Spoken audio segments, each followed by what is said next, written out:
Hello guys, welcome back to another video. So today I am very excited because we're going to Fontaine. Well actually, we're doing the story. So if you're not ready for a long story video, maybe click off this and watch it another time. But yeah, let me know if you want me to continue doing face cam in these videos or not. I know some people it's a bit funny, just let me know. Okay, anyway.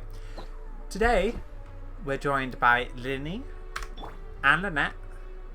We're also joined by Kazuha and Kokomi. So this is the team we're running. I'll quickly show you their builds. Everlasting Moonglow and Hugh Clamset. Viridescent Venria, of course, with Freedom Sworn. Then you I have in Sacrificial Sword.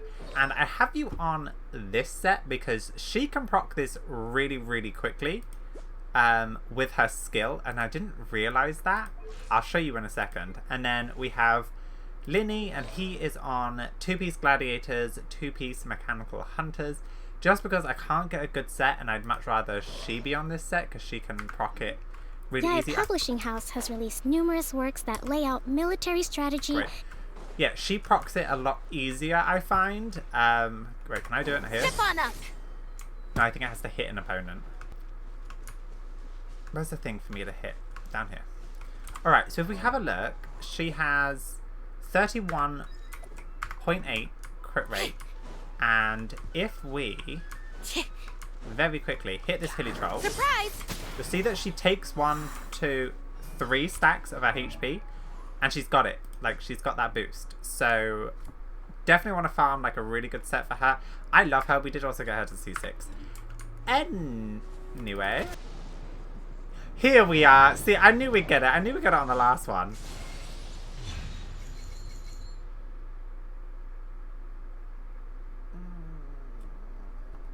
I would have wanted it to be Chi-Chi or a weapon.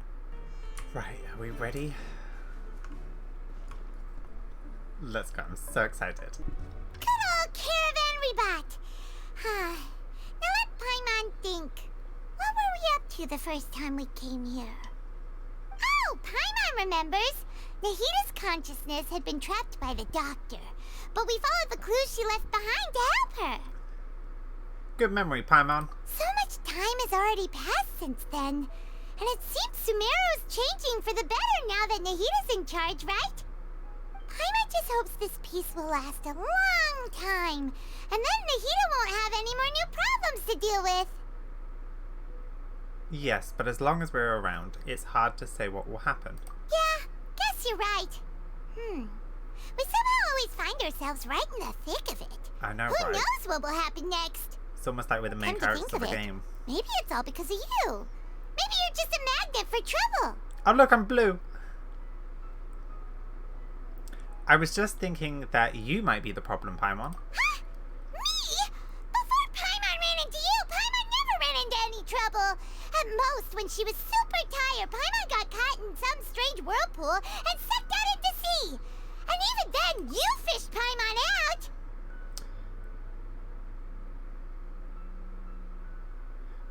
Does Pyron remember before she met us? Because I want to know. Anyway, for Nahita's sake, maybe we should think about heading to our next destination for now. Next up, Fontaine. Ah, look who it is. Running into you in a place like this? I can see you two still love wandering around. Oh, it's Dia! Since when are we just wandering around? We're usually taking care of some serious business. It's sad how Even though it may have nothing to do with our journey. it's sad how But excited I never get mind when I see that. What characters. brings you here? I just finished a commission in the desert for a usual client of mine. Nothing too interesting. Just escorting a shipment of goods. I'm on my way to report back. That's when I saw you two all the way over there, chatting away. What were you two talking about anyway? We're preparing to leave Sumeru and head for Fontaine. Alright, Mr. Side-Eye, You Jesus. serious? Can't say I saw that coming. But you are travelers after all. I guess you'd never stay for too long in one place. Bumping into you like this will become a rarity. I'm starting to feel sad just thinking about it. Oh, I love Dia so much. I wish she was better. I 100% wish she was. Actually, I'm really curious. When was our first adventure into Sumeru? It was like 11 months ago. No way was it almost 11 months ago. That's Hey, insane. how about I gather a few mercs to escort you two? What do you say?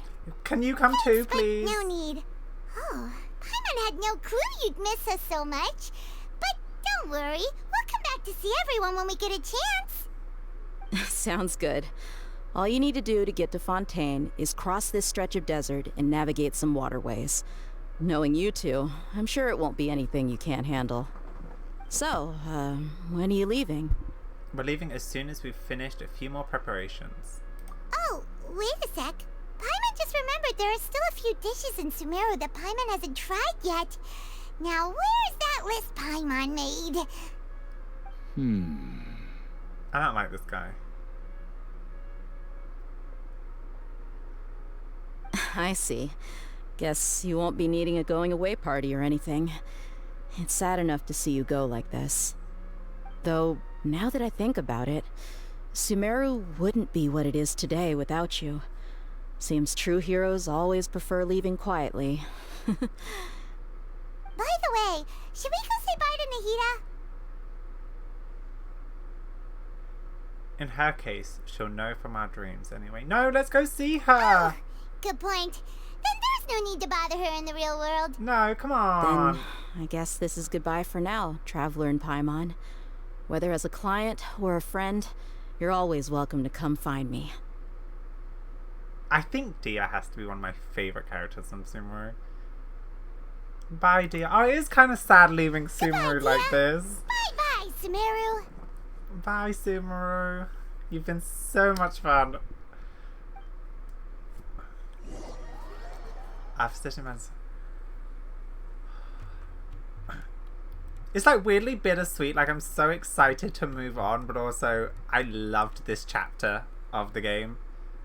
Does that make any sense? I'm just... Oh, so they really just like teleport you right here.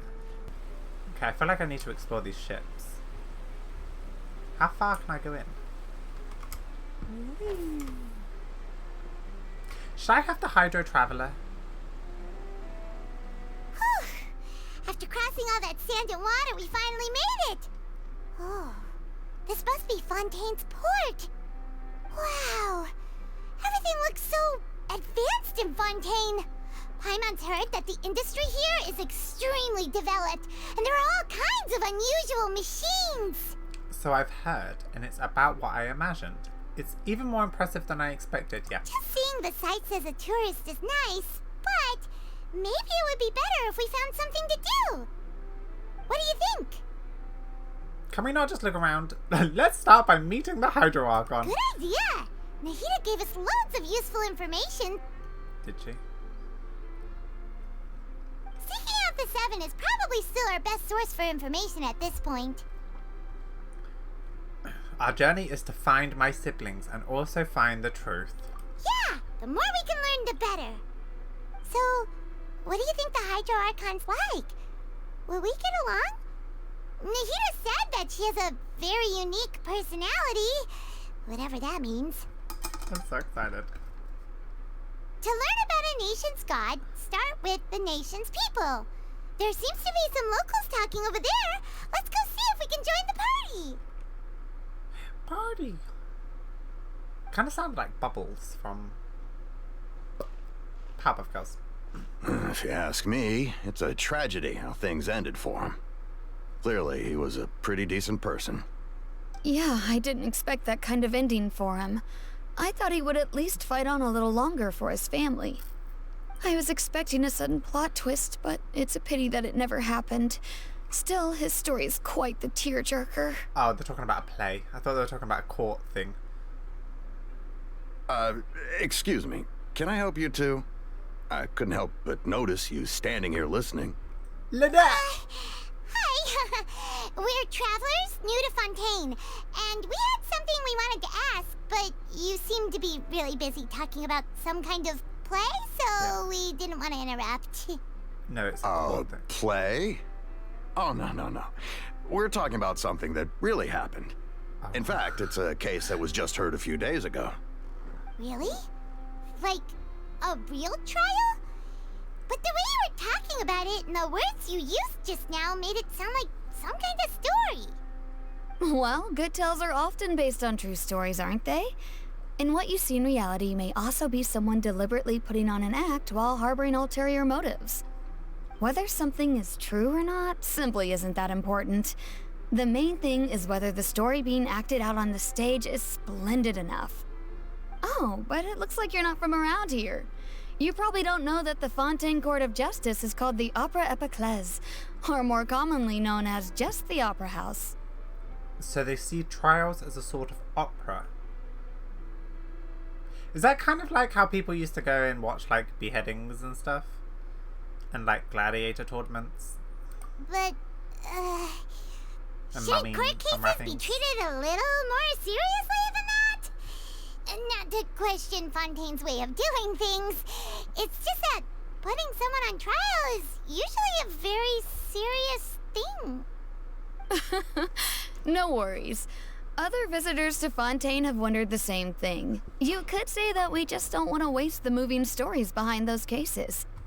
And as for your worries about whether the cases are treated with due reverence, we have the absolutely just and honorable Chief Justice Neuvillette, as well as the Oratrice Mécanique d'Analyse Cardinal, a machine created by the Archon. Between the machine and the Chief Justice, false charges and injustice are a thing of the past now. A machine? A judgment device created by the Archon. So this is the nation of justice. Oratrice? Is it some kind of machine too? Oh, Paimon's curious. We should check it out if we get the chance. Yeah, we'll have to. Wait, Paimon almost forgot to ask you our question. Do you know what we should do if we want to meet the Hydro Archon? Go on trial, apparently. Oh, that's easy. Just go to the Opera House. Lady Farina practically lives there. Farina. You could definitely say it's her biggest passion. I think what they mean is that they wish to speak with the Archon personally. In that case, I'm afraid it's going to be a tad more difficult. You'll have to make an appointment well in advance, and it'll depend on whether or not she has any time slots available. Make an appointment? Well, she probably knows of us, so...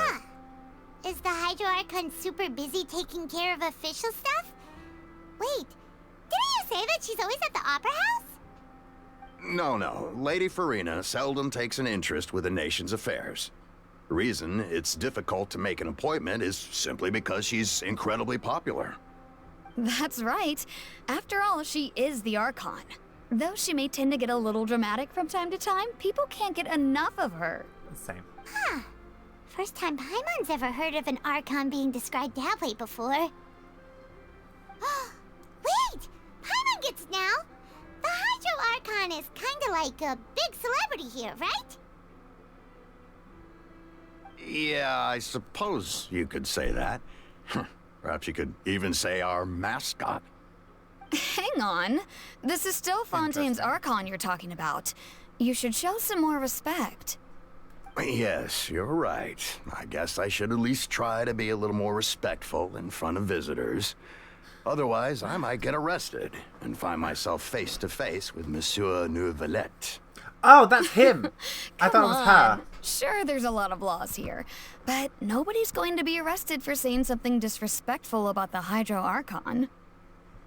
Seems the people of Fontaine really like the Hydro Archon, but they don't appear to revere her. Alright, I think we get it. Thank you! At least we now know that we can find the Hydro Archon at the Opera House. But What are you who looking knows at? how long making an appointment will take? Guess we could have a look around the city in the meantime. Yeah, let's do Hey! that. What are you looking over there for? There's a girl over there. She's been standing alone for quite some time. Maybe something's the matter. She isn't going to jump into the water, is she? Maybe we better go check on her. So what if she does jump into the water? The whole land is full of water.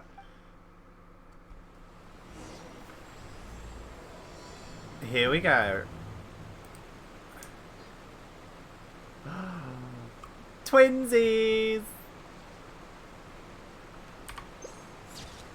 Ah, you blinked. There you go. What about...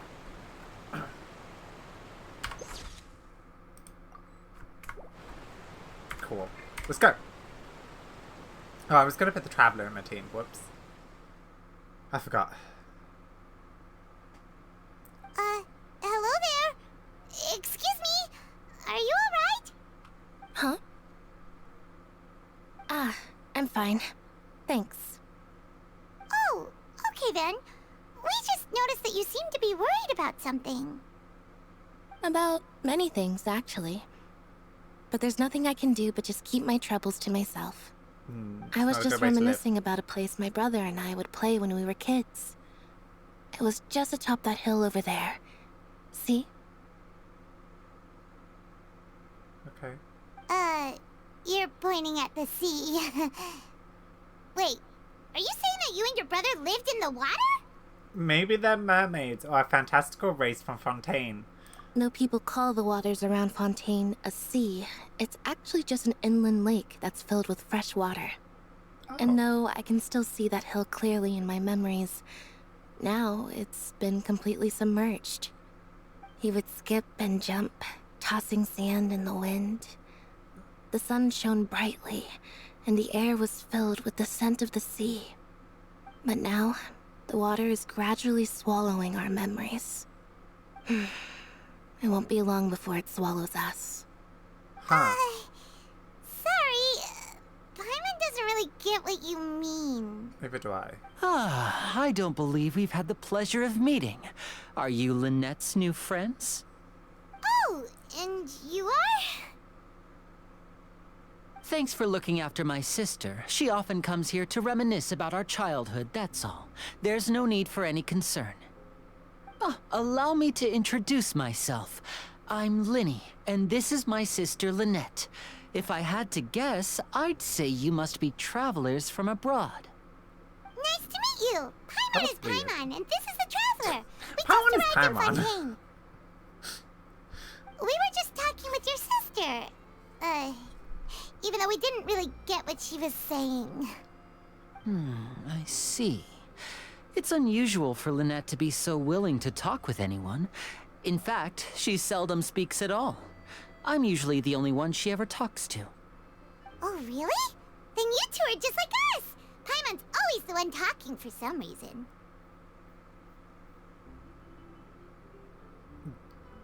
That was weird. I didn't like the way Linny came in there.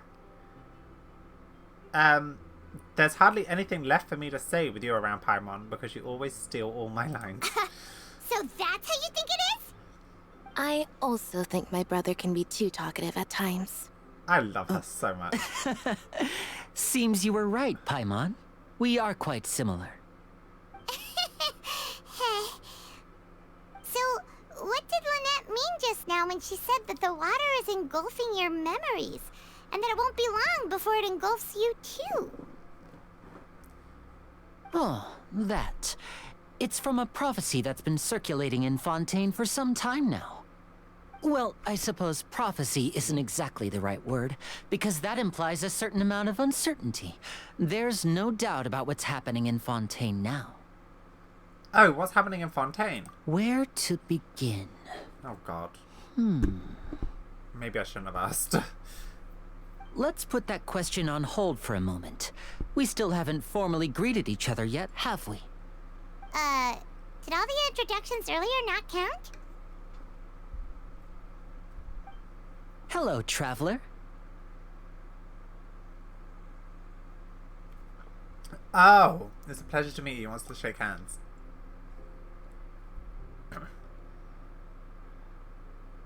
And hello, Paimon. Hey! Why didn't Paimon get a handshake? You're not poking fun at Paimon, are you? Please, don't take offense. Just consider it a sort of etiquette we have here in Fontaine when making new friends. You should remember it. It might prove useful. What, shake hands with guys? Alright then. Well, Paimon's just happy to have a local friend now. By the way, we were just getting ready to go to the Opera House to meet the Hydro Archon. Would you be able to show us the way? So you're going to see Lady Farina? No problem at all. In fact, I was planning to go to the Opera House later myself. I'll gladly take you once I finish things here. Please, follow me.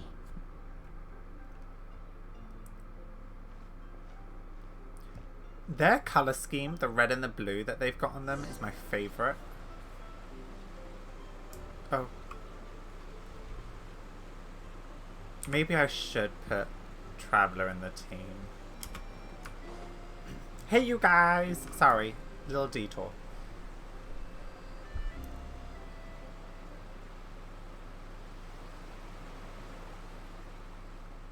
You said you were going to see Lady Farina? Well, it seems Lady Farina has come to see you. Oh, she heard we're here? Oh. Ooh! Hello! I love you so much. Look at her!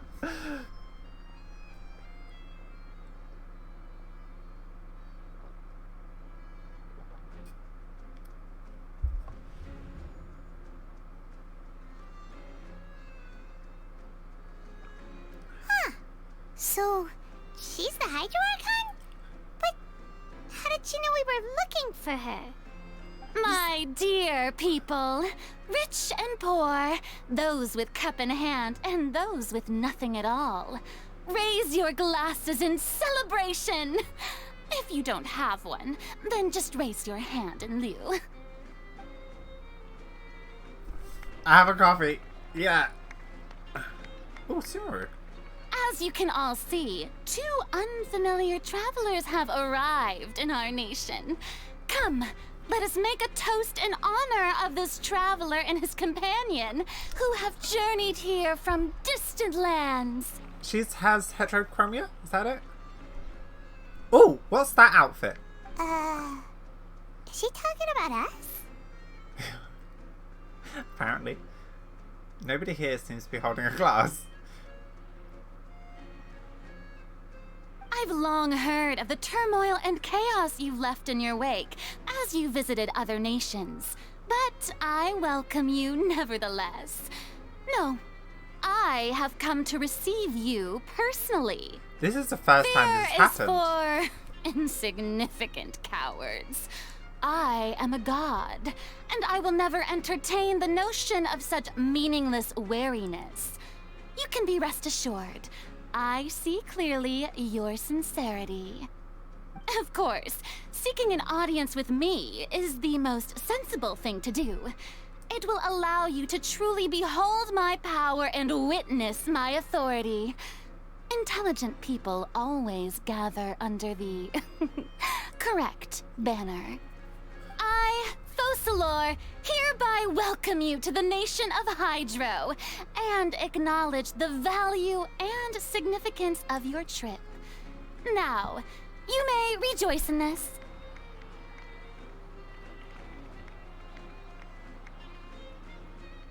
I'm so confused. Well, finding the Archon was easy enough. Yeah, Paimon still can't believe it. Feels like we've only been here for a few minutes. But the Hydro Archon's entrance was, how should Paimon describe it? A little over the top? Yeah, it was. Miss Hydro Archon? How did you know we were coming? I see. As Outlanders, you inevitably lack even some of the most basic understanding. Ma'am! Don't forget that even the gods can be divided into the mediocre and the excellent. I suppose it's only natural for you to be awestruck by my abilities. Your eyes. You had best stop and consider. Do you really have the noble qualities and etiquette necessary to communicate with a god? All it takes is a flick of my Damn. finger for me to know everything about you. Whoa. Talk about sounding high and mighty. I feel like she can't get over herself. Oh? What's with these looks? Perhaps the welcoming ceremony still isn't enough? What else should I say then? I wanted a cake. Is she waiting for us to start talking? Wow, I didn't expect to see Lady Farina here. What a surprise! Wait, does this mean they're the legendary blonde traveler? How did I not notice before? Hey, what's all the commotion? Oh, is that Lady Farina? Is there some kind of drama going Are we gonna on? get arrested for Of something? course. That's the blonde traveler. The one all those stories are about. Lady Farina came here to personally see him. Oh, I bet this is gonna be the duel of the century. Ooh, I've got to see Duel? this. I'm not ready I for knew this. Lady Farina would never disappoint.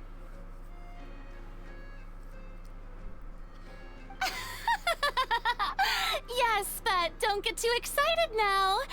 My dear believers and spectators alike tend to get quite rowdy, and despite the noise, I've come to tolerate all their ruckus.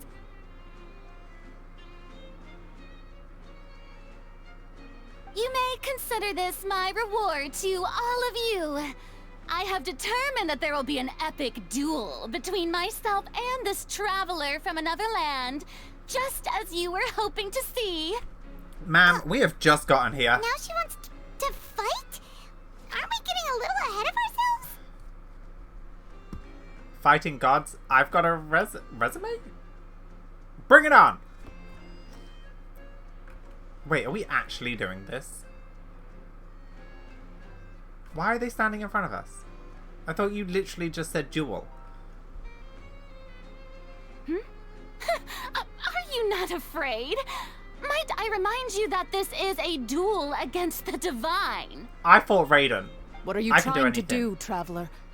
Provoking a god in front of her people? Stand down, Clorend. I admire his bravery. Few have the courage to draw their sword against a god.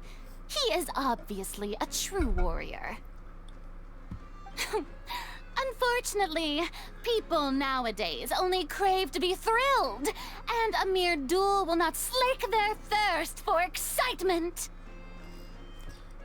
Oh, yeah, she's right. Just a duel wouldn't be all that interesting. On Araneus, criminals are always requesting duels to defend their honor. They're getting a bit old, to tell the truth. You see, then, as the god of justice, I shall face this traveler in another kind of duel. A duel in court! Whoa, all right. Now that'll be worth seeing. Right. This is Fontaine, after all. It's such a grand opera house, it would be a pity not to use it. Why do you care so much about the crowd's reactions? Seems you've spent a little too much time in the opera house. Yeah, I'm not understanding what's going on. Besides, how exactly do you plan to have a duel in court? You mean you're going to put us on trial? We literally just arrived here. Oh, we have reason to put you on trial. It's obvious, isn't it? Obvious? According to Fontaine law, no one is permitted to release any flying objects within Fontaine city limits during the first 3 days of each month. You are clearly guilty of violating this law, no? No. Oh, so that's what they've done wrong. That's our Lady Farina. No one knows the laws of Fontaine like she does. That's because she seems to make it up. You call that obvious? What kind of law is that? Wait, flying object? You mean Paimon? Yeah, sure, that's a little bit discriminatory. Precisely! Now, if you two have no objections, then in the name of the Hydro Archon, I order your arrest. She's so full of My herself. apologies, Lady Farina. I don't mean to spoil the fun, but if you would allow me to interject, I don't think that Paimon here meets the definition of a flying object. Oh, Get together, Lily. Linny. Finally, someone who's not crazy. How could anyone call Paimon a flying object? Ah, great magician Linny, my beloved citizen. I'll permit you to object, but how exactly No do you plan wings. to prove your claim? No wings. As a magician who just rained on your parade, I naturally should shoulder the responsibility of saving the show. So, with such an audience gathered here, allow me to perform a trick for everyone. Everything's so dramatic. Ooh.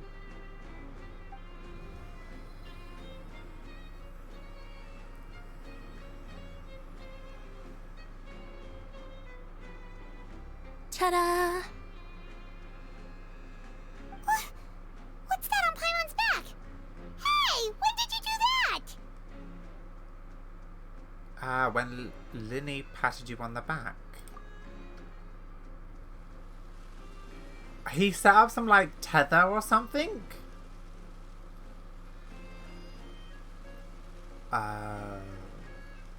Okay, Linny, I'm liking you a lot more now. There.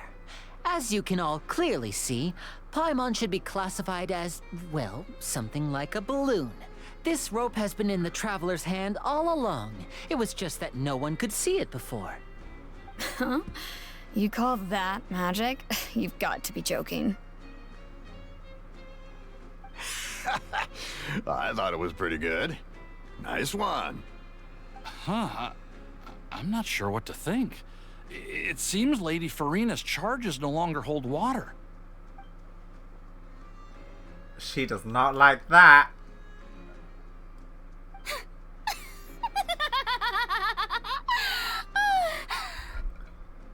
Amusing. Very amusing, Linny. Just the sort of unexpected twist that I enjoy. With you here, today's performance can finally be called complete. Performance? You see all this as a performance? In which case, consider the matter of your trial resolved. The god of justice will not bring charges against an innocent person. But when there are valid grounds, I will not only judge travelers from abroad, but even the gods of other lands. I look forward to seeing your upcoming performance at the Opera House, Mr. Linny and Miss Lynette. That's enough for now. Toodaloo!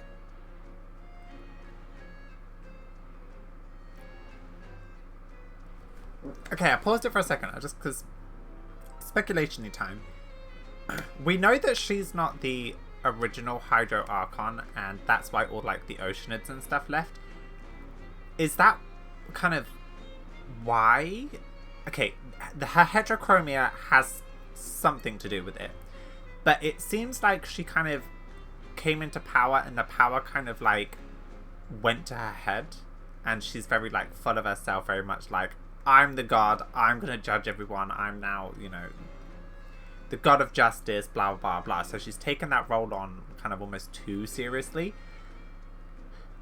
So are we gonna find that, like, Fontaine has, like, a bunch of, like, crazy laws, like, you're not allowed to release a flying object on the first 3 days of each month, and, you know, random stuff like that, just so people can be put on trial? And that she almost, like, loves the thrill of, like, trial, but then it's a bit weird, but then there must be a reason for it. It's just, she's very interesting, very dramatic. I don't know if I like her yet. Like, Raiden, I loved automatically. Zhongli, I loved automatically. Venti's just Venti. What's her face? Nahida, love Nahida. Maybe she'll grow on me. Maybe she'll grow on me. And just like that, she's gone. Well, that's the most unpredictable Archon Paimon's ever seen. We never even had a chance to ask her anything. But that's a problem for future Paimon. That whole scene just now was really... How did you know that was going to happen? don't mention it. I just happened to remember that there was such a law, so I did a little preparation, just in case. I didn't think it would actually come in handy. Thanks. So, now do you see what kind of god Lady Farina is? She can be a bit confusing at times, but she is still amenable to reason. Yeah, confusing is a good way to put it. Is she really that reasonable? Anyway, Paimon had no idea you were a magician, Linny. It sounded like you'll be performing at the Opera House, right? I just know a few simple tricks I use to make a living. Lynette is my assistant. It will actually be my first time performing on the most prestigious stage in Fontaine, the Opera House. But isn't the Opera House where criminal trials are held in Fontaine? When there are no public trials being held, the Opera House hosts a variety of other performances. To the people of Fontaine, the line between a trial and a performance can be a little blurred. Yeah, that doesn't seem And good. speaking of performances, I would be remiss to forego this opportunity gifted by fate. Might I invite the two of you to see my performance? Sure, you helped us out. My brother's always excited to make new friends. Oh, sure. We don't really have anything to do now, and we wanted to go to the Opera House anyway. I would be delighted. Splendid. In that case, why don't we go together? I'll show you the way. I just have something to take care of first. That action always reminds me of Bennett. Is there any way I can help? You really mean it? Then I'll take you up on your offer. This is a magical item known as a magic pocket. Perhaps you can help me distribute them to the people here. Okay. Huh? What are they going to use it for? About that... You asked me before about the prophecy, right? Let me start by telling you a little more about what it entails. I'm not sure exactly when it began, but a prophecy has been circulating around Fontaine. Okay. It says that every person in Fontaine is born with sin. No matter how the nation of justice holds trial after trial, this sin cannot be absolved. Why is she crying? Until one day, the water levels in Fontaine will rise, and the sinful people will slowly be drowned. In the end, the people will all be dissolved into the waters, and only the Hydro Archon will remain, weeping on her throne. Only then will the sins of the people of Fontaine be washed away. That sounds pretty gloomy. Why are people in Fontaine born with sin? What is that supposed to mean? Yeah, what is that supposed to mean? There are lots of guesses. Some say that the ancestors of Fontaine stole the power of the seas and stirred its wrath. Others say that the people of Fontaine never heeded the first Hydro Archon's warnings and offended Celestia. Oh. But here in Fontaine, evidence is what matters. There hasn't been concrete evidence for any of these claims, so they can only be regarded as conjecture. If even the people in Fontaine don't know what sin they committed, wouldn't it be better just to ignore the prophecy completely? Why bother feeling guilty all the time? That's exactly what the people did at first. But in the last few years, the water levels in Fontaine have actually started rising. But now the water is engulfing our memories. It won't take long before it engulfs us all. Many places have already been completely submerged, and now lie beneath the sea. Many people carry on with their lives as before and shrug it off as a natural phenomenon. But my family and I think that the people of Fontaine shouldn't ignore the possibility, which would end up sentencing them to death. We hope that at least the people who reside near the waterfront can move away before it's too late. So, we've started distributing magic pockets to them. As a magical item, these magic pockets have astonishing capacity. I'm sure they will come in handy when people are moving their belongings. Fontaine is higher than all of the other places, right? Like, ground level wise. Does that mean if Fontaine continues flooding, the water's gonna fall down the waterfall and then flood everywhere? Is that what they're getting at? mean, I don't know, but that's what I'm guessing. Oh, Paimon gets it! It's like preparing for a rainy day! But this is more than a bit of rain. Rain. The story of the name of the quest. If the prophecy is true, is there no way to prevent the disaster? Perhaps only absolute power could ever contend with such a catastrophe. But who knows? We're just tiny specks in the grand scheme of things. Now, if you'd like to help, then please give these magic pockets to anyone nearby. Be sure to convince them to take it, regardless of what they say. Okay. Ooh. What does it say? Where even is it? Here we go. It says a lineage style magic item that can not only be extremely useful for magic shows, but also has powerful storage capabilities to help the people of Fontaine cope with the prophesied crisis. Oh, I need to actually give them to people. Here you go. Take a bag. What's this? So you also believe in the prophecy. Keep it. I won't have any use for it. What? You mean you don't believe in the prophecy? No, I believe in the prophecy. But I also believe in another story. Look at his The hat. story says that people once lived in the ocean. They were one with the ocean and couldn't live apart from it. This reminds me very much of like the Libra scales. It's mostly because I am a Libra. But then two mermaids is this like the two Hydro Archons. Scales very much seen as justice. Also, it's an anchor. But as time wore on, people desired to live on land and developed blood vessels, encapsulating the sea within their bodies.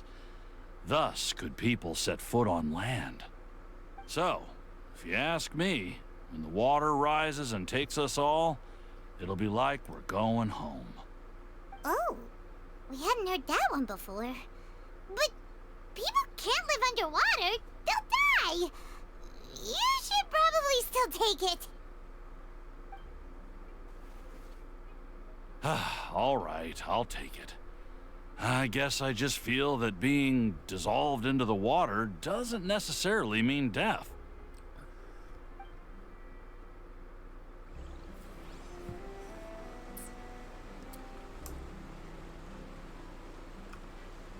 Okay. Sorry, my like tinfoil hat comes on when I like hear these things, and then I'm trying to connect dots, and I'm like, So okay, I'm in the middle you're of the something. blonde traveler that everyone's been talking about. I really need to dye my hair. My apologies for not recognizing you earlier. Here, take it back. Oh, a magic pocket? Seems you really thought of everything. I guess it's better to prepare for the worst and hope for the best. Thanks. Please, also thank the magician on my behalf when you get the chance. Will do. Who else do I have to give it to? Oh, over there. Whee! Oh, we're going on a ship.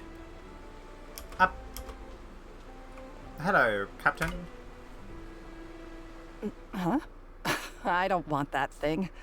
Way I see it, if the prophecy's true, it's still gonna be a long time before the water can cover everything. Life is all about living in the moment. What use is there in worrying about the future all the time? We'll cross that bridge when we get to it. Oh, you're one You of those. should still take it. You never know when it'll come in handy. Oh, all right, fine. Thanks. It's just that if I start moving, that means I've already given up on the life I have now. I'd really rather not.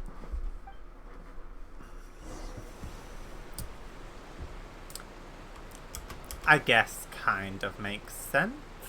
Oh, you're right here. Hi, guys. Oh, he has a gift for her. You already handed out all of the magic pockets? That was fast. So, What did people have to say?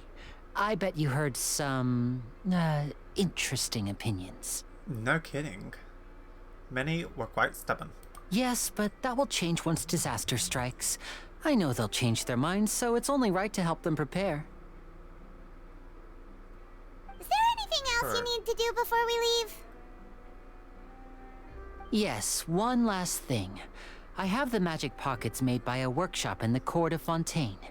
Since we're out and about, I was thinking about bringing him some more materials.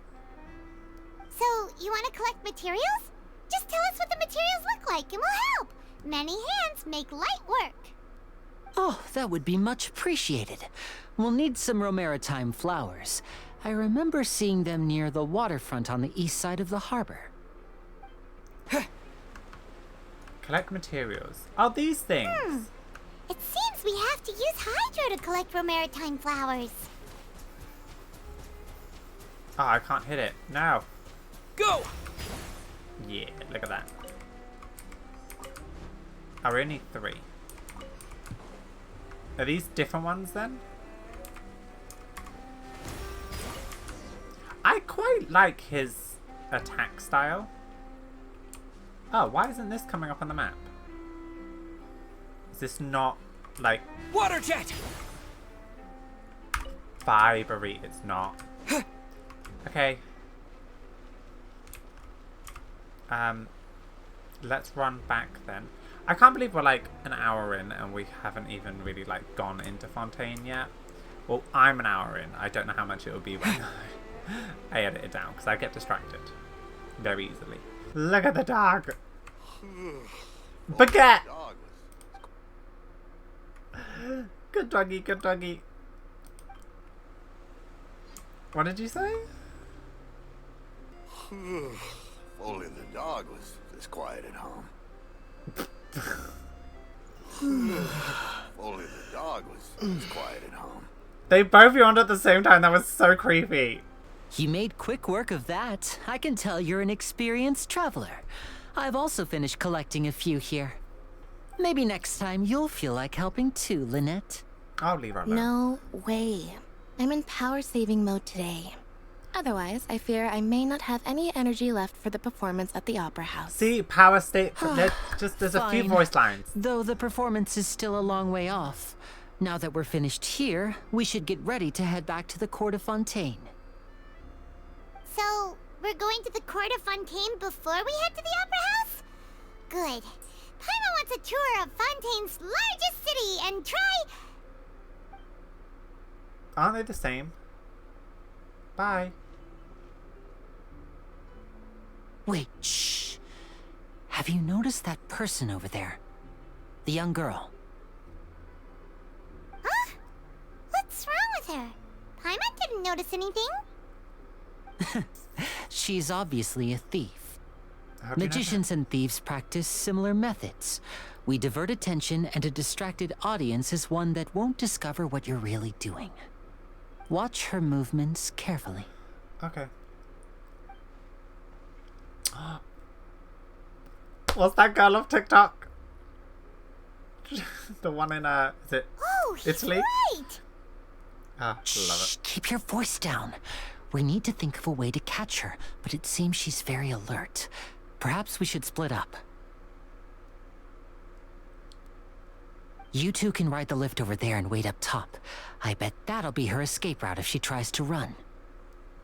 Okay. Understood. All right, let's go. What's that lady off TikTok where she's like, pickpockets? I'm pretty sure it's Italy.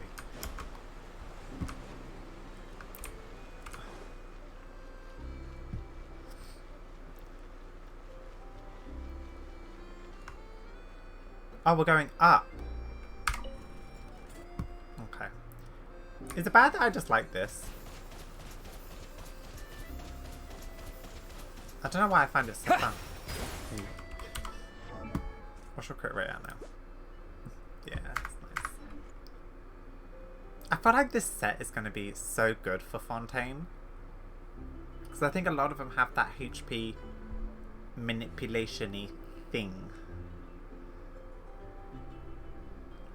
So how are you? How are you enjoying Fontaine?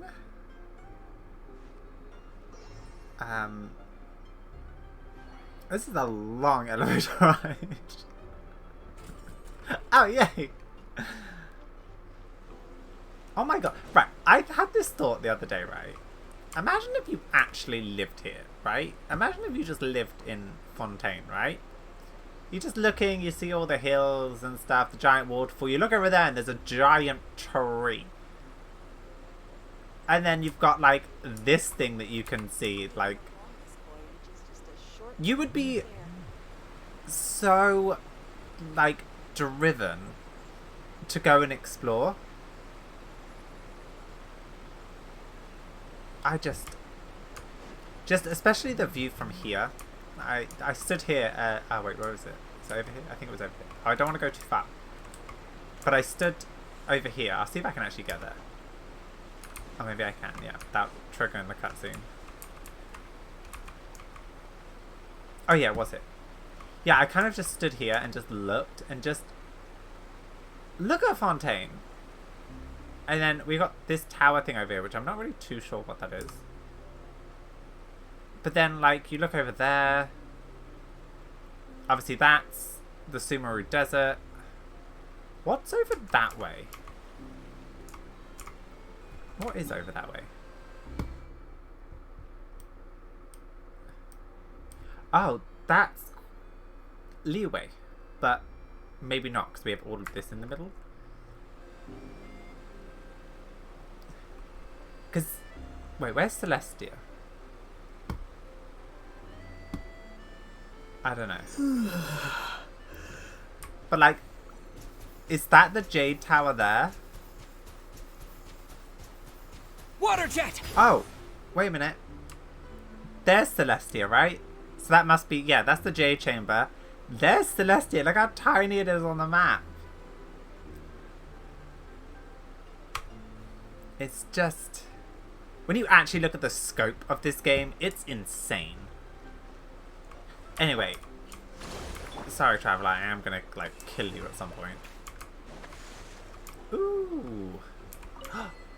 Yay. Any more books? I like books. Oh, okay. No more books. This is the spot where Linny wanted us to wait. There she is! Oh, look! Isn't that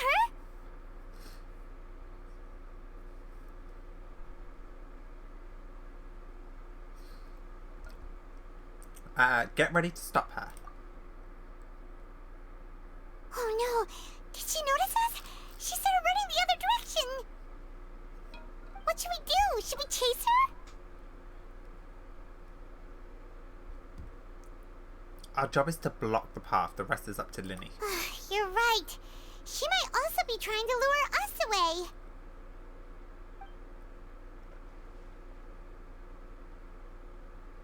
Nothing's happened for a while now. Paimon wonders if Linny caught the thief. Seems there's no reason for us to say. Let's go find Linny. Yeah, let's go.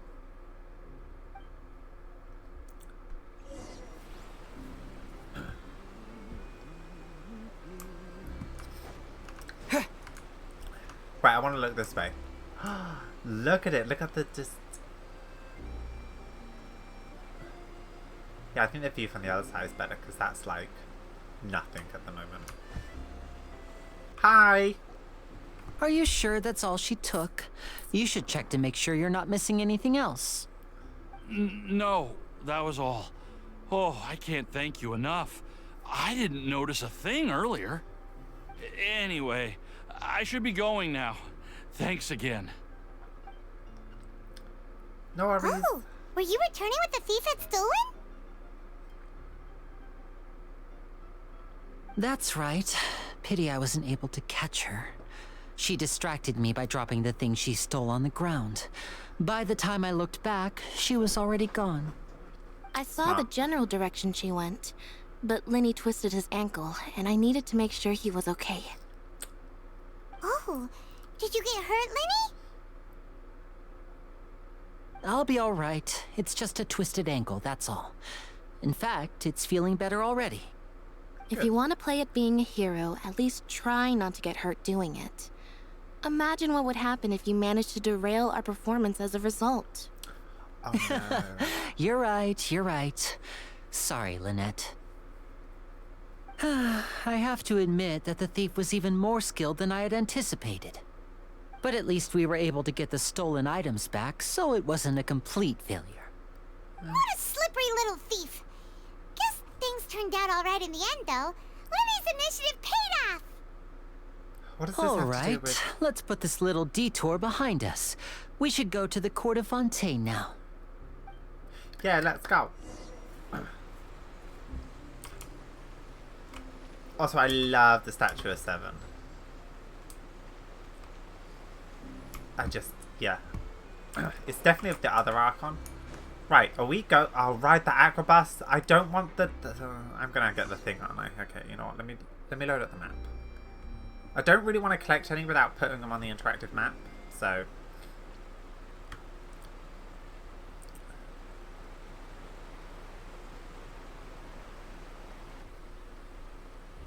So, we ride this thing to go into the city?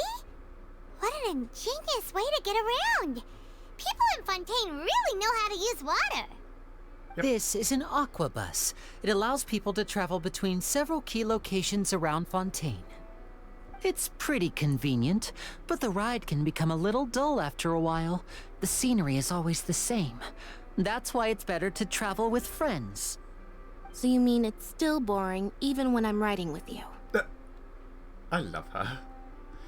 No, that's not what I meant. It's just that, well, you don't really talk that much. Besides, it doesn't really feel like a real trip when it's just the two of us. It's the same as being at home.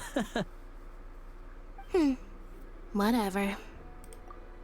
See, I'm quite surprised because I didn't think I'd like his personality as much as I am right now, which is really, really weird. And I think when he's in like his showboaty stage, that's when I kind of was a bit like, oh.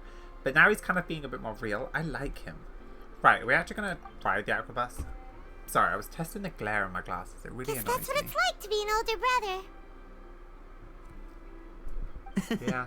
It's about time for us to leave. Let's get on board. Okay.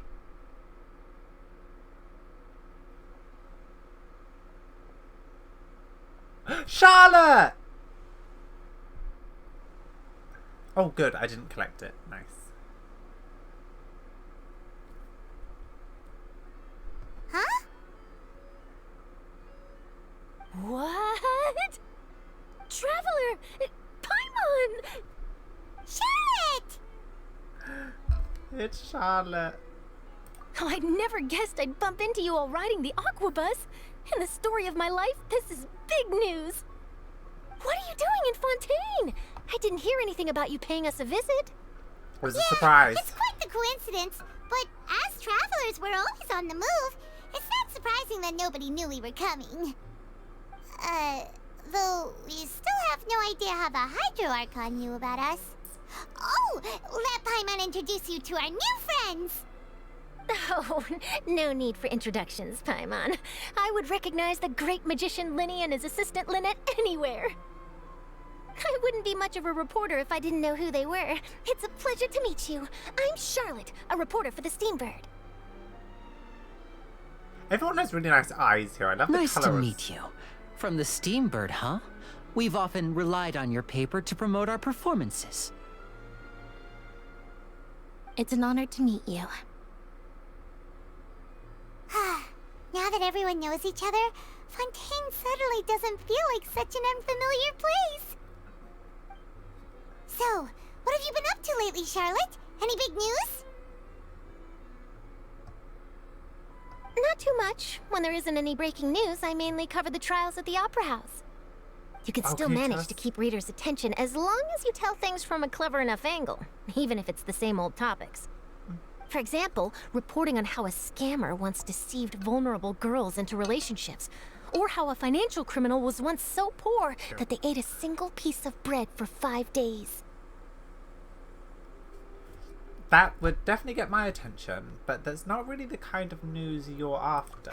You're right. Seems you know me pretty well.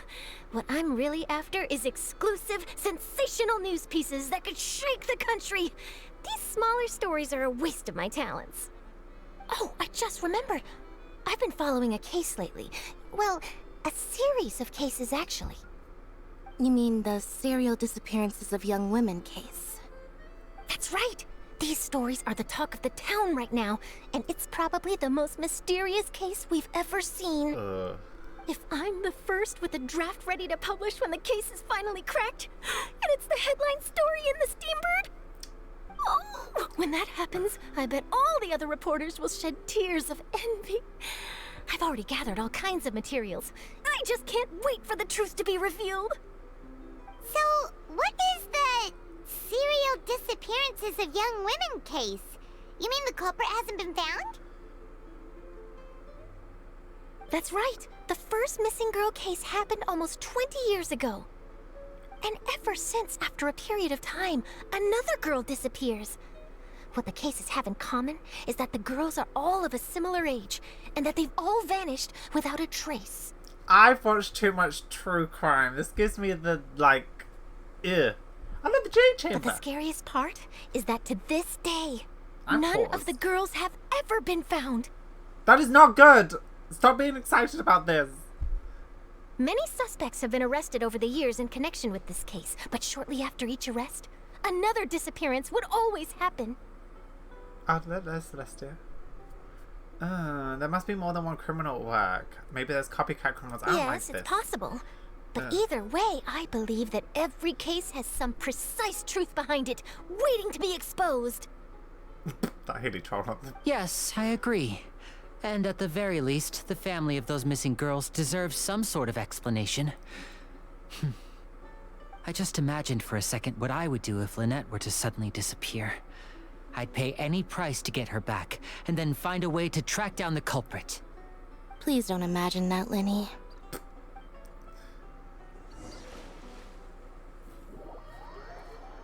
Oh, I was just in the water for a second.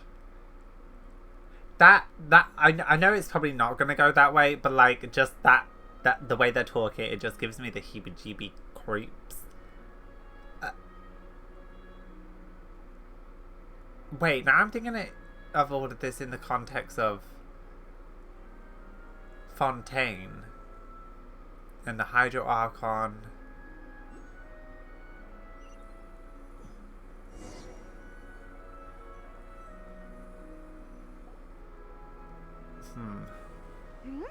Hey, we're almost there, look!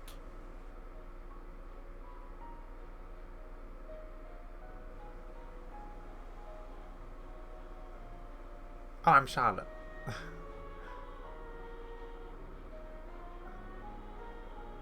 It's so pretty.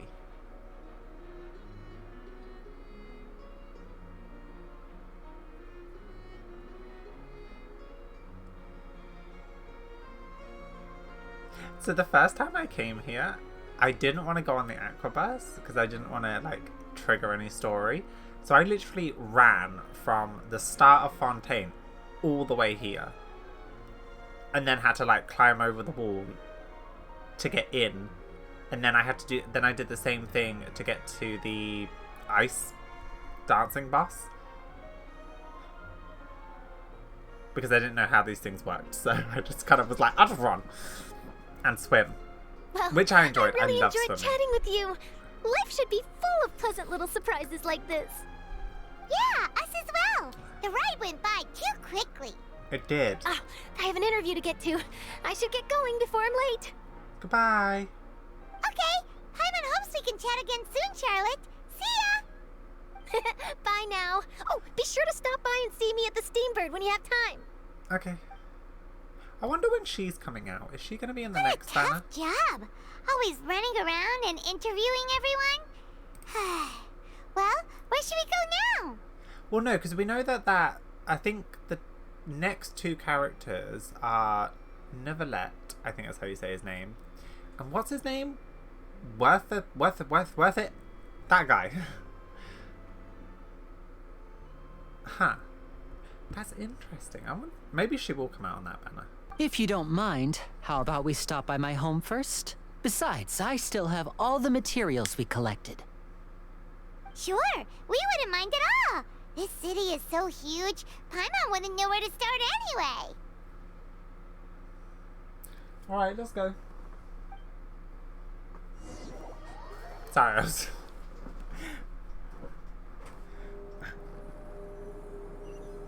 It's a creepy noise. I get distracted by things. A thought will pop into my head and I'm like, oh yeah, let me think about that. Oh, this is your home, is it? Nice.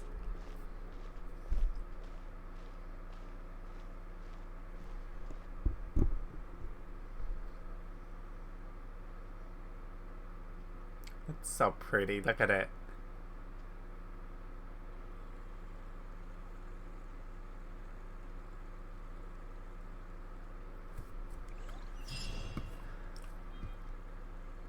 Oh, is that the prologue done? No, we're still on Act 1. Cool. So I think we're going to try and do Act 1 in this video. Act 2 might be separate.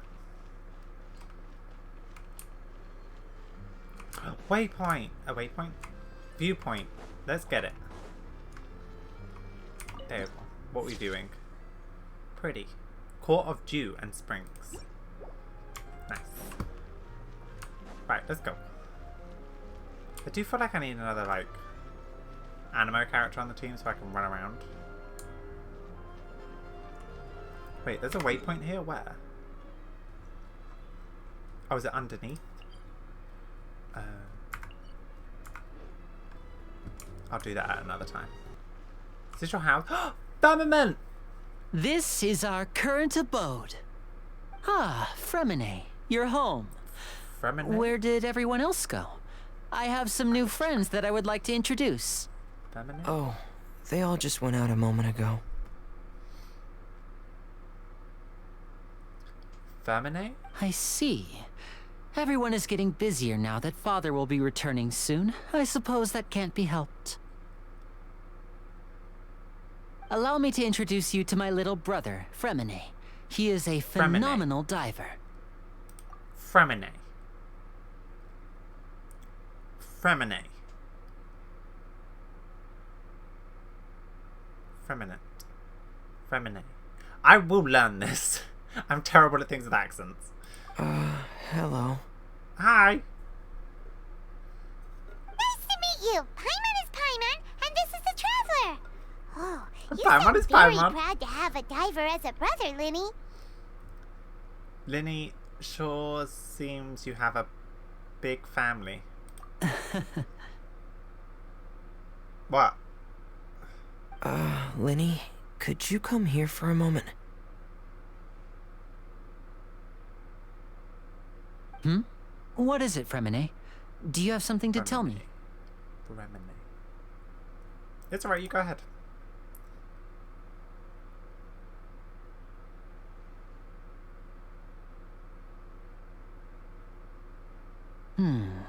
Okay, I see.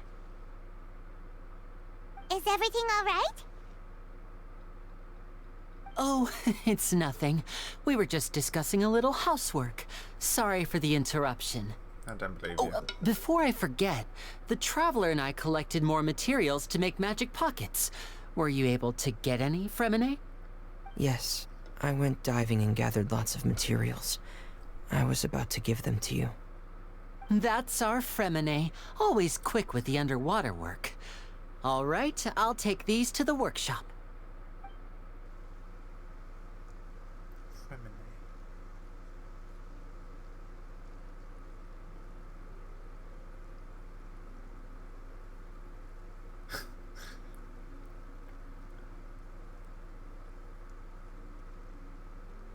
Fremine.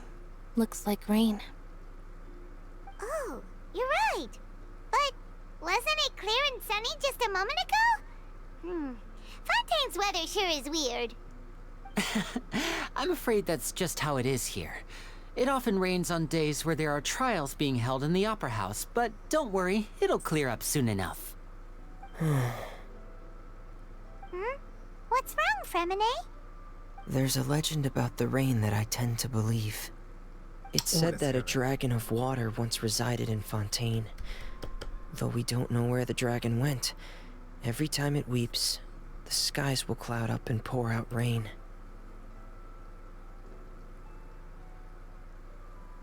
I watched a theory video about the dragon.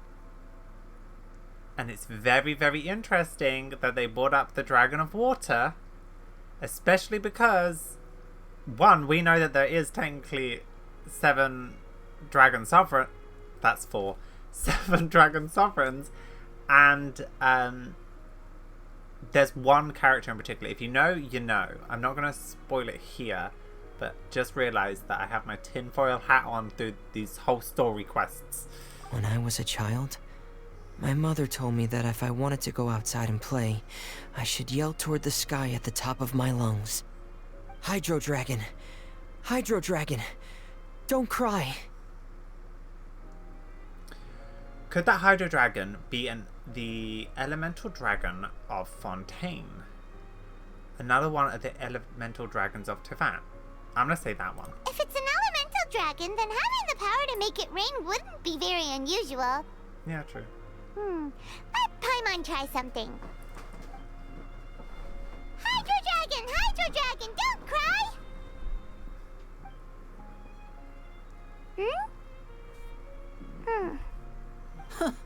Doesn't seem to be of any use. It is just a legend after all. You know, you might be a more popular magician if you understood the concept of romanticism. Or could at least play along. Sorry. It might be because we've never met the Hydro Dragon. Perhaps it can't be comforted by the words of strangers. Maybe.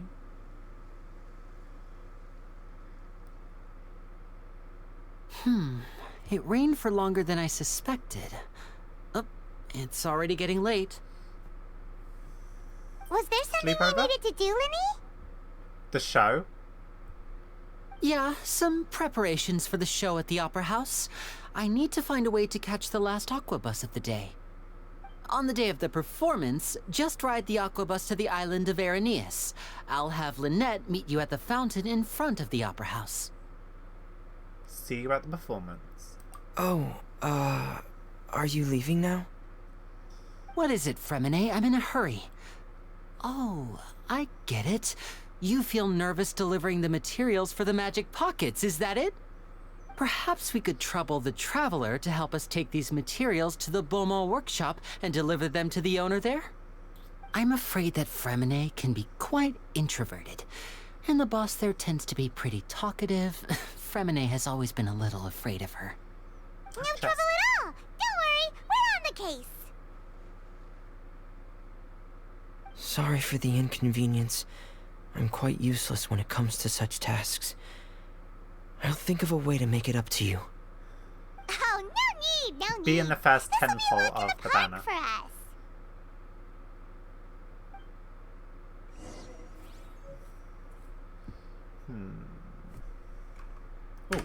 Thanks again, you two. I really can't deal with that lady. Yeah, as long as you come home on the banner. I want to quickly see what pity I'm at. We're at 59 pity.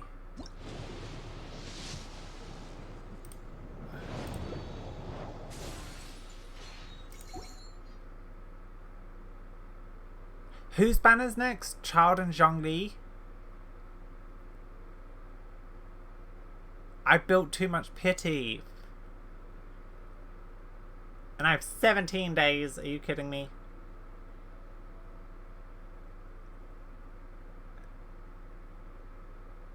How much did I say we're at 60?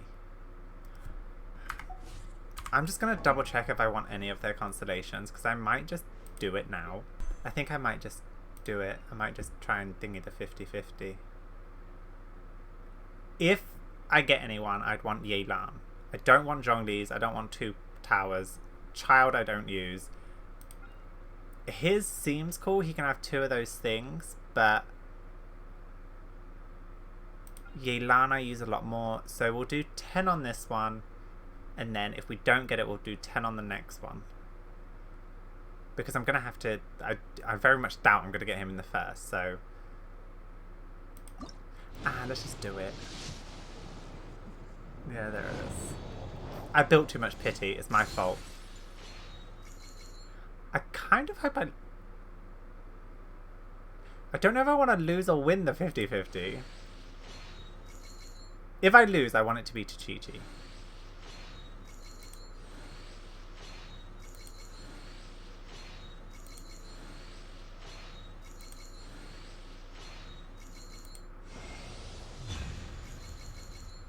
You are not Chi-Chi.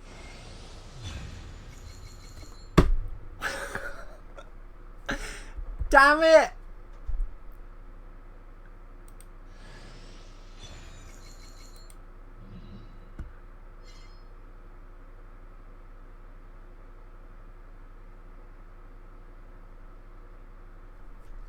I really wanted to save that 50-50 for the next 5-star. Oh, to this woman!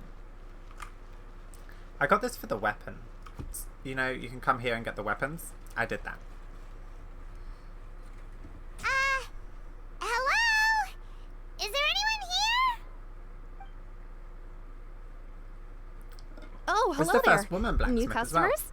Looking to buy, or do you need something made? Or perhaps you're just looking for a chat with me. A chat. No, we're just here to deliver some materials. Here they are. They're for making... what were they called again? Ah, these must be for Magic Pockets. Magic I could tell right away. I've already made several orders worth now. Do we need to pay? No need. They've already prepaid several batches worth. When they told me what they'd be using them for, I even offered them a discount. But they insisted on paying the full amount, saying that I had a business to run. It seems both their hearts and their pockets are made of gold. Who's his dad then? So, is Linny actually loaded? I can't say for sure, but who knows? Maybe there's good money to be made being a magician in Fontaine. Hey, is this machine what you use to make stuff here? It looks really advanced. Why use your hands when a machine can do the work? It would be a waste not to use the latest technology, and wasting is a kind of crime. But where does a big machine like that get its power from? Well, it's a little complicated. I'm not sure I can put it in layman's terms for you. But basically, everything we usually use here in the city is powered by indemnitium. It's a type of energy that's produced from trials. Huh? How can trials produce energy? Well, I'm not completely sure of all the details myself, but basically, when a trial is in session, the Oratrice Mécanique d'Analyse Cardinale harvests people's belief in justice and converts it into energy to be used all around Fontaine. So that's what its other function is? Paimon heard that the Oratrice was created by the Archon to make judgments. But Paimon still doesn't get it. How could something unreliable like people's beliefs be turned into a stable power source for these machines? Well, Venti and Nahida both said the gods rely on belief to obtain power. Oh, yeah! So that means the Hydro Archon relies on the machine to take the energy created by belief and turn it into power for all of Fontaine, right? That's way too Even confusing. though I've never heard anyone really put it that way before, it sounds like it makes sense. Cool. Besides indemnitium, we have another type of energy called pneumosia. It isn't produced by the power of the Archon, but it is unstable by nature. Even now, it still cannot be widely used by civilians. I thought I'd find you hard at work, but here you are chatting the day away. Since you're already talking, I'm sure you wouldn't mind a few words with me. You again? Didn't I already promise you that I'd have the more I owe to Confrérie of Cabriere by next month? Why are you hounding me now? Yeah, but how do we know that you won't go running off by the end of this month? I want 50% today. Wait, no? 70%. Look at his mustache. Huh? You... Seems business isn't so great for the workshop. We've already finished our job and delivered the materials. Maybe now's a good time to leave? Sounds like the usual case of someone owing somebody else money. Hey, hold on. Before you go around trying to collect payments, why don't you settle your own debts first? If Confrérie of Cabriere wants to poach clients from Northland Bank, that's fine. But I'm afraid you still owe the bank a hefty sum of mora. So why don't we work things out between us first, before you get back to your little conversation here? You're from Northland Bank. But we said we'll pay everything we owe next month. Why are you hounding me now? Traveler, Paimon! I didn't think I'd run into you here in Fontaine. Why does his voice sound deeper? We're surprised to see you too. What are you doing here in Fontaine? You didn't want to stay in Snezhnaya? Oh, he was in Snezhnaya?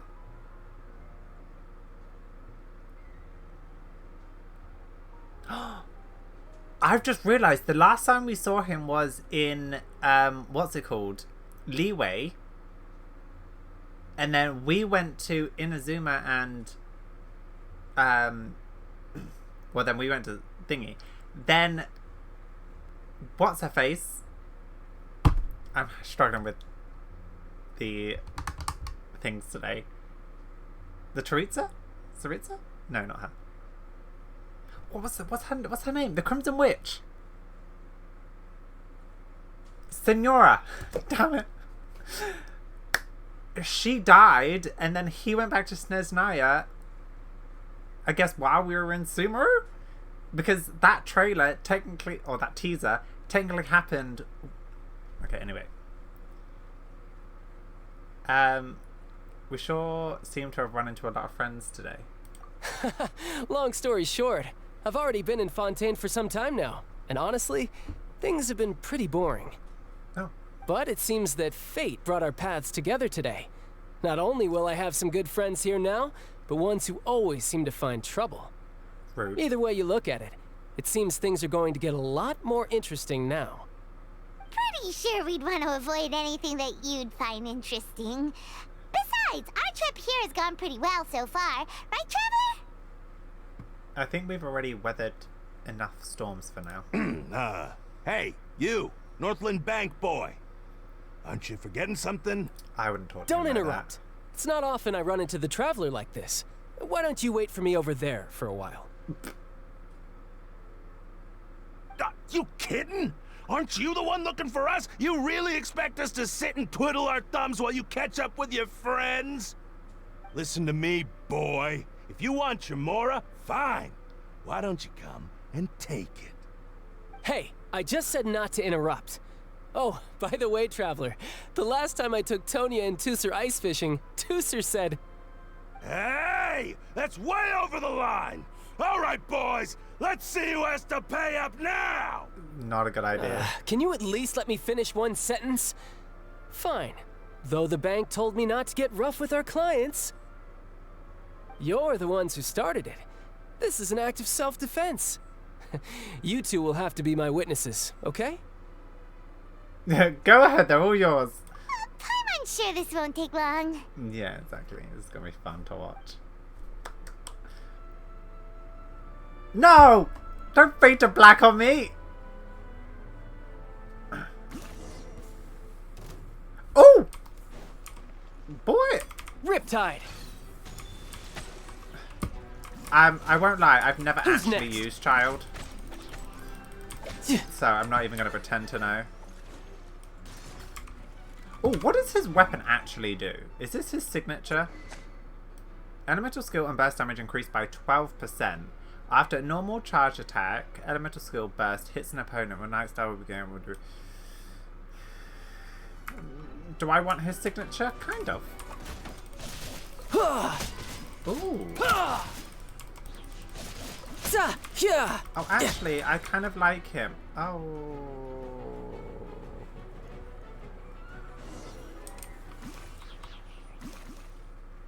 Oh, I kind of like him. No. What's your deal, Brad? How are you so strong if you're just a staffer from Snezhnaya's Northland Bank? Wait, don't tell me you're... Oh, now you notice. It's a little late, don't you think? Just make sure you understand that you don't mess with Northland Bank. Got it?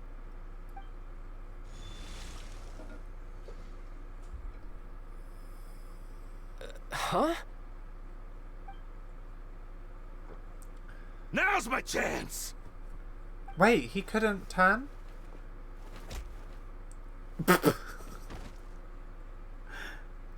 Huh. That was weird.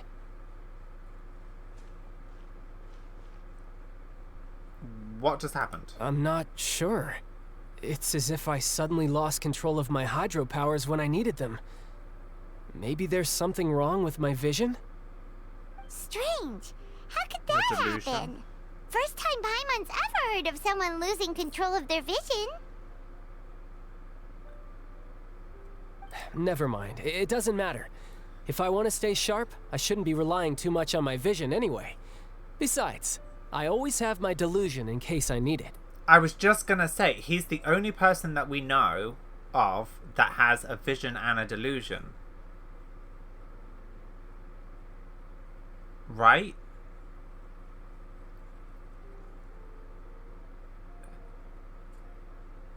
Well, the only person in-game.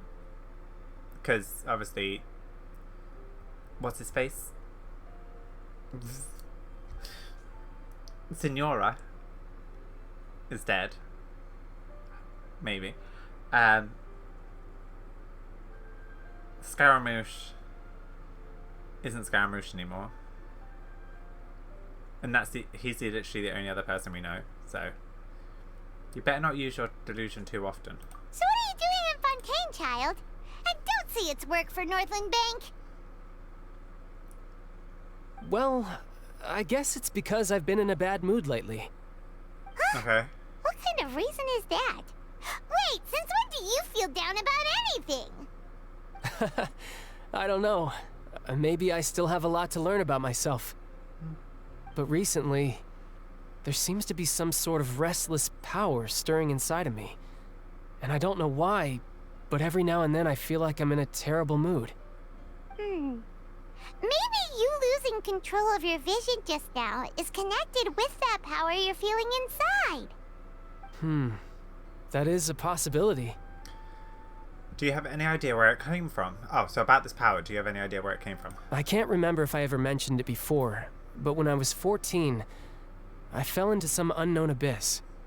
It was during that time I learned nearly all of my abilities. The one who took me under her wing and taught me was named Skirk. She was always quiet and very mysterious. Nobody knew where she came from or what she had been through, and she was always very strict when teaching me combat techniques. One time, I asked her why she was willing to take me on as an apprentice. From what I could make of her answer, it was because I had awakened it, and traces of it remained on me. She said that all my combat training would be useful in the future. But what is it? What did you awaken? She never explained that, but my guess is that it's related to a dream I saw when I had just fallen into that abyss. In my dream, I was in the deepest depths of the sea, and the boundless seabed was all around me. But in front of me appeared a whale that was so massive, I felt like I couldn't breathe. A whale? Oh, that sounds familiar! When we fought against you before, you summoned a huge whale that seemed to leap at us. Is that the one? That's just an abstract form of a whale that I create using my elemental powers. It takes that shape because the scene I dreamt of the whale has always been stuck in my mind. I'll never forget it. So you used the whale as inspiration for one of your moves? Huh. Seems a little twisted to Paimon.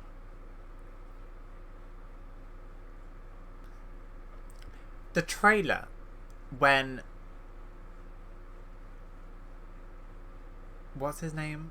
Firmament?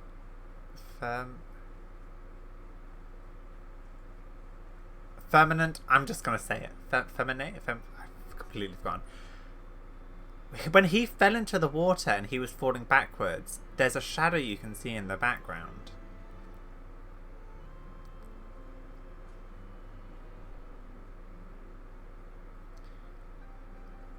Is that hinting that Firmament is gonna have something to do with child, or be able to see the dream because he spends a lot... It's very possible that the power inside you is connected to your instant in the abyss. So why don't you just go ask your master? Maybe she knows the answer. Skirk. You make it sound so easy. Ever since the incident I experienced there, I've never stopped searching for Master Skirk and that unknown abyss. But it's been years now, and I've still found nothing. There isn't even a trace of the place where I remember falling into the abyss. Oh, it sounds like some kind of ghost story. Yeah, I'm out of leads at this point, but there's nothing more I can do. It seems that strange encounters in this world tend to be elusive like that. Oh, seems the time really flies when I'm talking with you. I just remembered I have somewhere else I need to be, so I should get going. What? More work for the Northland Bank? No, it's more of a personal appointment. Lately, I've been sparring with some of Fontaine's official champion duelists whenever I'm feeling bored. Official champion duelists? You mean it's their job to duel? Yep. In Fontaine, before a criminal goes to court, they're given one chance to defend their honor by requesting a duel with an official champion duelist. The champion duelists are all-powerful fighters selected from among the nation's best, and the duel itself is a no-holds-barred fight with no specified stopping point.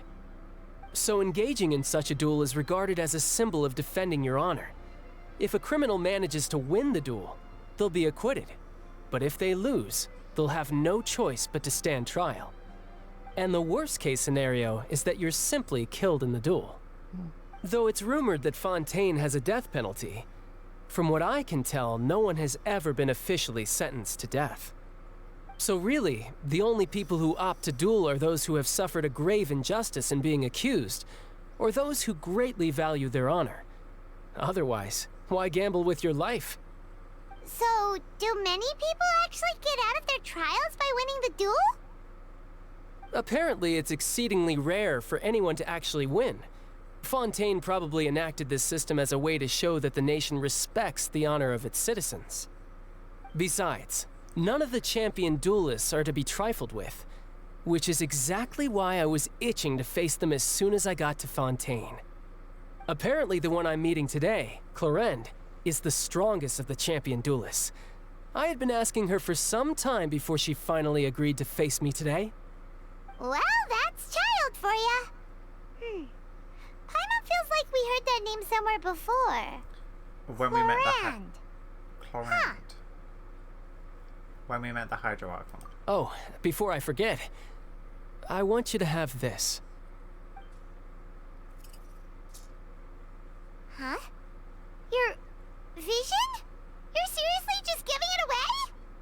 I'm just worried that it could become uncontrollable again. I'd be pretty upset if it got in the way of my duel, so I think I'll be better off without it for now. Besides, I just need you to hold on to it for a short while. I'll come retrieve it when I have some time later. Paimon knows what you're up to. You just want an excuse to come talk to us again, don't you? Whatever gave you that idea? I'll be in touch later.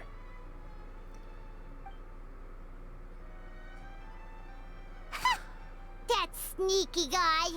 He said he's been feeling down lately, but he seemed the same as ever to Paimon. Well, since we don't have much to do for now, we might as well walk around and see the city before Lenny's performance.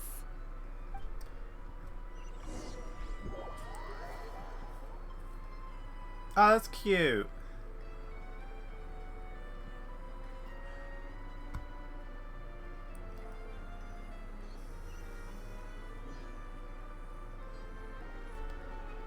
Wow! Who could have seen that coming? The reporter who was barely around for most of the story was the murderer all along! Hey, don't blurt out, Paimon. It's rude to spoil the mystery for everyone else. Sorry. Paimon was just surprised, that's all. Paimon never saw that twist coming. The murder mystery novels here are amazing.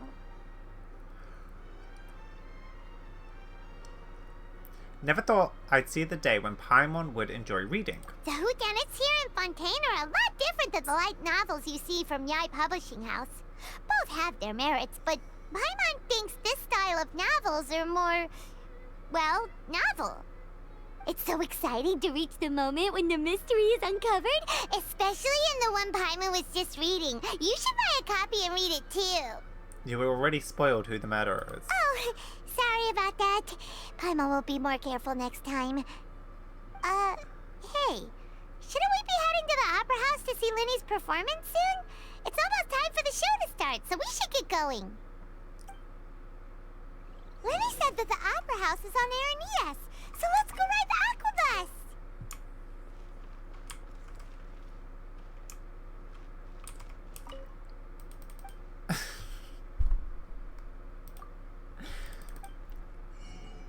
They really, like, dropped a bunch of, like, child law and then just, like, was like, peace.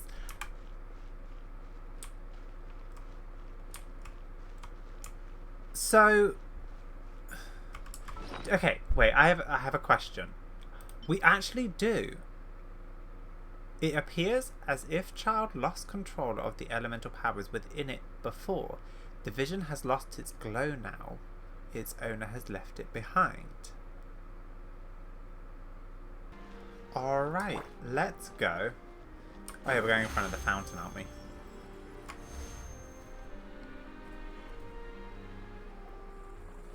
Whoa! Now this is fancy! The Opera Epiclese. What a place to hold a performance!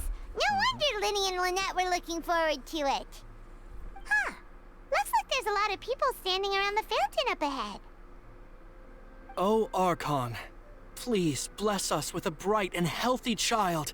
We pray. I don't know why you always feel the need to ask so much.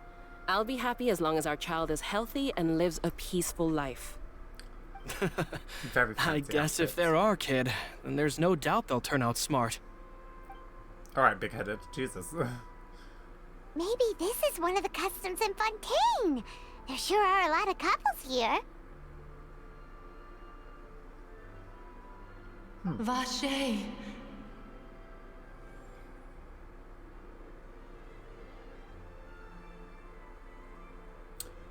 I know that voice.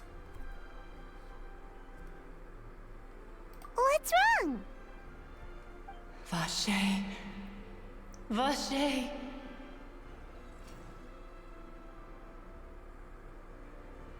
Where do I know that voice from?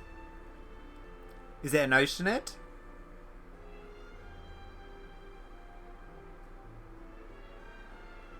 Oh, it's gonna bug me. No, Paimon didn't say anything. Are you hearing things? Whose strange voice was that just now? Welcome to the Fountain of Lucine. All the water flowing through Fontaine converges here. It's customary for newlyweds to come here and wish for children. Lynette! You scared Paimon! Why did you get here? Lenny asked me to wait here for you, remember? Right. By the way, Lynette, I seem to hear a faint voice just now. What do you mean? There are a lot of people here right now. It seemed as if the voice was coming from the fountain. Hey, you're not trying to scare Paimon, are you? Besides, it's the middle of the day. It's not the time for eerie things. I'm so done. I see. I might be able to tell you something that could help explain the voice you heard. Please do. In fact, you might not be imagining things at all. I suspect that what you heard is a result of your hypersensitivity to the hydro element. Others in my family have had similar experiences. It's because of his sensitivity to the hydro element? But what would hearing a voice have to do with elemental power? When do you cry, Paimon? Wait, what? What does that have to do with anything? Just answer me. When do you cry? When I'm sad, when I'm hungry, when I'm tired, when I'm... When Paimon's really sad? Oh, and when Paimon's super happy. Oh, and also when Paimon's really, really scared. then you Heightened should emotions? understand that tears contain your most intense emotions. Like I just mentioned, the Fountain of Lucine is where all the flowing water in Fontaine converges. Even the tears that fall to the ground will eventually gather here. So maybe what you heard was the intense emotion coming from someone's tears. That's an interesting explanation. I'm not sure whether I buy it though. So, what did the voice say? It seemed to be calling out someone's name. Huh. If you were hearing their emotions, then Paimon wonders what happened to them. Rather than worrying about them, we should worry about my brother first. Which one? Don't let that calm look of his fool you. He tends to get pretty nervous just before a performance. So chatting with Linny might help him relax a little before he goes on stage. Okay. Oh, right. That makes sense. Let's go in and see Linny.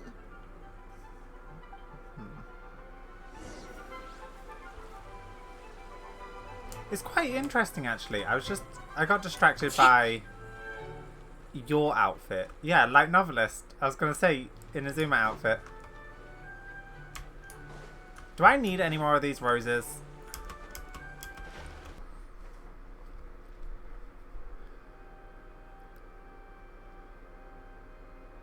Ah, Traveler and Paimon. Good to see you. The I knew you two would come.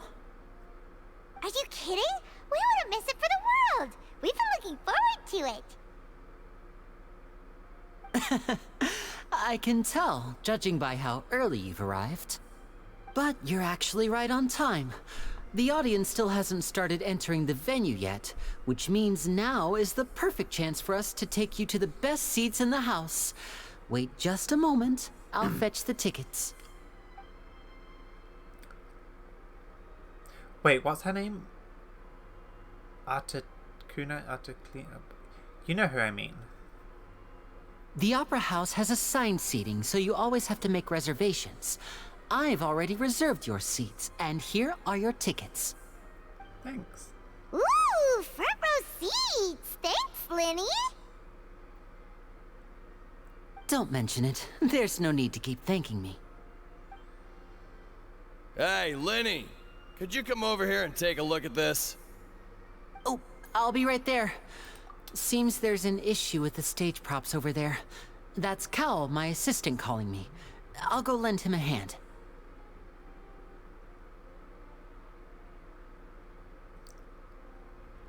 I'm getting a weird feeling from him. And it's only because I just had a flashback of the Fontaine trailer where we have Articuno.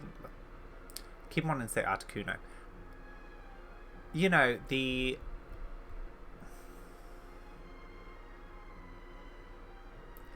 Harbinger. I can't remember how to say her name. I'm sorry. It's 3 a.m. Yeah.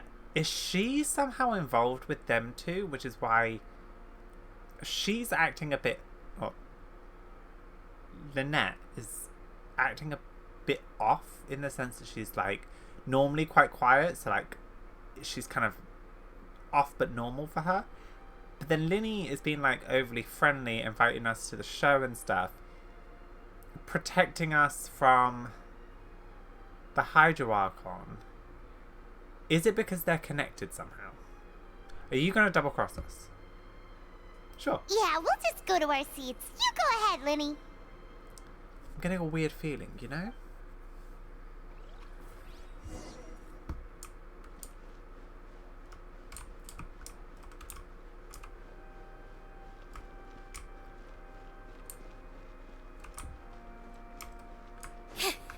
What's her name?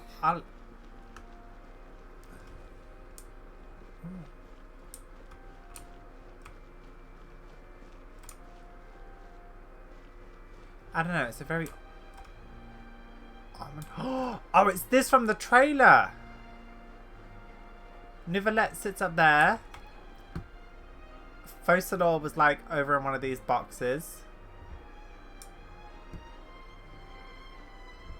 Again, I'm getting weird vibes. You know what I mean? Weird vibes. Oh, these should be our seats. Come on, let's sit down. I saw his hair. Why are we next to him? Yeah, don't pretend I didn't see a game. Oh, and this is the theater that...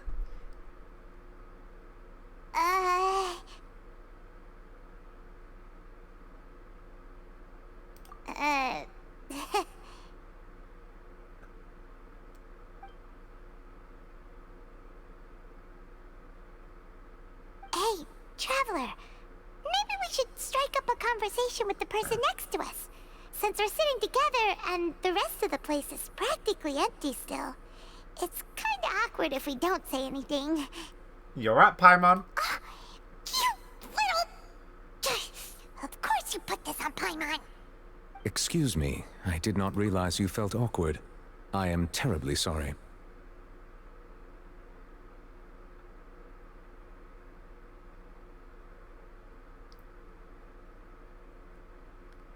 So... He does have vicious eyes. The theory I watched on him, and just based on his design, now seeing him in-game, I hope they're true. I would be perfectly happy to chat with you if that is what you would like. Because Kamians have star-shaped pupils. I need to look it up. One of the top trending things is Bishop Genshin eyes. Oh, but then Baizu kind of has snake eyes as well. But his kind of goes into his whole thing. Same as Chongyun as well. Okay, maybe... Oh, but Kuki has these types of eyes too, but they're all normally one-coloured. Oh, this Reddit post details a lot of things that maybe Kuki is a Vishap as well. That's interesting.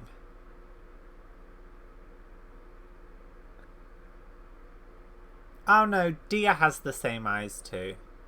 Okay, maybe I haven't looked at characters' eyes too much.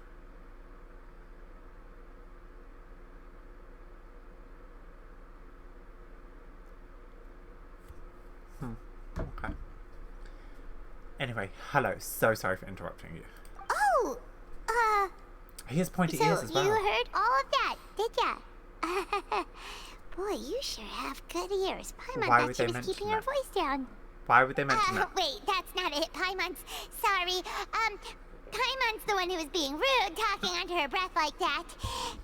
So let's talk. But what should we talk about? Are you a Vishap? Are you a dragon? What are you, sir? Oh, Paimon's got it. You're also here early and sitting in the front. Are you a friend of Linny's too? A friend, you say? Well, if Mr. Linny would like to be my friend, I would be more than happy to reciprocate. Oh, so you're not friends with Linny then? Oh, this is getting more awkward by the second. Paimon nearly forgot to make her introduction. Nice to meet you. Paimon is Paimon, and this is the Traveler. We just arrived in Fontaine. Paimon is Paimon. It is an honor to meet you two. Oh, we're still I've up heard now. of your deeds across Teyvat. And Sorry, as I was fixing required the by camera. proper etiquette, I will also introduce myself. I am... Oh, Monsieur Nervillet. What an honor it is to have you here to see my show. Ah, Mr. Linny. I should say it is in fact an honor for me to see your performance in person. Wait, Nervillet? Could he be...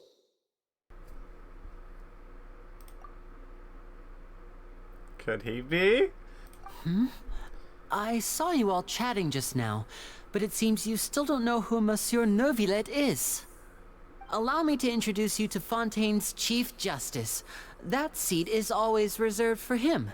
It wouldn't be too much to say that he's the symbol of justice and honesty here in Fontaine. Ooh, sorry for being so rude just now. Paimon had no idea you were such an important person. No offense taken. Being Chief Justice is merely what I do for work. Nearly every person has their usual reserved seat, so I'm not so special, really. And by the way, I should probably let you know, even though I would prefer not to. There's someone sitting up there in the VIP seats that has been striking a pose for quite a while now. I believe she is trying to give you a most elegant and impressive first impression. So I think you should take notice of her sooner rather than later. Otherwise, she may become flustered.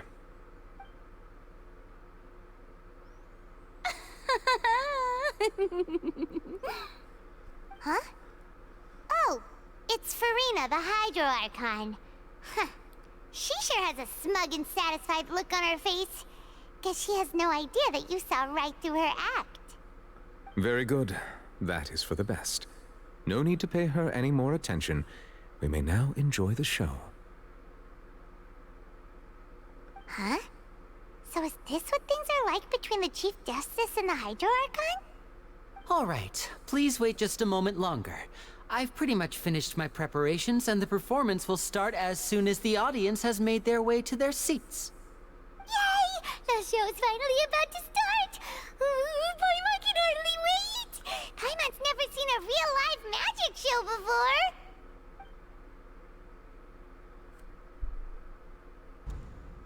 Where is this going? Oh, we're just sat next to him. Okay, that's They're fine. dimming the lights! The show must be starting!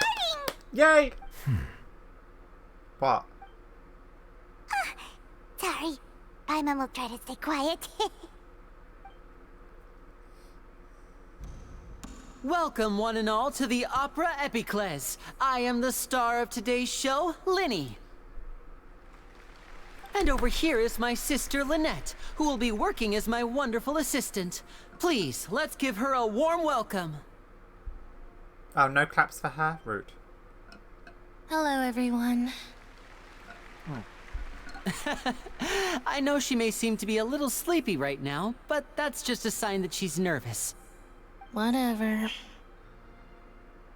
Now, some of you may be thinking, two vision holders who can freely manipulate elemental powers performing magic is not true magic at all.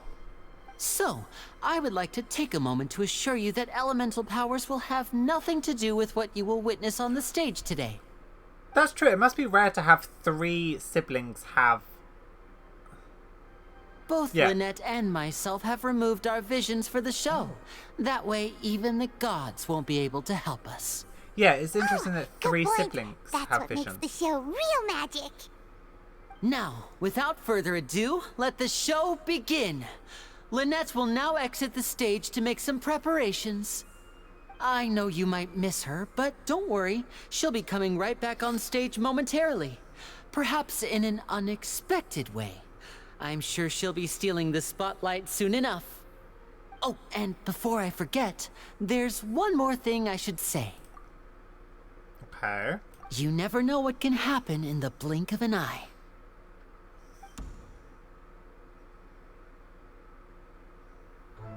A magician's greatest skill is making things disappear or appear. The possibilities are endless.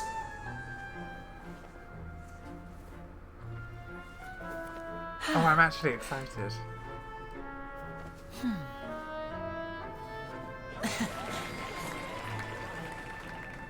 Huh?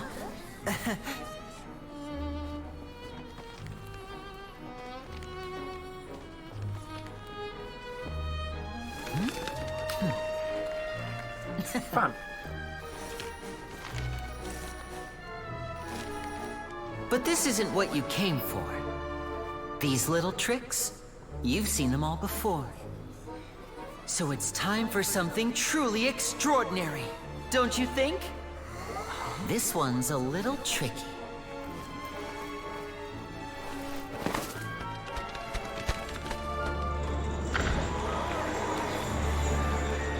Using this water tank, I shall make my sister vanish completely, right before your very eyes. Oh god.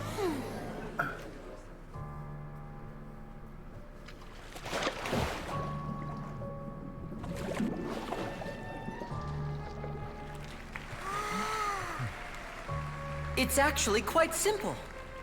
She'll just turn into air bubbles and float right out of the top.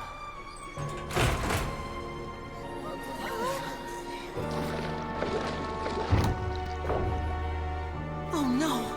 I told them to check all the props carefully. With the lid on, even air can't escape. An amateur magician would be getting very nervous right around now. Luckily, it's me on stage, so let me show you what a true virtuoso can do. How long does she hold her breath for?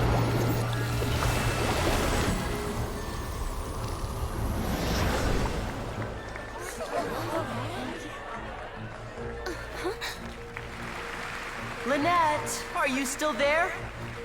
Don't go too far. We don't want to use up all our magic. Hi, I'm back. Uh-huh.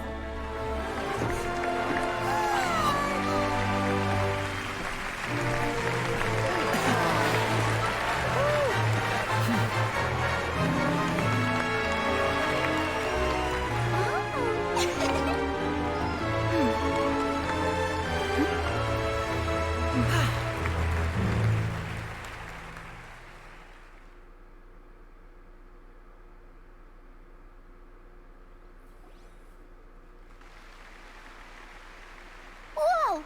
What in the world just happened? How did he do that? Paimon didn't see him do anything! Wasn't Lynette inside the water tank? How did she disappear and then reappear out of nowhere?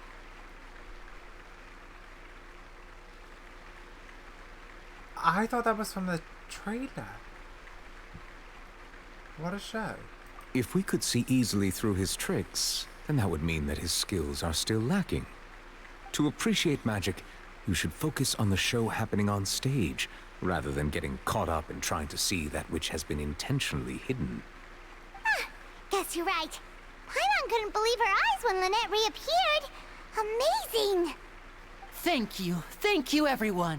I'm glad you enjoyed that performance. But our magical journey has only just begun. I've prepared even more astonishing surprises for everyone here. The magic of transformation and disappearance can go far beyond what you've just seen. I'm sure many of you are thinking that escaping the water tank was impressive enough.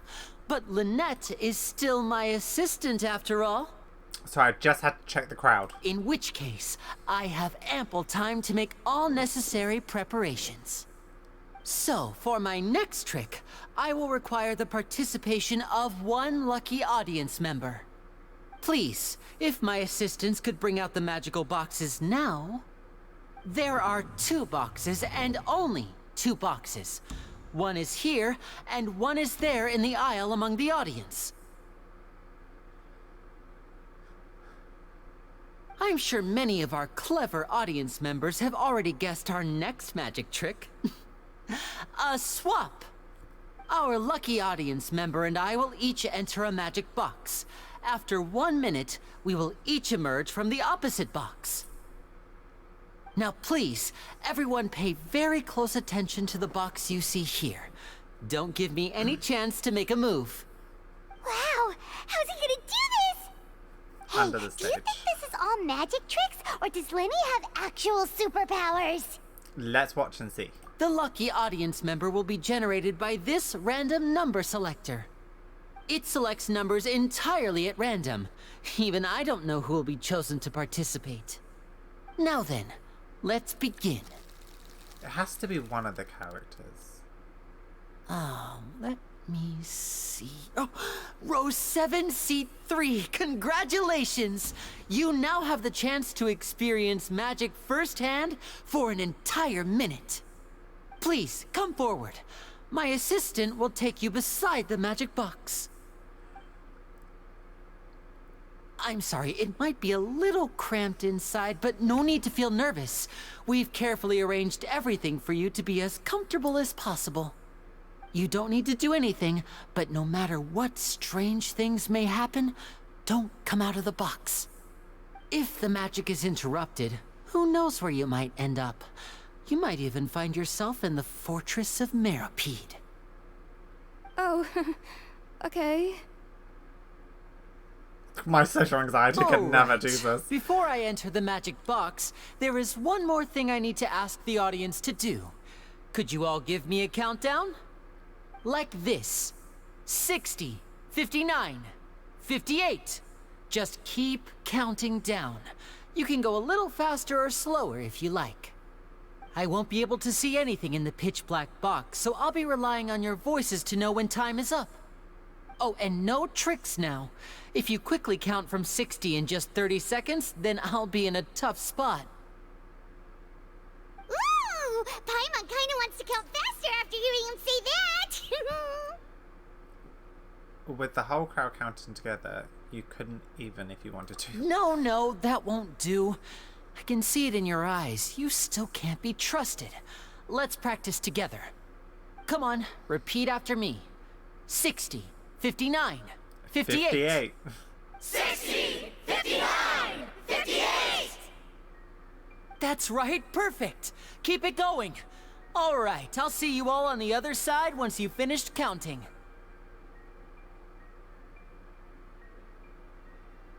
54, 53, 52? Huh? Why aren't you counting, Nervalet? I am counting in my head. I think things are exciting enough in here as it is. Merely a consequence of my identity and personality. Do not worry about me. Just enjoy the show. Oh, alright. You look so serious that Paimon thought you might be feeling uncomfortable or something. Sorry. 40, 39, 38! Mr. Linney, are you all right in there? Is everything ready? Yes, I'm fine. I'm just double-checking the direction of the magic. It would be a disaster if we get sent to the wrong places. For example, mid-air right above the audience. Even though he's saying that, Lenny doesn't seem nervous at all. I think it's all a part of the show. Huh? What was that noise? Did you hear it too? Did it come from the stage? Not sure. Anyway, it doesn't seem like anyone's worried about it. 25! 24! 23! What's wrong, Mr. Linney? I can still hear you moving in there. I seem to have accidentally knocked over a decoration. I'm trying to fix it, but it's pitch black in here. I can't tell left from right. Never mind the decorations. There's no time for that. The show is what's important. No, that's unacceptable. I want my show to be perfect. Don't worry, we still have 20 seconds. Hear them counting? 19! 18! 17! It seems things aren't quite going as planned. I apologize, everyone. It feels like you're all starting to count faster, but that's all right. I know it can be tiring to do such a long countdown. 10 seconds and change is still plenty of time. 10! Almost there now. 8! Swapping two people is harder work than you might think. Even a master magician like me can't guarantee I'll get it right the first time. Hey, wait! Is this the back one? I can't tell. They both look the same inside. Huh? No, that's not it. I'll try again. 7! Hey, slow down! Honestly! 5! 4! 3! Whoops! That doesn't count! 0!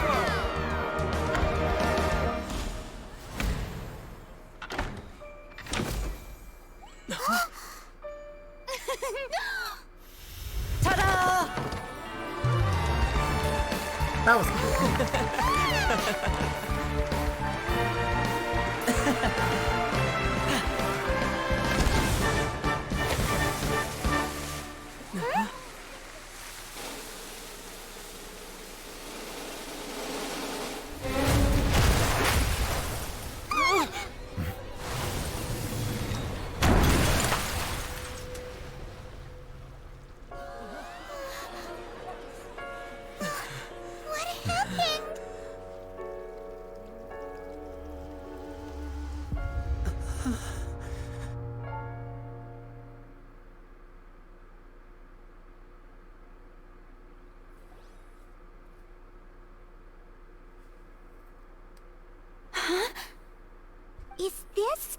show? Did that girl die?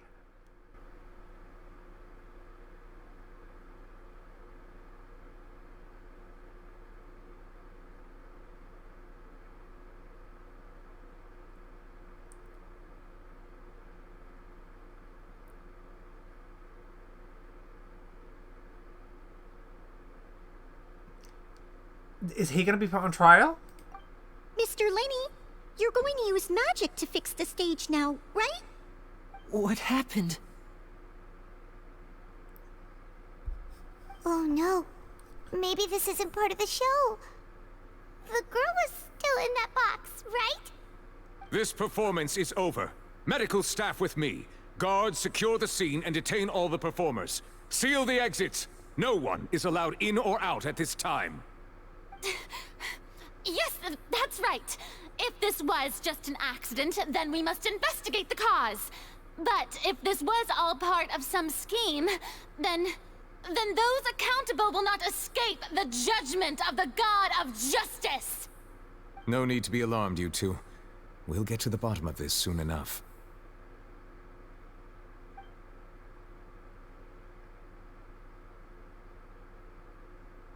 Unfortunately, the person who is in the magic box has been pronounced dead. His name was Cowell, one of the assistants in Linny's magic troupe. Oh. Apparently, the fireworks on stage ignited the ropes that were suspending the water tank, which then caused the tank to fall onto the stage. As of now, we are still not sure why we found Cowell in the box, rather than the guest from the audience. And after an initial search of the area, the guards have confirmed that the girl is nowhere to be found. It appears that this incident was not merely some mishap with the performance. And there are many indications that it is connected with the case of the serial disappearances of young women. The serial disappearances case? That's the case that Charlotte mentioned before!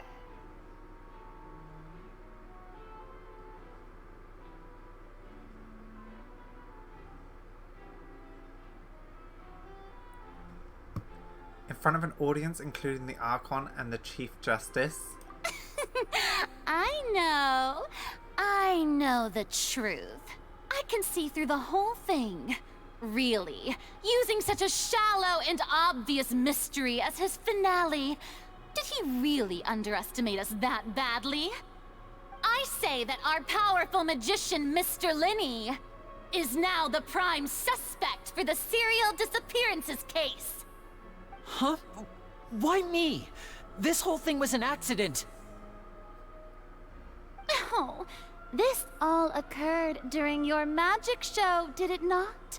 The missing girl disappeared after being chosen, did she not? The deceased is one of your assistants, is he not? Now that I think about it, that whole speech about magicians making things disappear was nothing more than a provocation, a bald-faced challenge. That can't be right! How can Lenny do this? You don't He really was know in the him. box on the stage the entire time! We can even hear his voice! Besides, before the show, he told us that he would like to catch the criminal behind the disappearances! He couldn't possibly mean catching himself!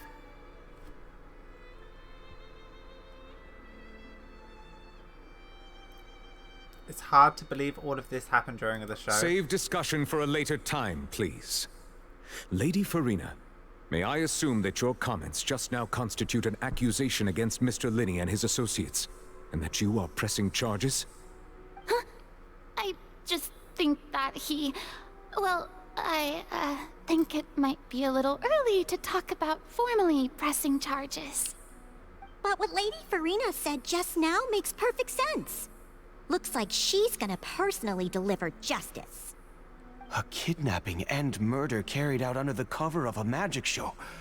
Lady Farina said it all. I mean, of course, my dear people. But what excites me even more than the obvious truth before our eyes is the opponent I'll be facing. That's right. I mean you, Traveler. You'll support Lenny, won't you? After all, he was the one who helped you the first time we met.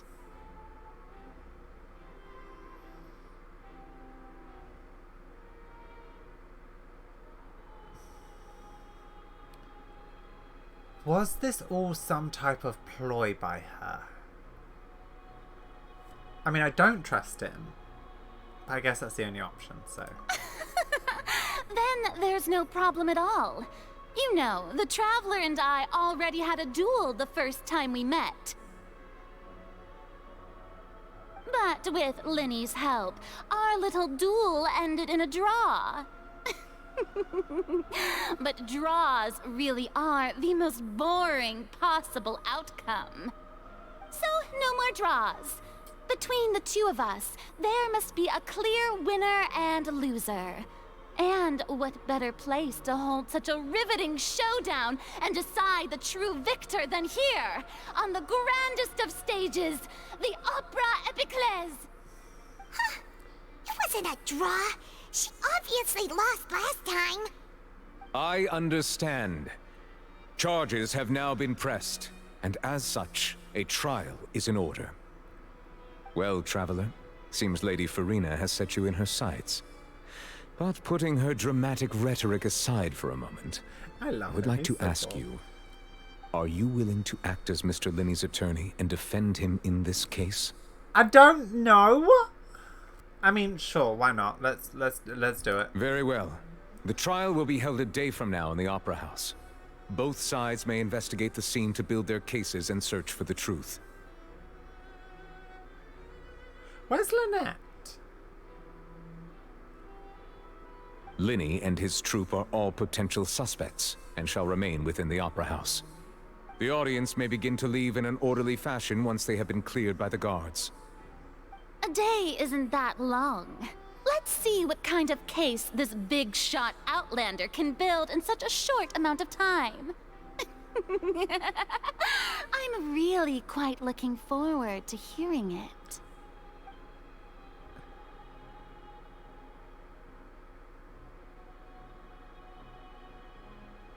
Linny!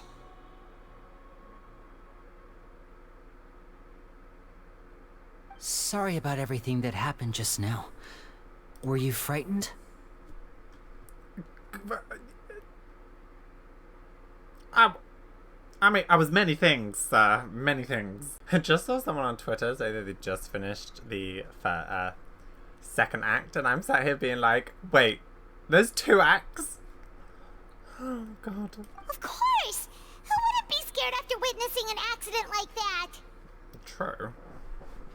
Yeah, I'm a little shaken up myself. How could this happen? And poor Cal.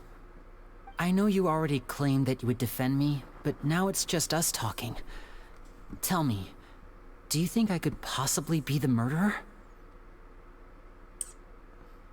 Hard to say. I understand. Even I'm not sure what happened, so I can only imagine how difficult it is for you to grasp the situation.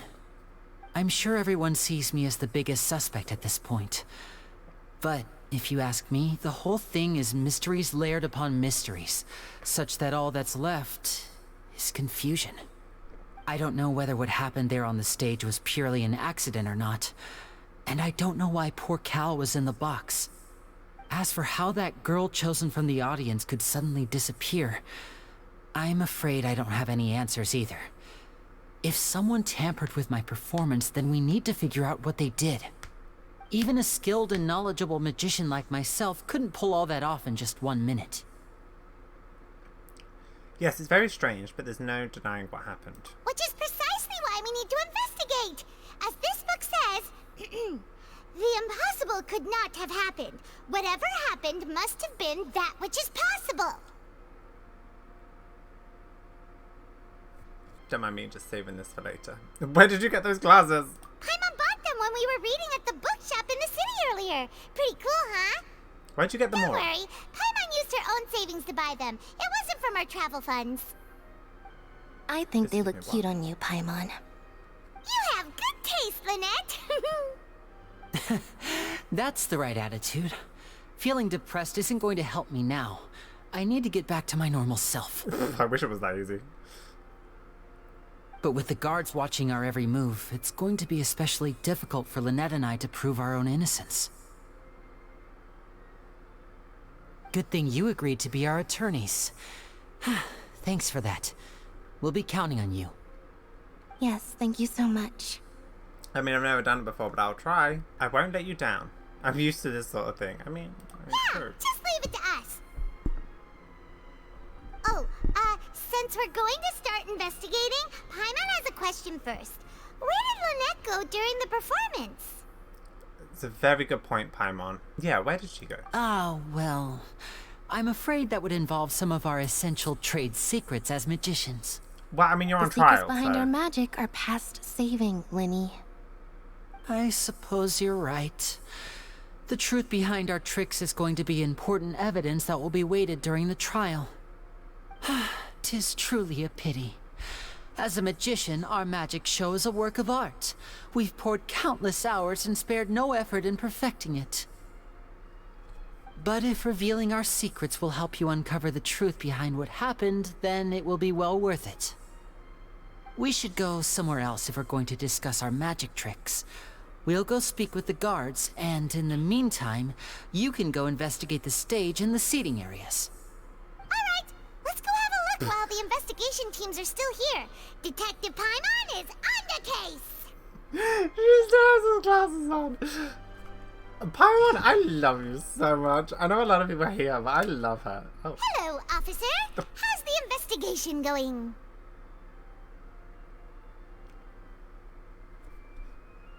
With Lily and Lynette so tiny. I see. You must be the traveler that Lady Farina mentioned.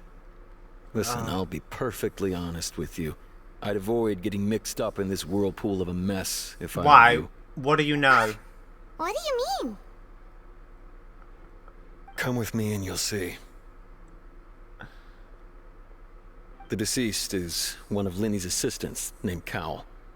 Even though he hadn't joined the troupe long, he was hardworking and everyone generally liked him. The assistants are usually in charge of setting up and inspecting the props, as well as assisting with the show and keeping the crowd engaged. As you probably saw when you were in the audience, the water tank suddenly fell and smashed the box with Cowl inside it. But why was Cowl inside? This is the real mystery. We've already searched the scene and were unable to find any traces of the girl. However, if you look carefully, the box was positioned directly under the water tank. The ropes holding the tank were then burned by the pyrotechnics on stage, causing them to snap. Yeah, but of course the box was put right under because that's the center of the stage. So, of course, with everyone like around, you want everyone to be focused on the center of the stage. So, of course, that makes sense. All these factors lining up so perfectly makes it hard to see this as a mere accident. If anything, the more logical explanation is that the whole incident was intentionally planned, and Linny is the most likely person to have access to all these areas. But he doesn't have a motive! Are you both good friends of his? Kind of. Well, you can't say we're good friends, but we've known each other for a little while. So in just a short time, he was not only able to win your trust, but even convince you to act as his attorneys. I know there's no such thing as magic. The real trick of a magician is holding the audience in the palm of their hand. Well, no, he didn't convince us to be his attorney. Focalor did. Was this guy even here? I've seen a lot of cases, and I can tell you that people are the least reliable kind of evidence. Just people. Just flat out people. People can also be the most reliable evidence. Sorry, I tend to be pretty straightforward. Just know that I'm warning you for your own good. Yeah, but you've got a few Anyway, things wrong, you may investigate the scene of the crime yourselves if you're curious. Who knows, maybe you'll be able to come up with some new evidence. Paimon. Oh. Oh. Oh. Oh. The investigation from the guards indicates that the fireworks launched at the tail end of the magic performance set the rope dangling the water tank alight, causing the tank to fall and kill Cowl, who was within it. It seems evident that Linny is the likeliest user of the prop to commit the crime. However, the reason for the victim being Cowell and the reason for the chosen lady's disappearance remains a mystery. Deceased identity. The deceased is one of Linny's assistant named Cowell. He was well trusted by all his colleagues. His job was setting up and inspecting the props, as well as assisting the show and keeping the crowd engaged.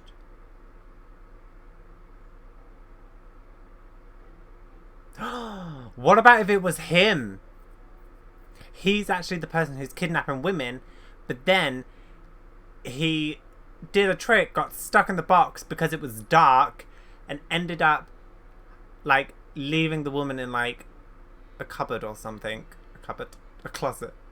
And like then why would he go back? Maybe there was an altercation. She ended up like knocking him out in the box, left the box for however the magic trick works, and then that's why he was in the box when it fell. And the girl's on the run because she's scared that he's gonna come after her. That's it. That's my theory. Yeah, that makes a lot more sense. Yeah. He was trying to kidnap her.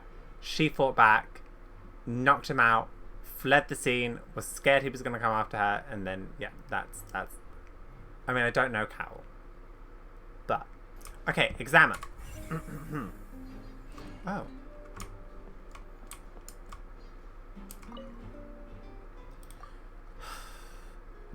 Oh, God.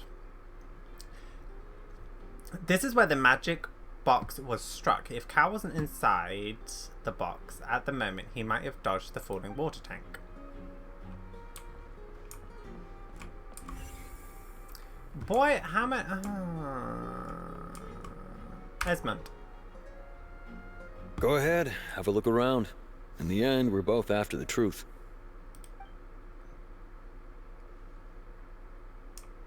Alright. Right, investigate. So this is the rope that broke and caused the water tank to fall. The rope looks pretty durable. How can it be burned through so quickly by fireworks? So either Linny didn't realize this was a safety concern, or it was pre-burnt. Why are you suddenly so serious, Traveler?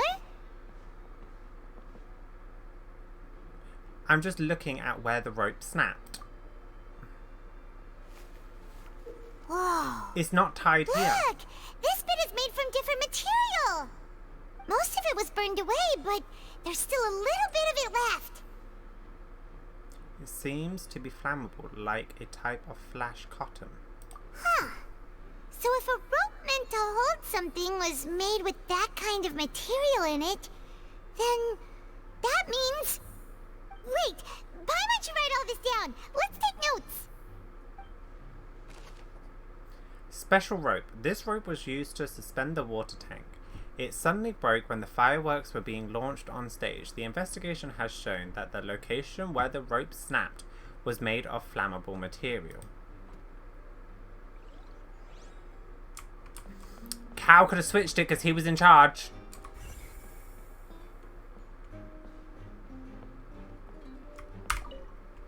Could have been him. The investigation team has some new findings. Turns out there's an issue with the random number selector after all. See, I told you. What if the machine picked some big guy's seat? You think the murderer would have still made his move then? Sorry to interrupt, but we're helping Linny and Lynette with their side of the investigation. What were you saying about the number selector? There's something wrong with it? You're trying to help them? That'll be a tall order. I like a challenge.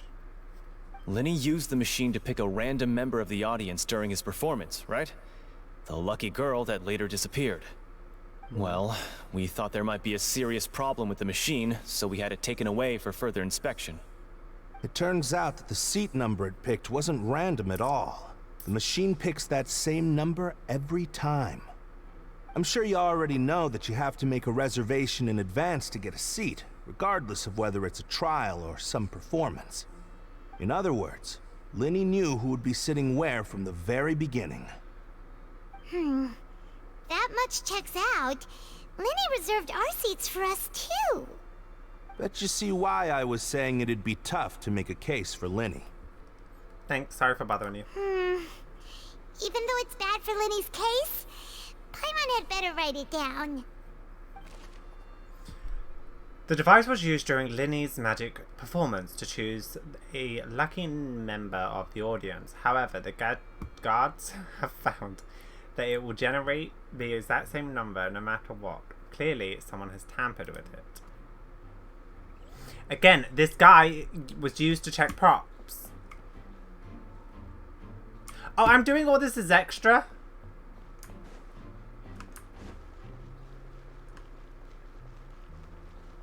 Wait, what? Where am I going?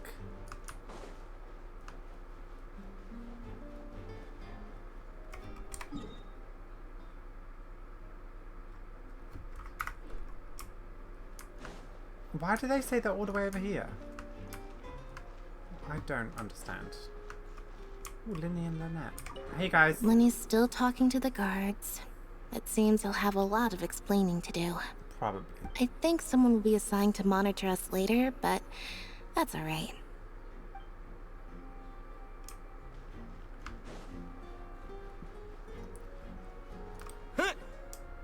Why am I... It says look for 3 clues. I thought... I don't know how many clues we have to look at. It looks like an order box, but Linny's in the box inside. How did he do it?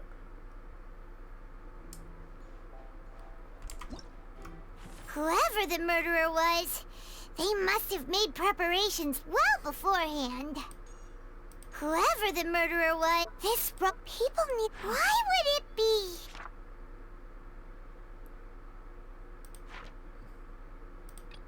Wait, am I actually supposed to find... Oh. Wait.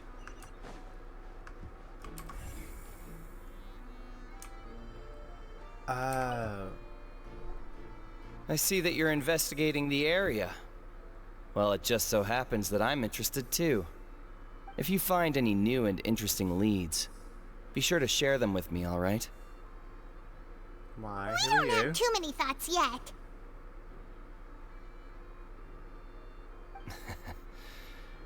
Then why don't I tell you my hypothesis first?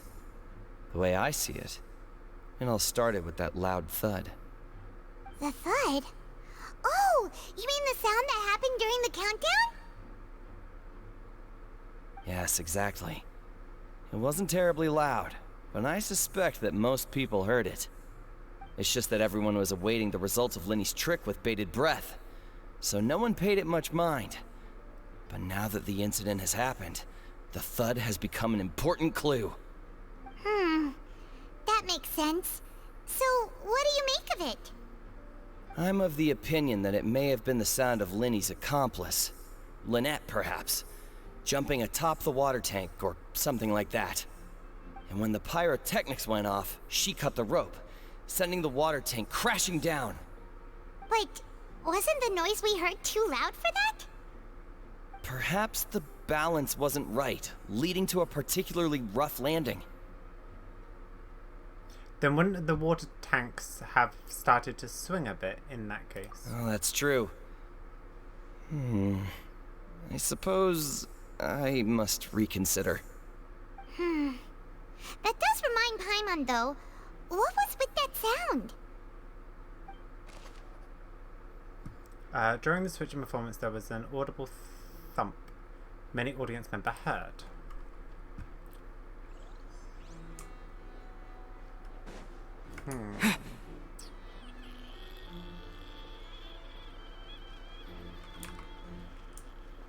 Oh, I do actually have to go out here. Oh, I thought it took us out for some reason. Hey, you! Yes, both of you! Over here! I've been keeping an eye on you for a while now. Huh? You mean us? Paimon, I can't That's take right. you seriously. If I'm not mistaken, you're also among those who wish to cut down the thorns and pursue the truth. No? And by the looks of it, you're not from Fontaine. Well, So you're I'm right on tired. the more about that one, but who are you?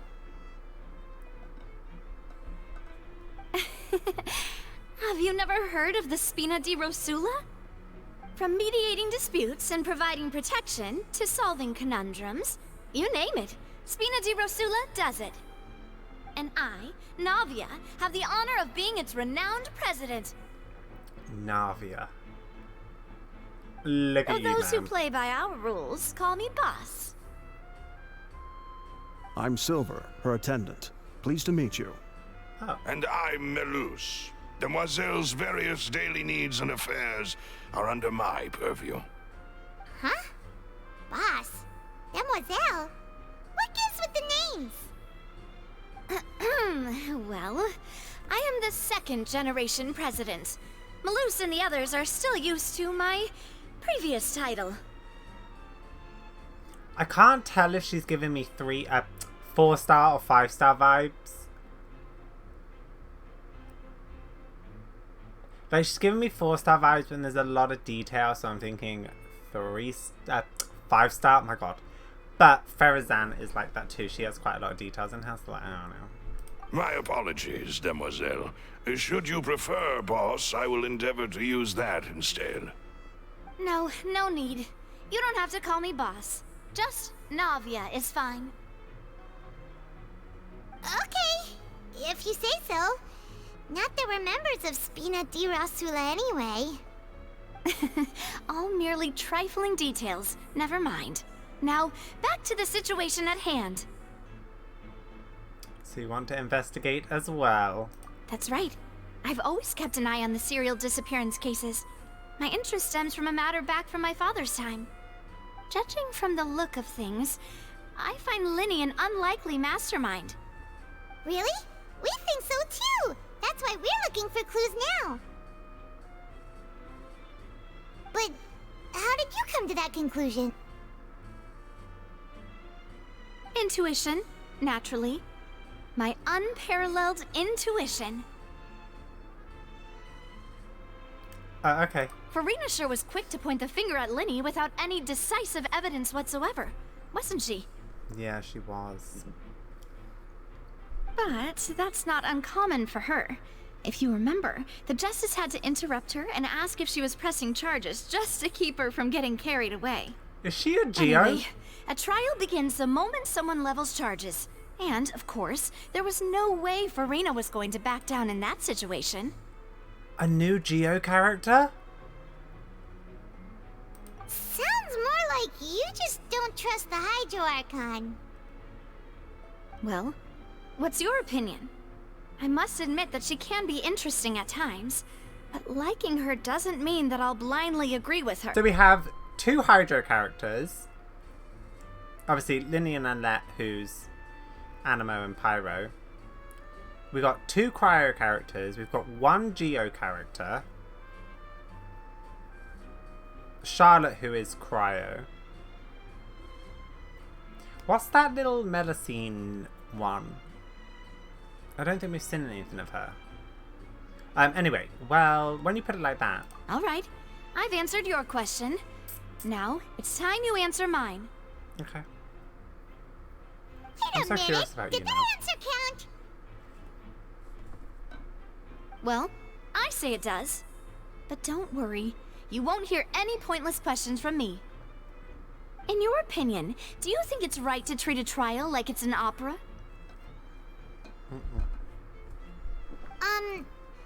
Well? Not always, no. And why would that be? Doing so makes it easy for the truth to fall by the wayside. Something serious like a trial shouldn't be treated like entertainment, yeah. See, Silver and Malus? I told you they'd be different. Most astute of you, Demoiselle. I too think that the Traveler's response was most excellent. No matter how wonderful the script or how fervent the audience's expectations may be, the trials that go on stage here must be based in fact. And if that can be done, boss, then... All right, that's quite enough, Malus. Anyway, I like your answer.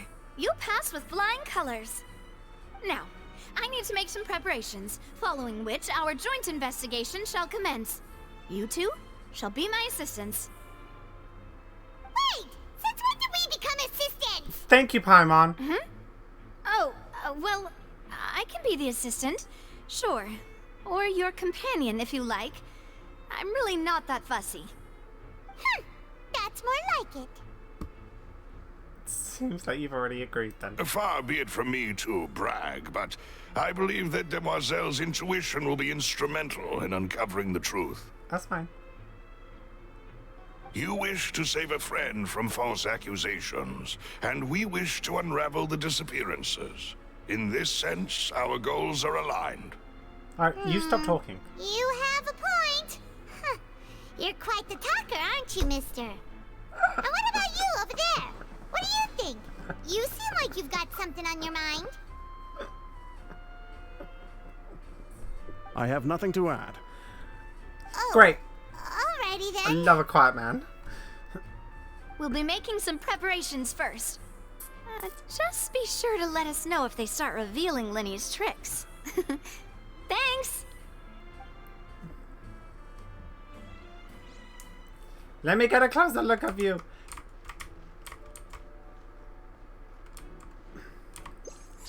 Oh. Sorry, but no one can freely enter or exit the Opera House at the moment. If you wish to leave, you must register your identity with us first. No, we're not leaving. We're representing Lenny and Lynette as attorneys, so we're investigating the case. Were you always guarding this entrance? Yes. After the Chief Justice gave the order, everyone coming in or out must undergo a strict inspection. So, the missing girl couldn't have left from here. At least, not from that point on. What about during the show? I doubt there was much opportunity then, either. Why? How can you be so sure, Well, because I was in charge of security near the entrance at that time.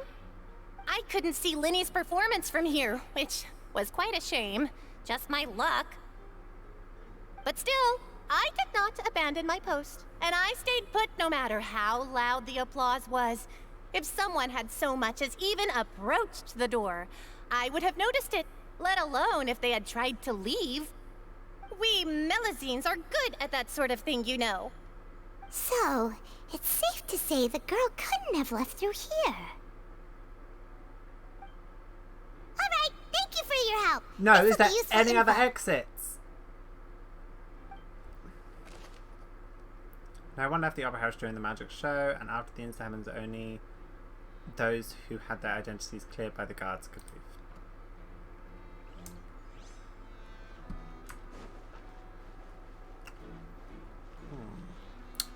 Unless there is another... Yeah, there's either another exit, which she left through. I still think Cowell did something. You know, I just have weird suspicions about him.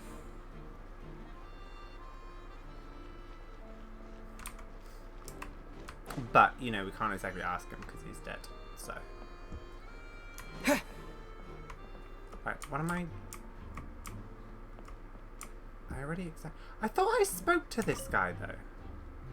Go ahead, have a look around.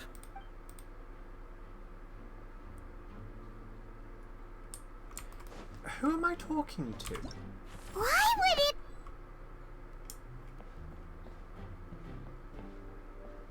You? Oh. Hello there. So What are you investigating? Oh, this location has also been cordoned off because the Magic Troop members are currently considered prime suspects. The investigation team is still collecting evidence. The seats were all booked in advance, so we were able to deduce the missing woman's identity by checking the guest list. Sorry, I'm so tired right now. It's stupid o'clock in the morning. Could you tell us who she is? Sure, it's not like this is confidential information. We will publish it later anyway when we petition the public to help us find the missing person. Her name is Halsey. She's a painter from Fontaine who's made a bit of a name for herself. Apparently, she wasn't a regular at the Opera House, but she'd been feeling some pressure with her work lately, which made her decide to come see the magic show. The magic troupe members all claim not to know her. We have looked into her social connections. It seems that she has no personal grievances or conflicts of interest with the suspects. Simply put, she wasn't related to the magic troupe at all, which matches the features of the previous serial disappearances. Were the victims of previous cases also chosen at random? That's how it seems to us, in any case. Apart from the fact that they were all young women of around the same age range, there really weren't any other connections between them. Okay then.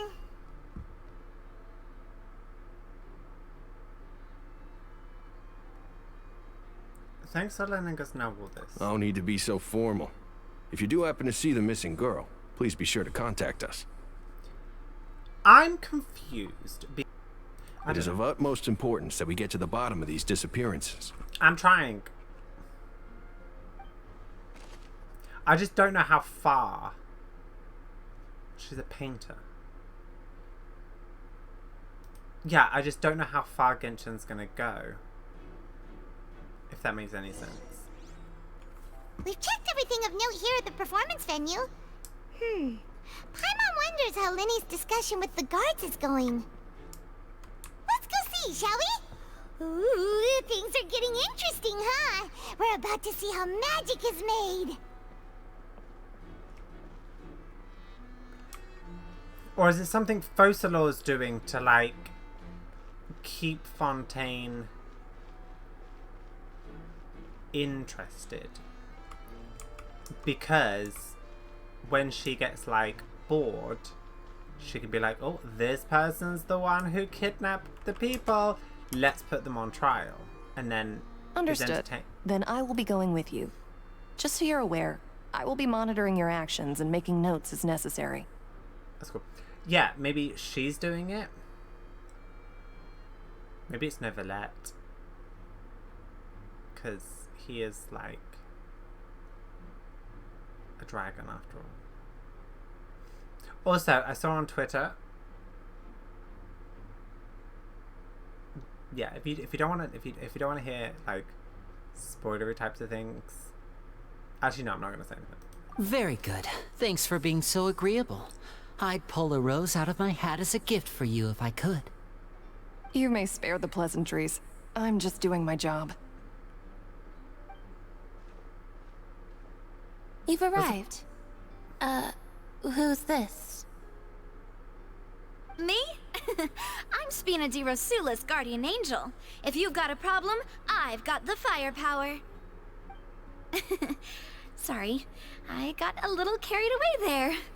Call me Navia.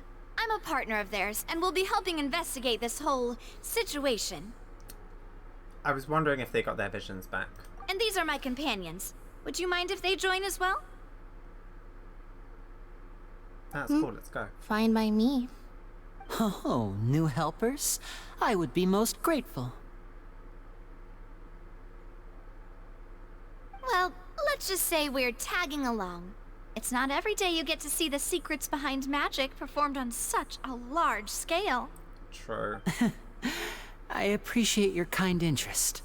Come with me. We'll be heading below stage. Oh, we're going to see how the magic trick was performed? Huh? Below stage? Yes, a world of secrets is hidden beneath this magic box, prepared specifically for this switcheroo trick. But before I reveal everything, you should have a look first. Notice anything strange here?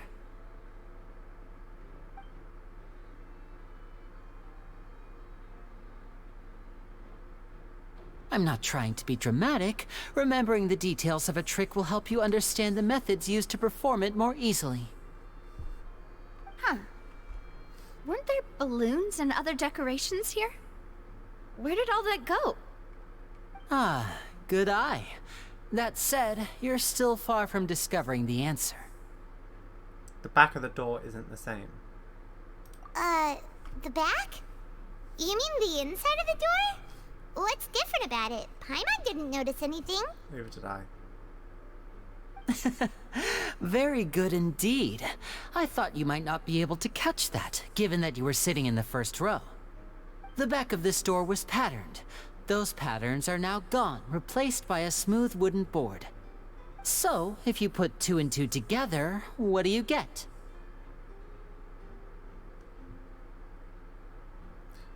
Wait, does that mean there's another box inside this one? Exactly. All right, let's go. I'll tell you how it works as we head down.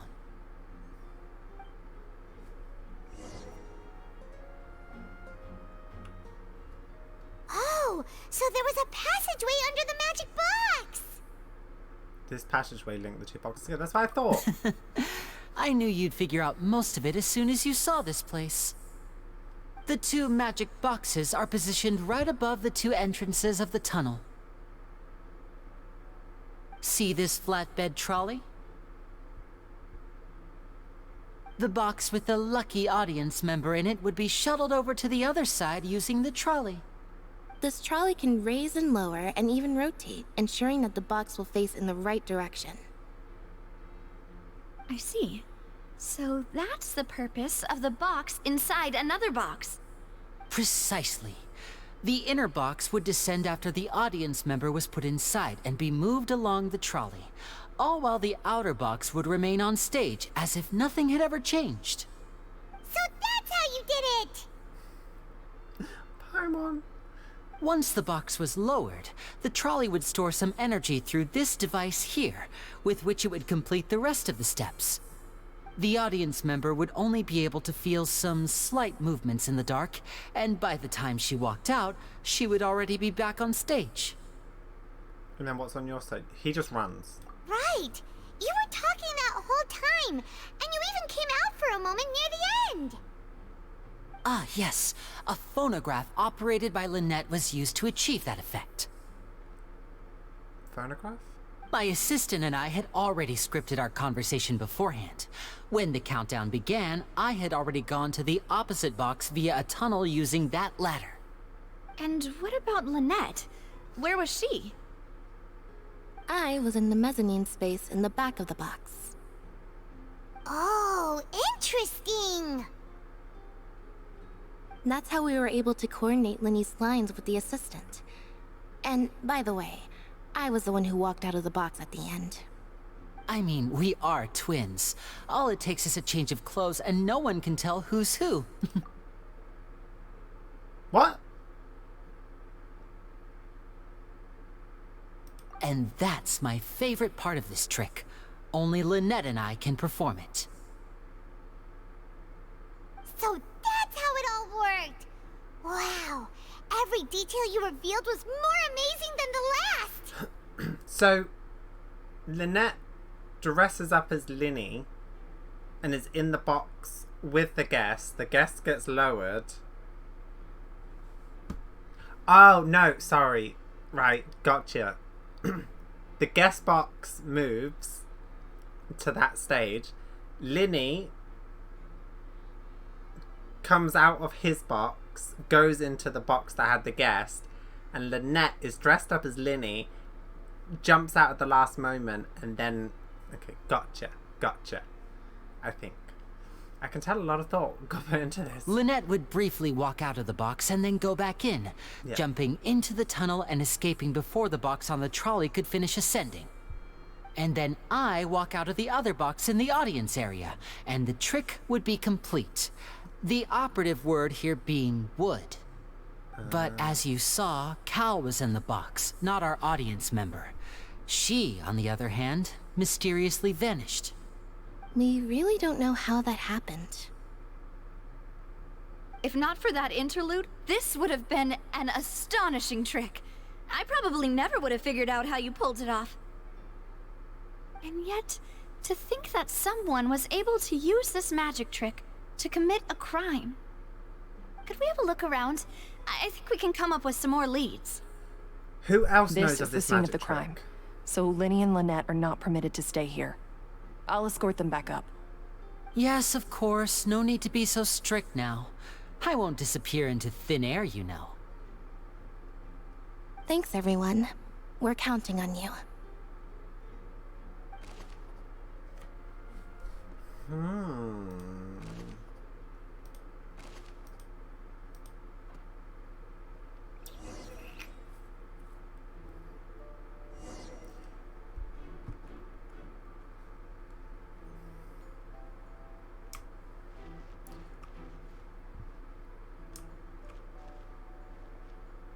Oh god, why is there clothing? I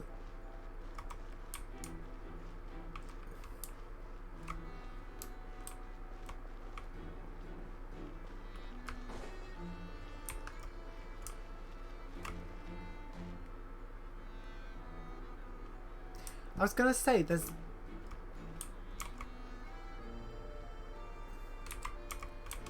doesn't look like any way that Sheikah will be able to get out. But then I looked at this bookcase and was like, oh, suspicious.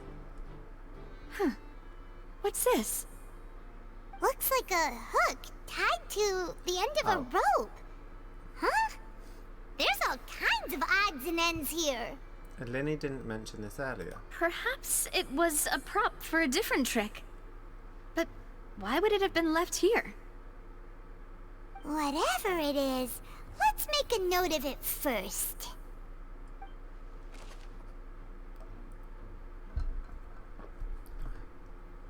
Okay. Well, no, there only seems to be two ways to get in here, which is that way and that way. So unless she's in one of these boxes,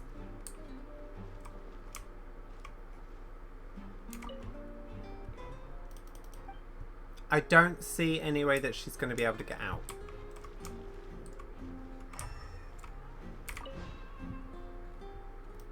Oh.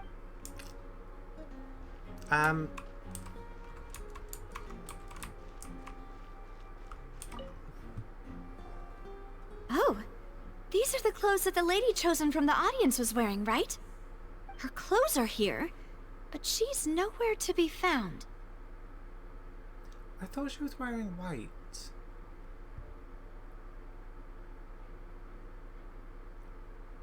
Oh, this is getting creepy.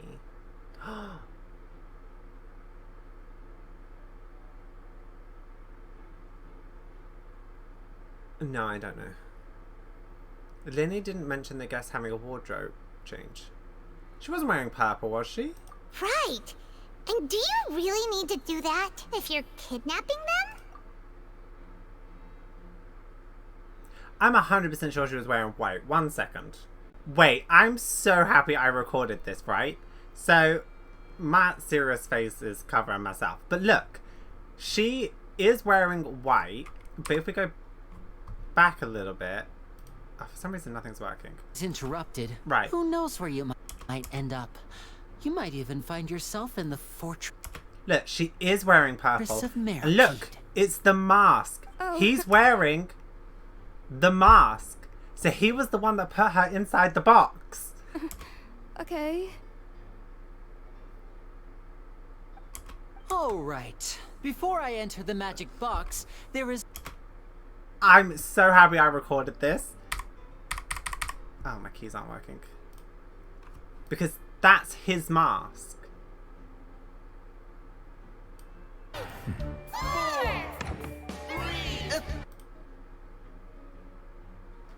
Whoops! That doesn't count! Wait.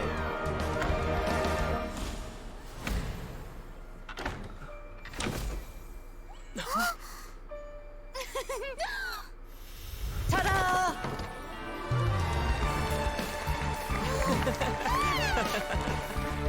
This is so cool to watch back.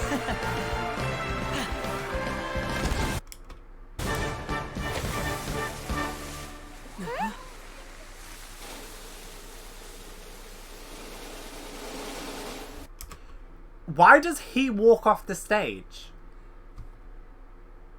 Sorry, I'm really getting into this investigation. But like... But like, if he... Surely he should do this and then be like, oh...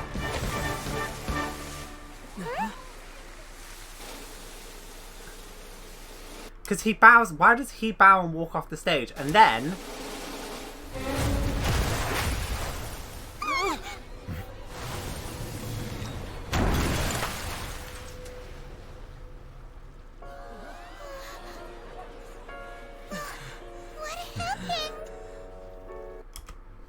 The mask!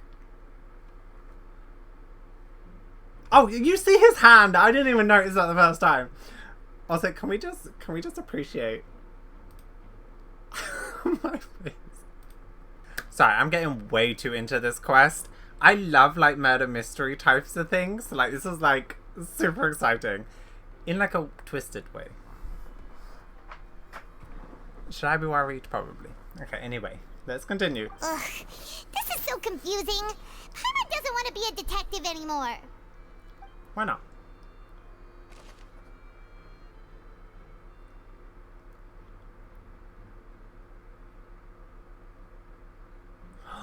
Or she dressed up in another outfit and ran away like that. She gave a fake name, maybe. No, does people carry ID cards with, I don't know. Oh. You can tell what time it is.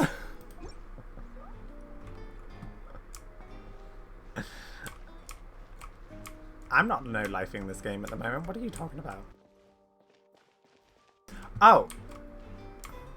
No, I don't want the clothing. The vase. The floor is wet. Please be careful not to slip. Please be careful. Speaking of which, why would there be water here?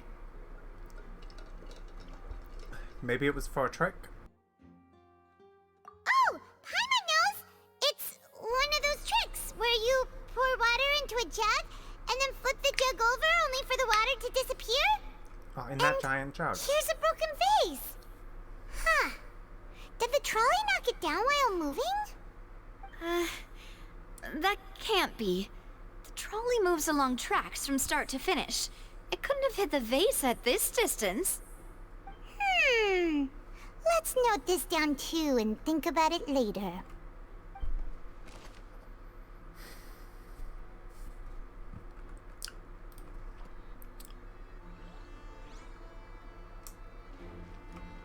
Right. Did the clothing, did the tracks. Okay.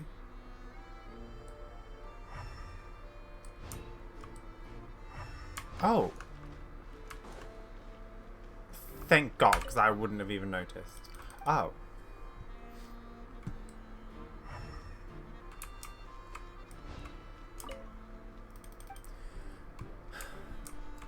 Okay, I don't really know what else there is. We've investigated the clothing. We've investigated the tracks. I'll just take a break. Why not? Storage boxes we already looked at. The lift? No, we already looked at this too. Oh. What is this place? It looks like a vent. Where? It seems someone could fit through here. Huh. Could this have been the suspect's escape route? Alone, perhaps. But if they had to pull another person with them, the space would be too narrow. That's what I'm saying. An altercation happened with... What was his name? Cowell? Whatever his face is, the dead one. And he and her had an altercation because he was the one that was technically trying to kidnap her, but because he was in charge of all the prop things, and an altercation happened when they were doing the switcheroo. She ended up like knocking him out because girl boss, and she climbed through the vent, threw him in the box, then climbed through the vent, and then that's when he went up, and then the thing fell. That doesn't make sense though. Why would he try and kidnap someone and then set up something to kill them?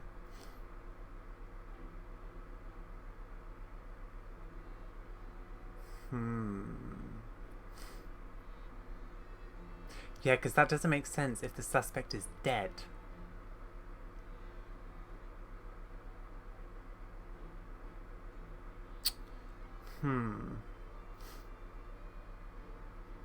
I don't know, unless it's the other guy who, you know, when we said he walked off stage, he knew that that was gonna fall. Unless there's two of them. No, again, that still wouldn't make sense.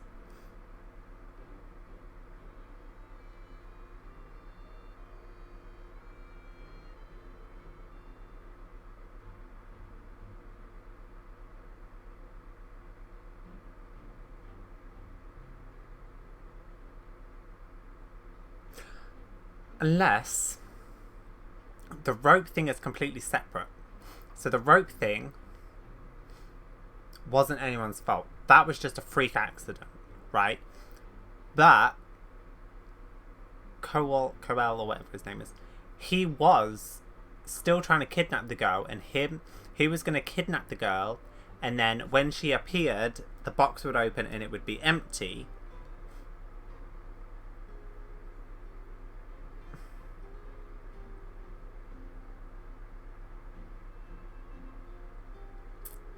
Or he did know and he was trying to kill Lynette, because she was technically, like, in the box, but, like, behind it. Oh, no, she wasn't. She left. I'm trying to work it out. I'm putting on my mastermind hat. Yeah, unless it was that. It was a freak accident, but the water tank falling was a freak accident. Maybe they had to change ropes last minute or something. But Coel or whatever his face is, was trying to kidnap the girl as they did, like, the switcheroo, which is why he thingied the machine to pick that seat, because he wanted to kidnap her. He then went to kidnap her when they were under here doing the switcheroo. Some altercation happened. I would like to think that she just, like, knocked him out, pushed him in the box. The box then carried on its merry way. She escaped, and then he would have ended up in the box, knocked out, but the thing fell, because we don't technically know if he was awake or not. So, maybe. But there are no other ways in or out of here. And Lyney and Lynette were in the magic boxes. Oh, Lyney and... Oh. Other than those that got through the magic boxes, and Lyney and Lynette were in 2 magic boxes. Oh, you're right! Let Paimon write that down. I'm so confused. I'm lost.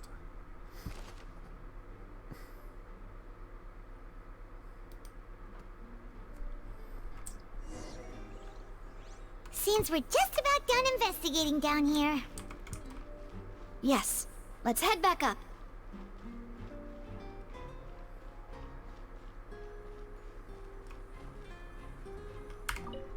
I'm so confused. I thought I had it worked out, but I don't know. I still want her to girl boss her way out of here. Like, seriously. Well, we've ascertained the state of the crime scene. Let's find a place to sort out our findings once Malus returns. Seems to me that there are several things that don't add up here. Apologies for the wait, demoiselle. So, what did the guards say? Did the criminal escape through the vent? They believe the odds of that are very low, since the vent leads to the Opera House's basement. The guards have checked the area carefully. No one left through the basement during the performance or after the incident, and no one was found hiding there. So the tunnels become like a secret chamber then! You know, like the kind you usually see in novels! It would seem so. The plot thickens. Halsey's disappearance and Cowell's death are both quite inexplicable. No wonder Farina was so confident in her accusation. All the current evidence points toward Lyney and Lynette. In other words, the charges are very likely to be upheld unless we make some considerable progress. Charges and then trial.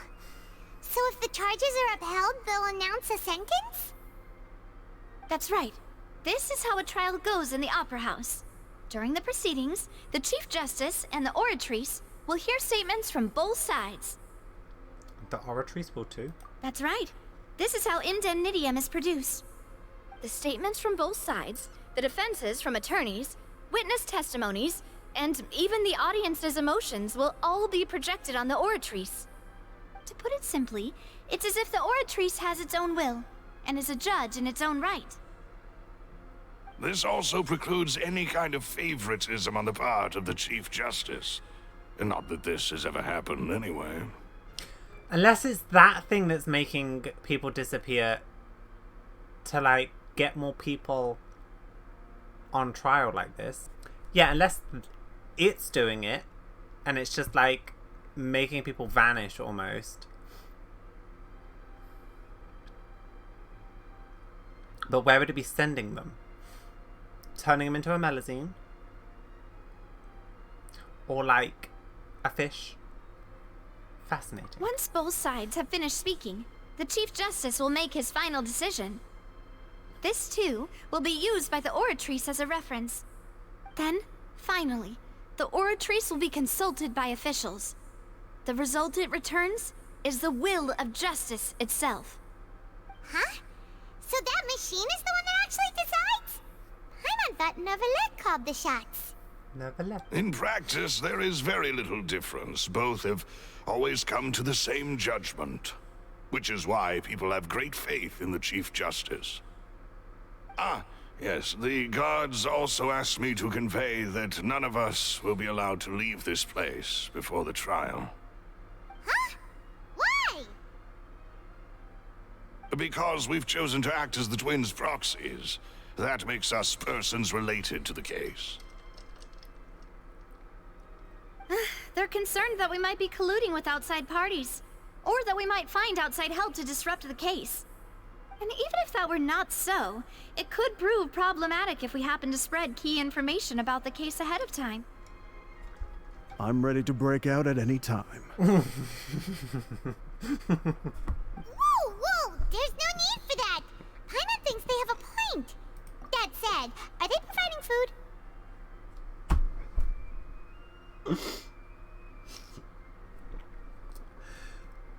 I almost spit out my drink. That was so unexpectedly funny, and I can't tell you why. He just hasn't said anything, and then it's Abracad. Honestly, I love a man like that. Whew. Okay, anyway, are they providing food? Paimon answering the right questions. Of course. Asking. I just hope you don't mind the lack of options. I'm afraid that catering to all tastes is not in the cards, nor is any guarantee of balanced nutrition. That's fine, it's whatever. Now's not the time to be picky. In that case, let's just sort out our findings together here. Pity. I was hoping to take you to try some of Fontaine's famous desserts, too. I love desserts. I mean, what better way to properly think through our findings than over some tea and sweets? You're a woman after my own heart. Love a woman who's into desserts. Huh. Breaking out suddenly doesn't seem like such a bad idea after all. Paimon. Just kidding, just kidding. Paimon will still do her best, even if there are no snacks. We have enough in our bag. What do you mean, no snacks? Of course we'll have snacks. If we cannot buy some, then we'll simply make some. Huh? Here? But how? Oh, I love her. Why Understood, can't I find a mademoiselle. woman like this? Everyone, please come with me.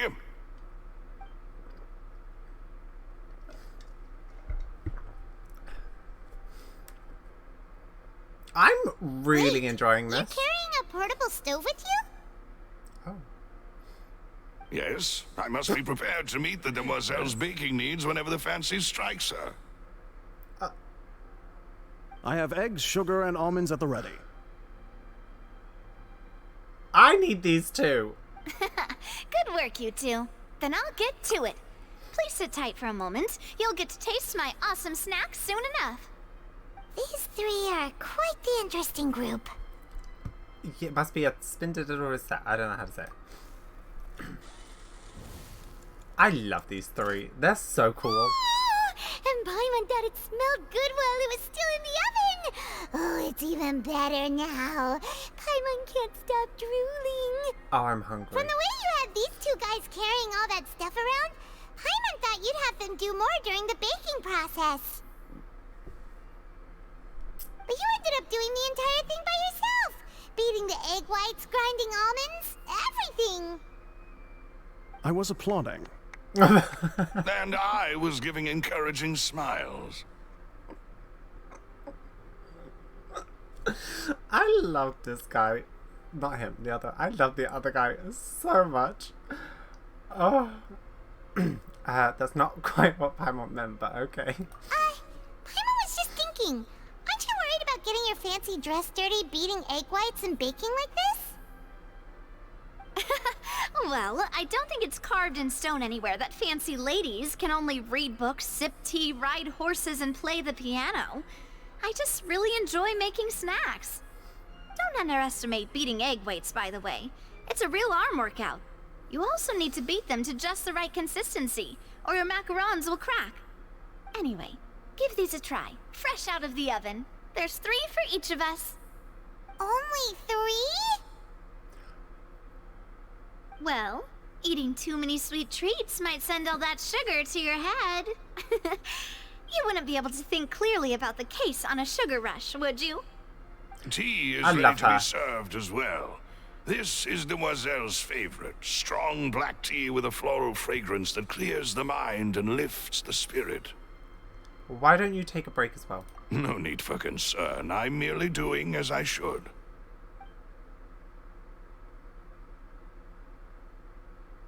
All right then. Down to business. As Paimon mentioned previously, the tunnel seems to be something of a secret chamber. I love this. Look, I've eaten 1 and Paimon's eaten 2. I think that's just an interesting detail. However, we can assume that Linny and Lynette were not alone within it. Some criminal also occupied its sealed confines. The magician twins could have committed the crimes, of course, but they lack any logical motive. Exactly! Why would they do such a thing right when everyone was watching?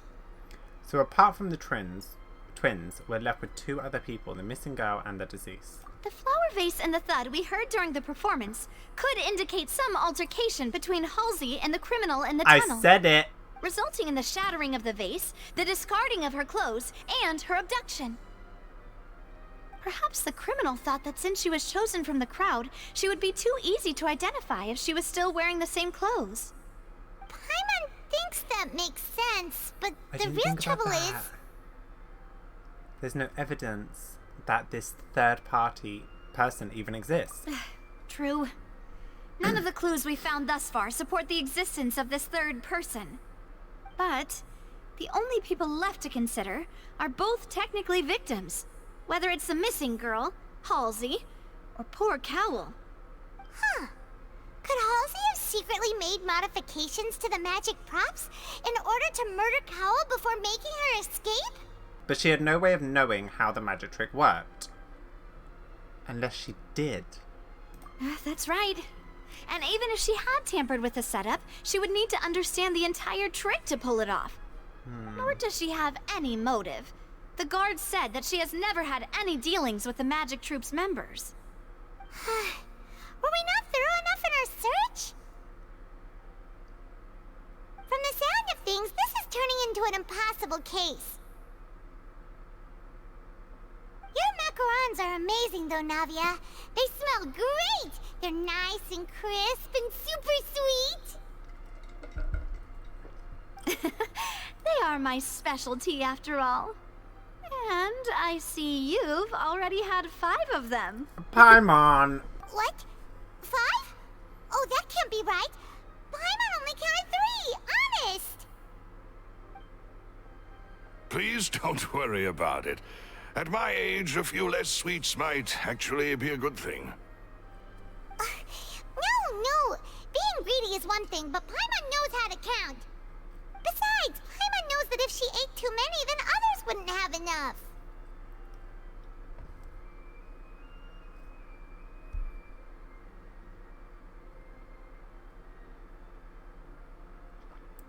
Why do I feel like this is leading to something? It's fine. If you ate them, you ate them. Wait! Even you don't believe Paimon? How could you? If Paimon ate those 2 extra macarons, then may they turn into stone in her stomach! All right, we get it.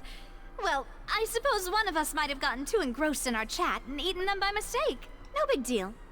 Malus, set up the stove again if you would. Huh? What are you doing? Making sure everyone gets 3 macarons, of course.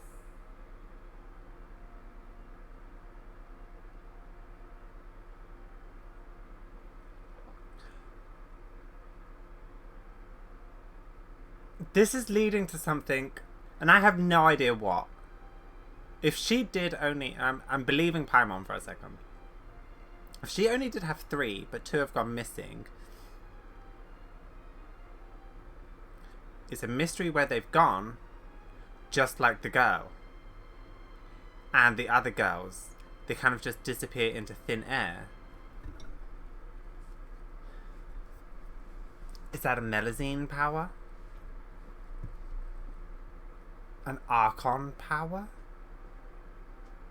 A dragon power? No, I don't think he would do it. Also, I think we're far enough into this video. Novalet is apparently a dragon. I saw a thread on Twitter about it. And apparently those blue bits in his hair are his horns. So, fun fact. Exactly. We don't want to trouble you. As you wish, demoiselle. And I have the egg, sugar, and almonds. Well, this really is your hobby, huh?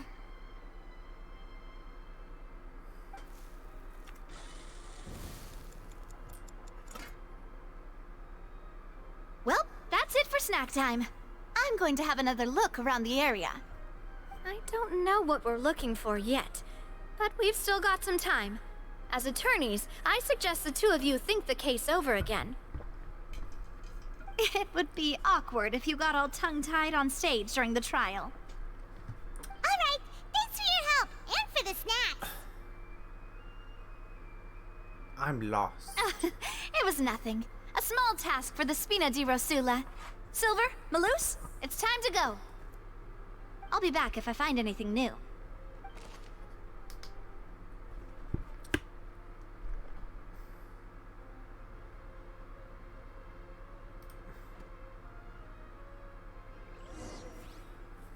Alright, it's time to put our heads together. We've got to get our defense ready for the trial. Oh, it's probably gonna be a long and difficult case. There's no point in worrying about that now. We just need to prepare. Here, take Paimon's notes. They should help you review the situation. I've been reviewing the whole situation this whole time. I'm confused. Oh, we can do all the normal stuff? Oh, I was gonna say, can I get up there? Participate in the trial. Oh, viewpoint! It's so pretty. Okay.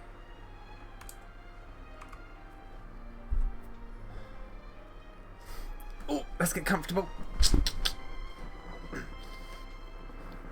do we do? The whole situation is so confusing.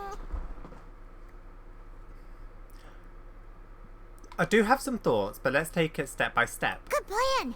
Impossible things don't just happen. We'll get to the truth one way or another. Just relax. Even if everyone else suspects Lenny and Lynette, at least we will be supporting them from the stands. Besides, I doubt Farina understands any more about what happened than we do. Thanks, Navia.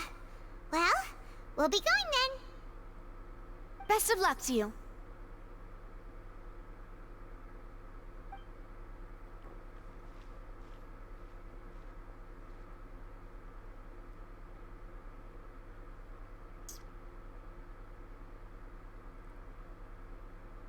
Ah, finally, you're back. Well, how did your investigation go? To be honest, you might be disappointed. No. We're already very grateful that you were willing to help. Well now, don't you all look disappointed? Don't tell me that your investigation came up empty-handed. That was to be expected, of course. The guilty can never produce proof of their innocence. I love how her eyelashes are But like don't crowns. let that stop you. I shall be terribly disappointed should you, my most anticipated foe, concede so easily. Just you wait. Since both parties are present, I declare that the trial regarding the magic show incident is now in session.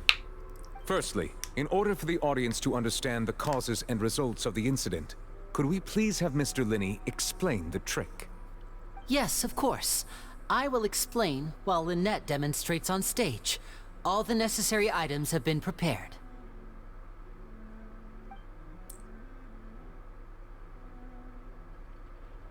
Thank you, Mr. Linney. In that case, I take your statement to be that you ran to and remained hidden within the magic box in the audience stands once the trick began, and thus could not have committed the crime. Is this correct? Yes, that's correct, Your Honor. In that case, I call upon the prosecution. Lady Farina, do you wish to refute his statement in any way? Why, of course I do. Allow me to take the first shot and break this case wide open. Mr. Linney is clearly lying. There is no way you could have been in the box the whole time if you were to abduct Halsey and murder Cowell. In fact, I'd say you were hardly in that tunnel at all. That is simply your hypothesis based on the presumption that I'm guilty. Oh, is that so? And if I may ask, what did you hear while you were inside your box? The roaring countdown of the crowd, of course. That's how I kept track of the time and built anticipation for the finale. And you didn't hear anything else at all? Nothing that might leave an impression of any kind? No, nothing. I see. But when the count reached 30 seconds or so, there was a thud. One so loud that I believe practically everyone heard it. Huh? Hey, hang on. Something's not right here. How could Linney not know about that sound? Yeah, I'm sure he could have heard a noise that loud from inside the box. I was right by the box and I definitely heard the thud. Look at those scales. Could those mean... They're probably representing the oratrice's stance on the trial. Well then, ladies and gentlemen, allow me to use the words of the magician himself. You never know what can happen in the blink of an eye. Indeed, it seems his alibi can also collapse in the blink of an eye. Of course, I have armed myself to do far more than smash your alibi.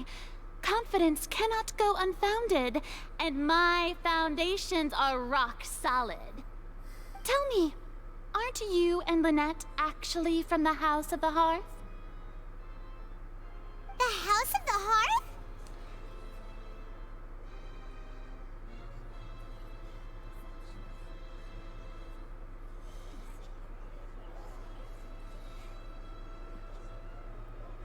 What? They're Fatui? No wonder they did something like this. So the serial disappearances were the Fatui's doing. Now it all makes sense. I've got a feeling that what happened on stage probably wasn't just an accident. That's irrelevant. Our identities have nothing to do with what happened. Indeed. Then perhaps you could tell us everything that happened during that 1 minute. Oh, I had to double check because I was like, I'm pretty sure that's the orphanage thing that Arlecchino, that's how you say it, Arlecchino, whatever, runs. And I wasn't too sure, but I just like Wikipedia'd it. And it says, the How the Hearts of an orphanage in Sinisnero run by Arlecchino. I'm sorry, I need to hear it. Several notable members of the Fatui.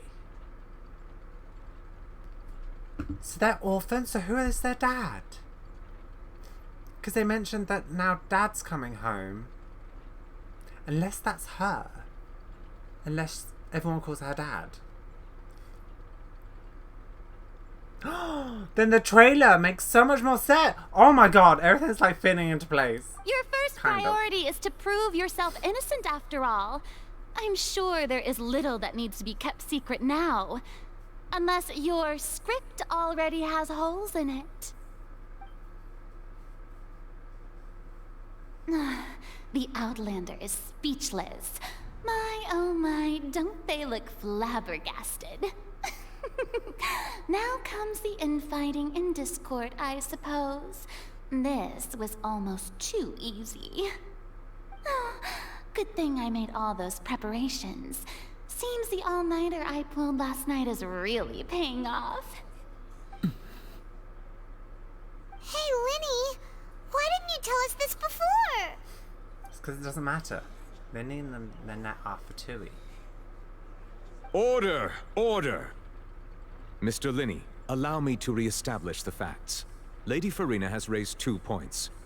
First, when the thud was heard in the Opera House, you were neither in the box nor the tunnel.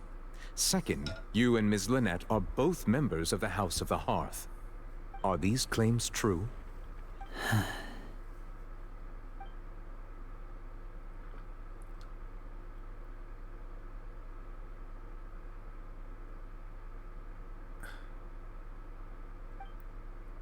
Plus, Child is here.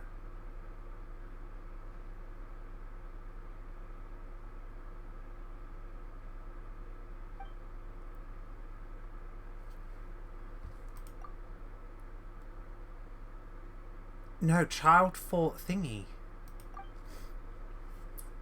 Please answer my question, Mr. Linny.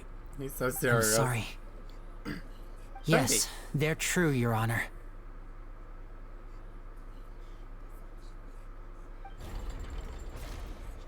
No!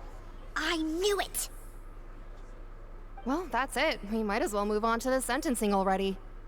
What should we do now? People are so quick to judge. Permission to speak, Your Honor? Granted. My client has...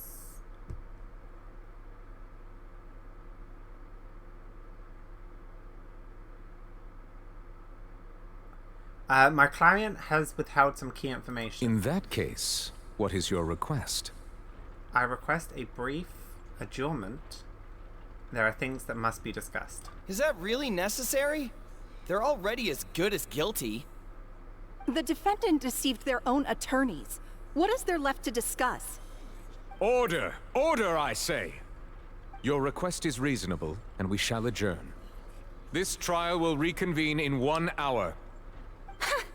So you would stick to Mr. Linny's defense even after knowing what you do now?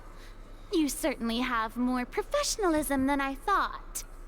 In that case, my dear audience, let's allow the joy of victory to steep for a little while longer.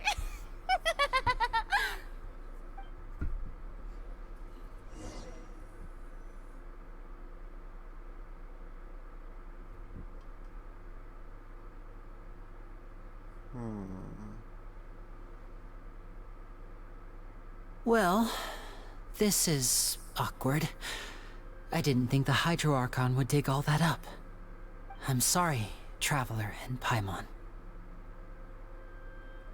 Yeah. I'm not that mad. Sorry. Paimon doesn't know where to start. We trusted you two. We based our entire reasoning on the assumption that you weren't bad guys. Not to set the wrong tone or anything, but Paimon's really mad. But no, wait. No, wait. Just because they're a part of the Fatui, or they come from the Fatui, doesn't mean, one, they're still a part of it, and two, doesn't mean they have anything to do with it now. Right? Also, just because you were raised somewhere doesn't mean that that's your only entire background. They could have left there to escape. I'm very sorry. I know you're angry, and reasonably so, but please, let me explain. Okay. I know you've clashed with the Fatui several times before. I wouldn't be surprised if just hearing the word is enough to make you upset. But our organization is very, very large, and the Harbingers have very different personalities and goals. That's what I was going to say. It's not their fault if they were raised in an orphanage. That's the other thing. Right now, we want to save people. As many as we can. That's right. I'm sure we're on the same page when it comes to this nation and the disaster that its people might face. True. I knew if it weren't for our respective identities, we could become good friends. That's why I didn't wish to flat out lie to you, but chose to hide some details instead. The truth is very important, but being completely transparent about everything would see us spending more effort than we need to. But how can we know this isn't all just another lie? Right. So, you be the judge. Heck, if I were you, I fear that I'd even struggle to trust me at this point. I'm so... You met a Fatus who works as a magician, a trickster by trade. All by coincidence, too. But still, I'm asking you to trust me. I am no criminal. At least, not in this case. Sorry. Please forgive us. I'll forgive you for anything. I love you. Well, you both say that, but... Where did you go while the trick was being performed? Right. Let's hear your answer first, and no lies now. Of course. I'll answer any question you ask. We've been trying to find out how the Oratrice operates. We want to know why it has a consciousness. Why can it deliver sentences accurately? During our investigations, we learned that the machine's core is beneath it. From that moment on, Lynette and I have been designing this box swap trick with the objective of getting close to the core. That's why you did 60 Is that why you needed a whole minute? That's right. In truth, the audience would take about 75 seconds to count down from 60, while I would only need 15 to get to the opposite box. So, after jumping into the tunnel, I accessed the Opera House basement via the vent, and went to investigate the room in which the core is stored. That air vent was created during the construction of the tunnel specifically to execute this step. And what did you find? Well, nothing. As soon as I reached that room and was about to investigate, I heard someone's voice. Which should have been impossible, of course. I was quite certain that I was the only one in the room. That voice seemed to recognize me and tried to speak to me. I chose to err on the side of caution and retreated the way I came.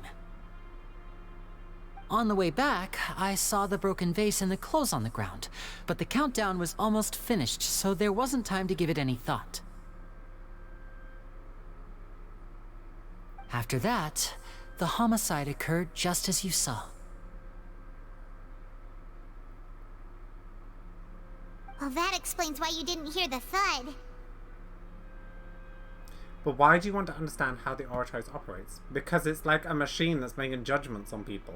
Because of that prophecy I told you about, of course. We must know all we can about this nation's secrets in order to deal with that prophesized crisis. That's the only way we can save everyone. So, there you have it. The whole truth. I swear, I didn't hide anything from you this time. It was never my wish to proceed under this cloud of mistrust either.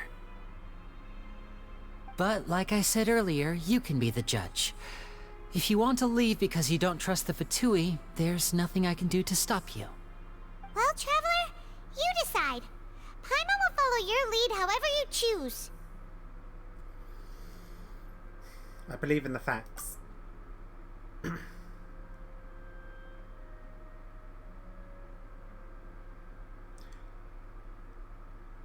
I will defend you from these charges. You know what? I like them. Okay, thank you. Thanks for giving us a chance. The current problem is that the scales are tipped pretty badly against you two. If we want to refute the Hydro Archon's accusations, we're gonna need a seriously watertight defense. Actually, we already have the key evidence we need. The third party! Huh? The enjoyment is almost over. Let's go back. Oh, Paimon thinks she gets what you mean. The third person! But if it's someone who knows Lyney and Lynette... Also, wait a second! Wait a second.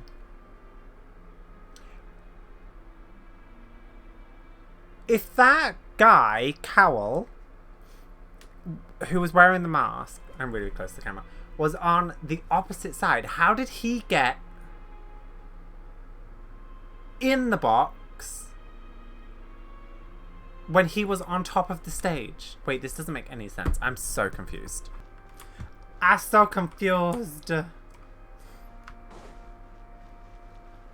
I guess we should just carry on and it will figure it out. But like, it's been fun trying to figure it out. This quest has been so much fun. I'm enjoying myself so much. I hope you guys are too. Oh, let's get comfortable. Both parties have returned to their positions. Let us continue the trial. Let's get comfortable too. When last we left off, Mr. Linney acknowledged the new evidence presented by Lady Farina as fact. Therefore, Lady Farina may continue stating her reconstruction of the events. Ugh, that took long enough. Now then, if everyone would lend me their attention. She At loves this attention. stage, let's revisit that scene from Linney's perspective.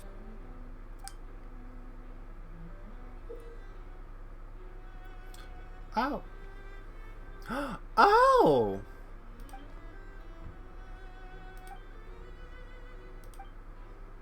Okay. This is interesting. As the countdown began, he entered the tunnel. Yeah. When the flatbed trolley passed, he opened the box and got into an altercation with Halsey, which caused the loud thud. He did not realize that this sound could be heard by everyone in the opera house, which is why he claimed earlier that he could not hear the sound. Okay. Finally, he used the vase to knock her out, before making her change clothes to prevent others from recognizing her. Okay. At this time, Cowell arrived in the tunnel, having heard that strange noise, and caught Linney red-handed. So Linney proceeded to knock him out too before stuffing him into that box. Linney wouldn't have done the rope thing though, because he wouldn't have known if he didn't think the cow was going to catch him, he wouldn't have done the whole rope thing. Afterward, Linney passed the unconscious Halsey to his accomplice through the magic box in the audience stands, before operating the devices such that Cowell's death would be ruled an accident. And there you have it. That's the truth behind what happened. Does the defendant's side have any objections to Lady Farina's description of the events? Yes. The key to refuting Lady Farina is the order of events, what Linney experienced and what he saw. Mm-hmm. So this one, identified loopholes. No one left the opera house. Linney claims to have heard a mysterious voice. Nope. Are they the only ones I'm allowed? No one left the opera house during the magic show after the incident happened. Only those who had their identities clear could leave. I don't know.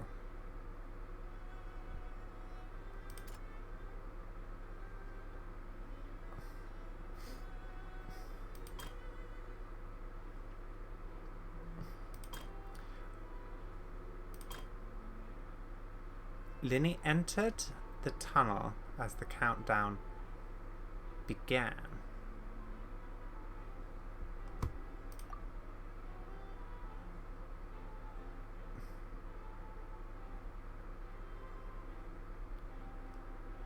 I don't know, actually.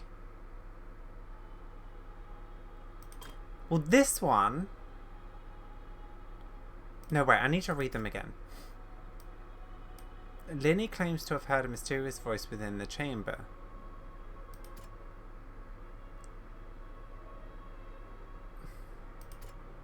During the switching performance, there was an audible thud.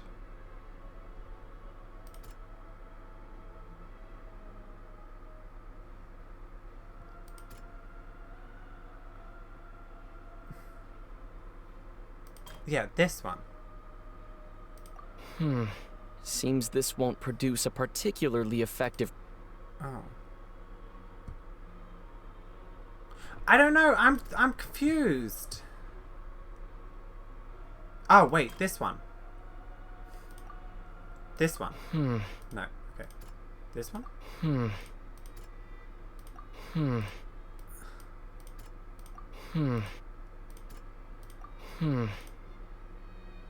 Oh, so they all don't go.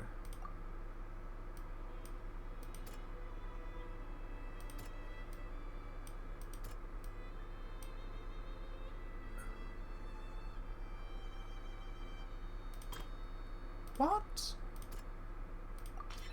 Linny went to the room that contains the Oratrice's core. This is the actual truth.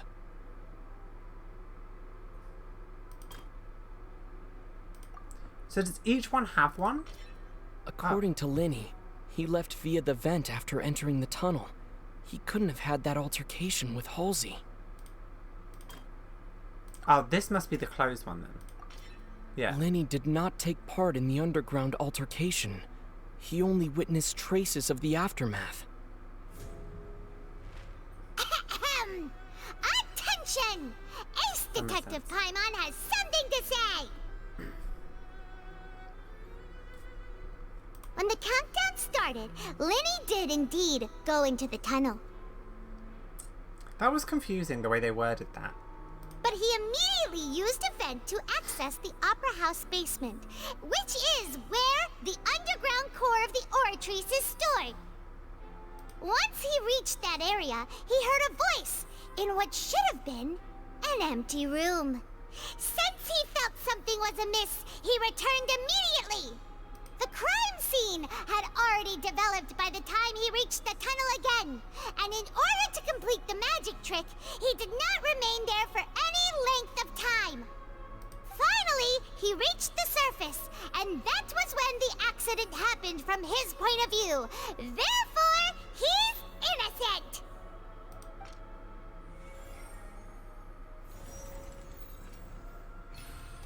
Oh, we swayed it back.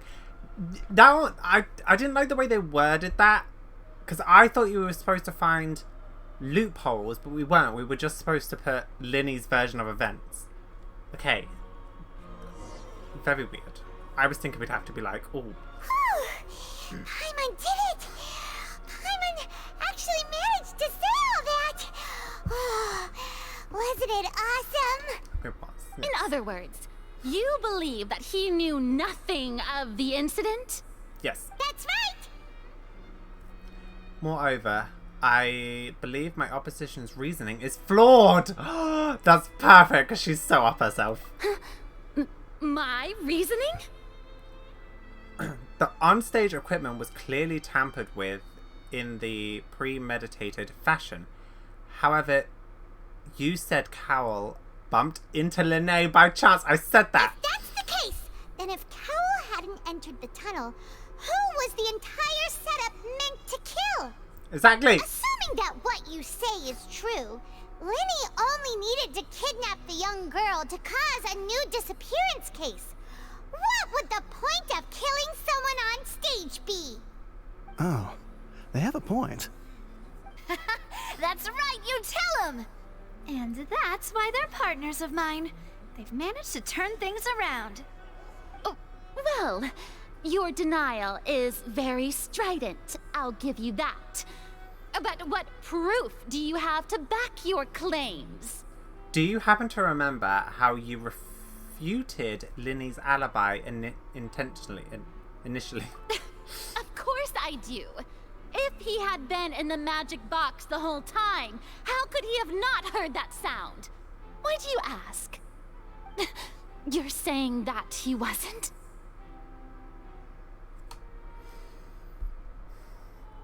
Your claim has now become a weapon.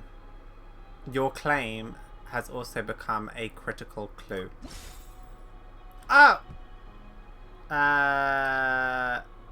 During the switching performance, there was an audible thump. No one left it. Oh. Wait, what am I doing?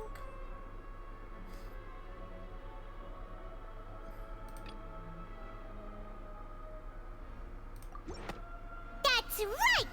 Linny wasn't in the box or in the tunnel.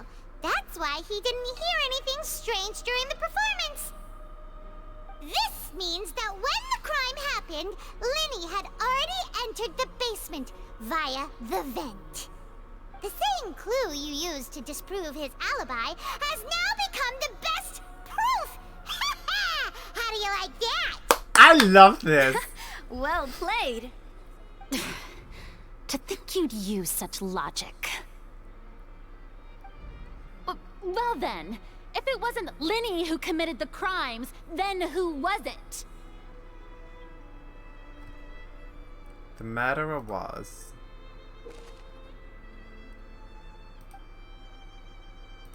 no, do I actually have to pick? The guard's investigation reports indicate that the fireworks released near the end of the show ignited and burned through the ropes, suspending the water tank above the stage. And burned through the ropes, suspending the water tank above the stage. This caused the water tank to fall and kill Cowell in the box below. If Linny was no longer under suspicion, only the other members of the troupe would have been able to tamper with the props. Linny gave a detailed account of how the trick was supposed to work. By using the box inside a box, the idea was for the box containing the audience member to be transported across via a tunnel underneath. And if Linny himself would also use this tunnel to get to the other side. Having changed her outfit, Lynette and her assistant would take charge of the onstage interaction. The clothes belonging to Halsey, the lady who went missing, were found in the tunnel.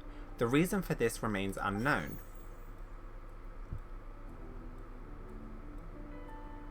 The deceased's name is Cowell, Linny's assistant. He would have been able to tamper with the equipment. Halsey is the missing person and an ordinary audience member. Or did she have her own scheme all along? Could there have been a third person involved? Is that really a possibility? I think it's a third person, although I think it might be Cowell, because I think it's very, very weird. I honestly think that what happened is the box went down, something happened with, like, this third person tried to kidnap the woman. No, because then everything else was, like, premeditated.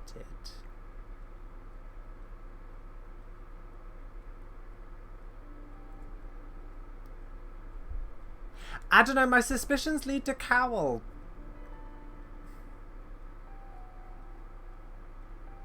But then again, if Cowell was just trying to kidnap someone, why would he murder someone? Which is why it kind of makes me think it was a third party, and he knew that... And the third party knew that Cowell was gonna be underneath with her to, like, make sure she gets there safe kind of thing. So maybe it was another person on the team. So he wanted... So, I keep saying he. They wanted to kidnap her, but then there was an altercation. They then put Cowell in the box, kidnapped the girl, and then set it all up so then it looked like a murder, so then Linny would be blamed. Maybe it's that. I think it's a third party. Damn it. It was Cowell? The deceased's name is Cowell.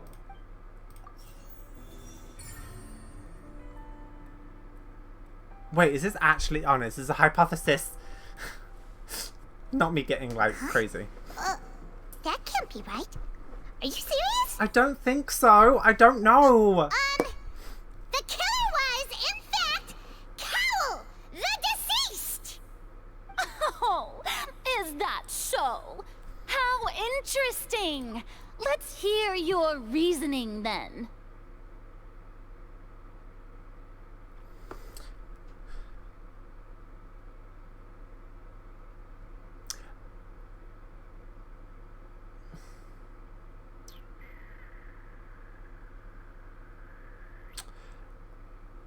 I mean, it could make sense if he's like a twisted killer person, right? Maybe he was going to kidnap them and then have Wait, the water tank was going to drop to make a distraction so he could leave. But Halsey knocked him out, threw him in the box, and then that all happened. So he had planned to like have that as his escape route, and then she left through the vent. Then she spoke to Linny. Linny then freaked out and left, but she carried on. That kind of makes sense, actually. I don't know. What I must do next is recreate the truth. What Cowell did, and how he went from would-be perpetrator to victim. We're on an actual murder case in Genshin. Right, how can we... Okay. No one entered or left the Opera House through its entrances. So where would the criminal have wanted to take Halsey? The deceased's name is Cowell, Linny's assistant. He would have been able to tamper with the equipment. Yeah, he would have. So select this one. Halsey's clothing was in the tunnel, so there must have been some fear that she would attract attention. Was the clothing ripped, though? The sound we heard may have come from a clash between the missing Halsey and the criminal. It would have been tough for both people to fit into that vent. They would likely have bumped into Linny as well. Linny was not in the tunnel at that moment, which gave our criminal ample time.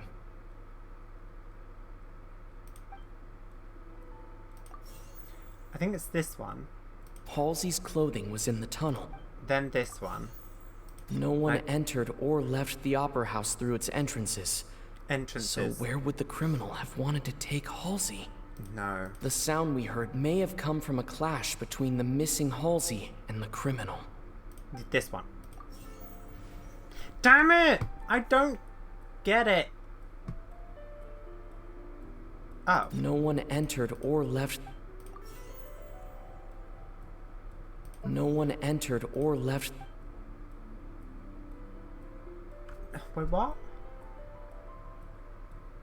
Linny was not in the tunnel at that moment. This one, yeah.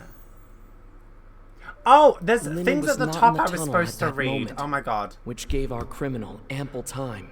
How can we exclusively... this one, yeah. Linny was not in the tunnel at... Yeah, that one. How can I prove that there was an altercation in the tunnel? Halsey's clothing was in the tunnel. Yeah. Who is the prime suspect? The deceased's name is Cowell. Yeah, him. And where did Halsey go missing? No one entered or left the Opera House. It would have been tough for both people to fit into that vent. They would likely have bumped into Linny as well.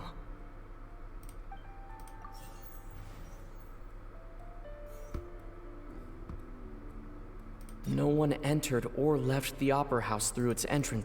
The sound we heard may have come from a clash between... I thought I selected that one. Halsey's clothing was in the tunnel.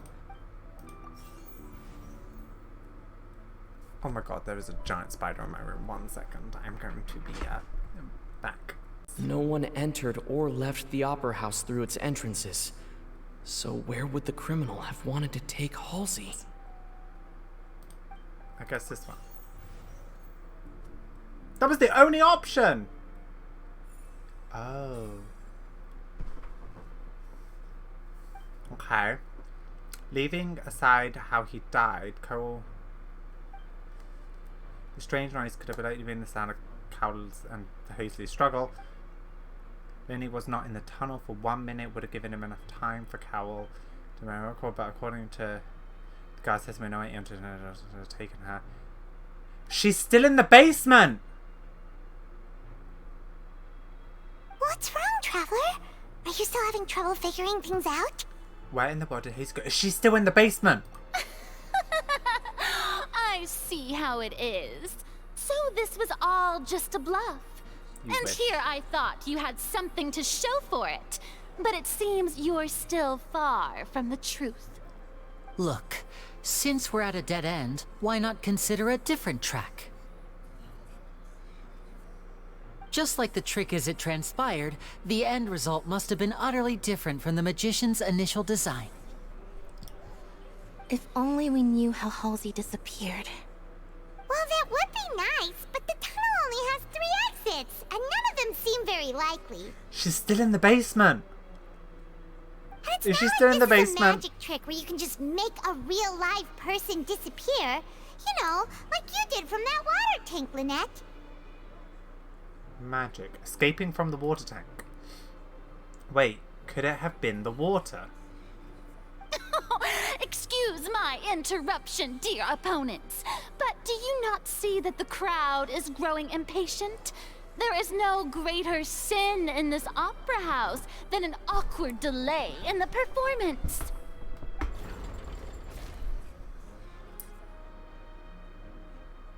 If the defense is unable to make further effective arguments, we will move on to the next stage of the trial.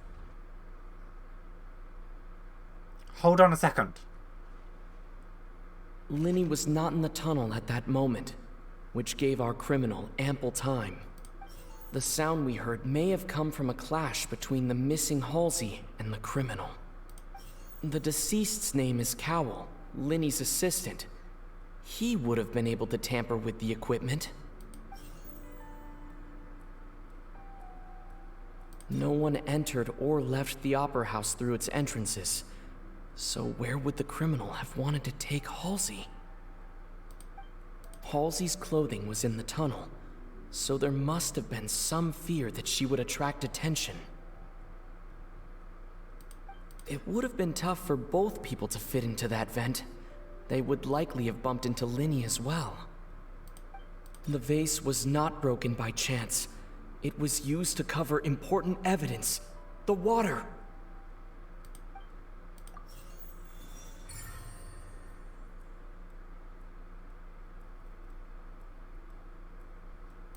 How? Oh, Paimon gets it! It all comes together if Halsey disappeared instead of being kidnapped. Lynette escaped from the water tank, vanishing gradually and leaving only clothes behind. Yeah, I got that bit. There's a similar method where a person could be transformed into water. Oh, just a moment, please. I do hope you know how preposterous you sound at the moment. How could a person ever be transformed into water? This is reality we're talking about here, not some magic trick. I request that we examine Cal's personal effects. We might find something there. Must we really? I should think that of anyone. Your friend Linny already knows this truth very well. Magic tricks are ultimately just illusions and misdirection. But Halsey's disappearance is very real. We're talking about two completely different things. Even so, I trust the Traveler's judgment. The truth must be out there somewhere. Perhaps some new line of reasoning may open if we try to gather all the focal points that don't make sense. Since Cal was the deceased, we haven't placed much attention on him. But given that we aren't making much progress with the case, it wouldn't hurt to have a look at his belongings, would it? People really do come up with all sorts of harebrained schemes when at the end of their rope. The way I see it, your suggestion that we broaden the scope of our investigation is nothing but a tactic for stalling the trial. Nevertheless, I believe that this is a reasonable request on the part of an attorney. Since the trial does indeed appear to be Ooh, at look an at him sat impasse, down like that. I believe that additional evidence may help us make more progress. Hello. Guards, please step into the lounge and examine the personal effects of the deceased, Cowell.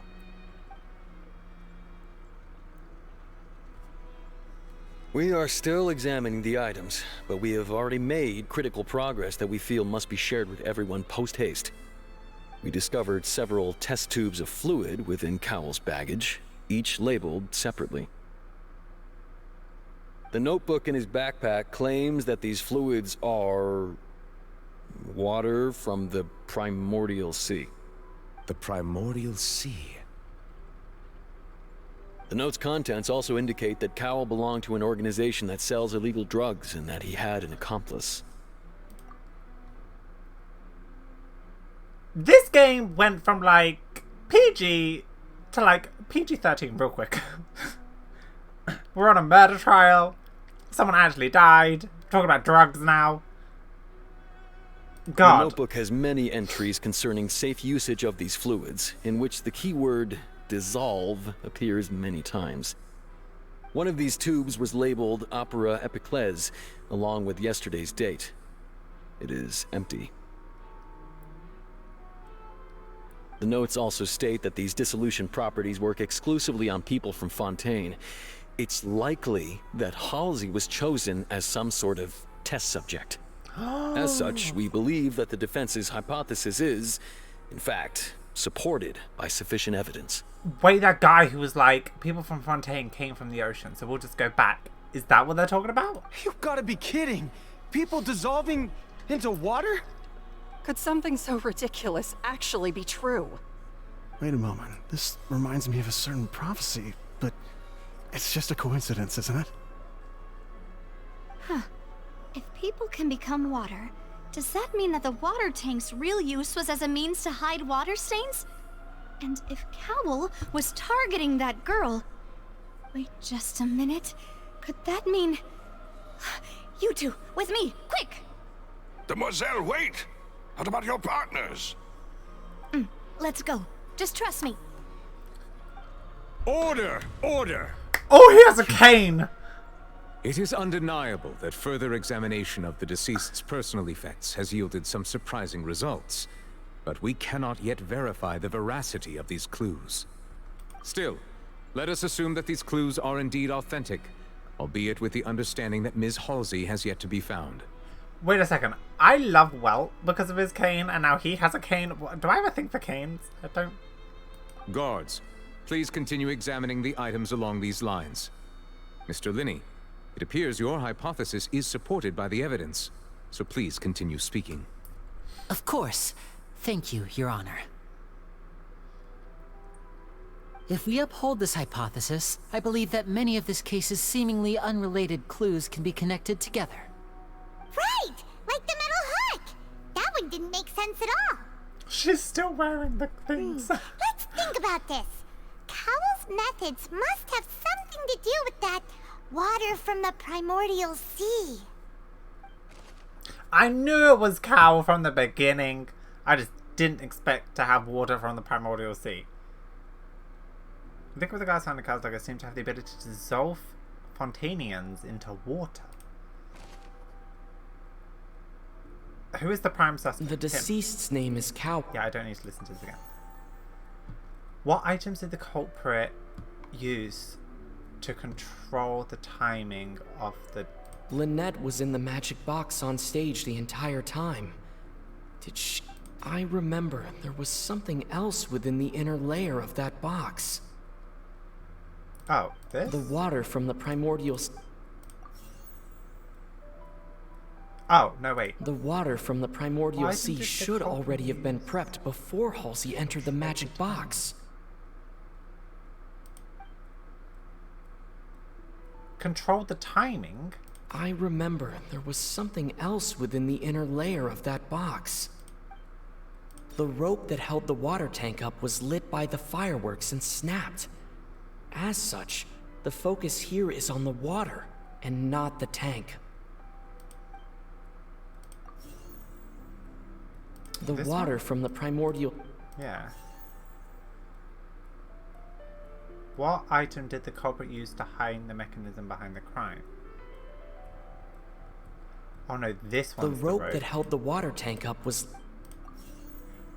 What item did the culprit use to control the timing of the... Now it seems like the hook rope was not meant for another magic trick, but was instead some form of triggering mechanism. This one? Ah, the rope one. Lynette was in the magic box on stage the entire time. I remember there was some... This one? The balloons!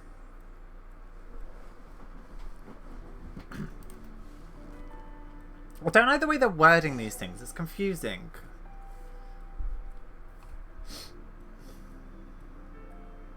It's Ace Detective Paimon's Okay, Paimon, let's go. In the original plan, Cowl would tamper with the water tank rope and the number selector securing his target. When the magic box containing Halsey was lowered, the metal hook would retract gradually and pierce the balloon at the top of the box. When the balloon attached to the box popped, the water from the primordial seed inside it would pour down and dissolve Halsey. Afterward, Cowl would enter the tunnel and break the flower vase to conceal the water inside the tunnel, with the remaining evidence being covered up by the water tank on stage.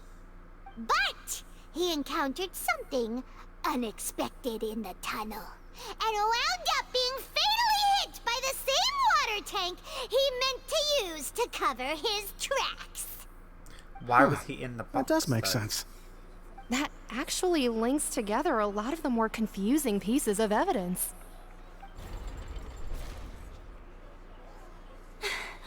Oh dear, what do I do? Even I think they sound convincing now. Have I falsely accused an innocent person? What a humiliation. Now, it seems like the only point of contention remaining is the exact circumstances that led to Cowl's death. His notes mentioned he had an accomplice who could be related to the situation. On that note, the guards have just contacted me indicating that they uncovered new evidence.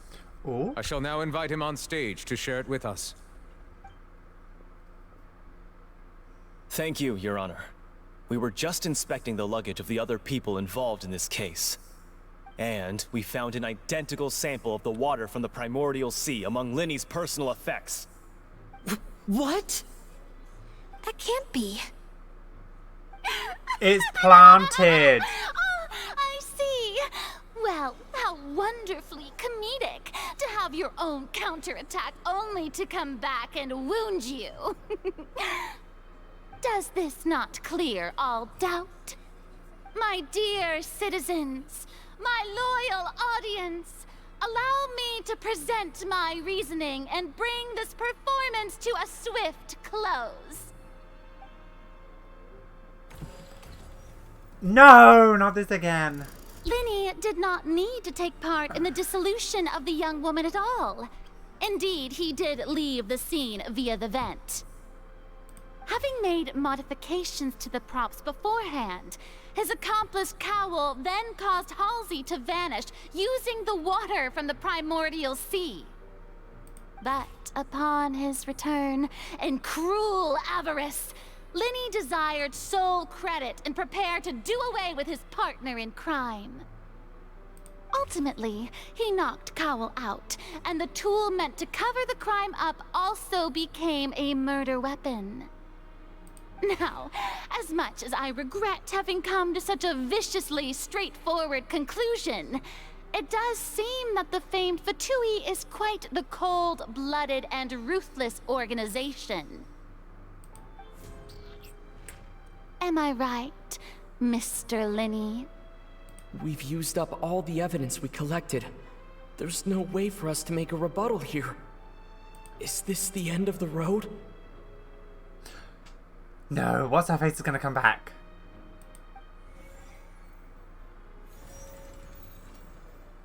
Oh no.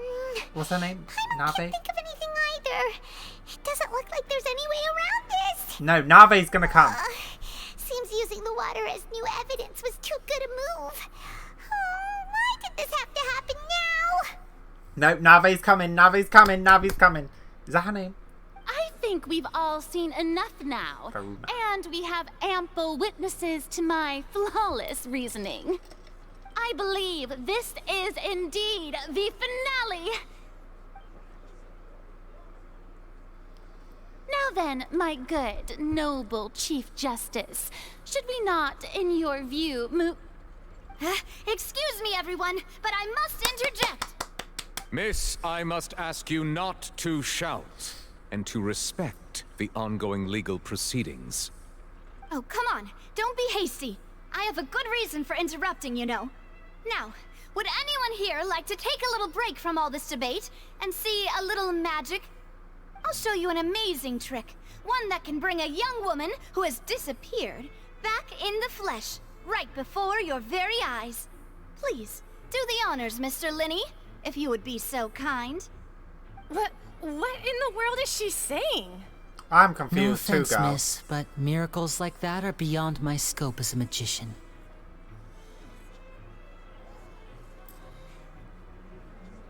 Come on now, don't be silly. Magic is all about misdirection, isn't it?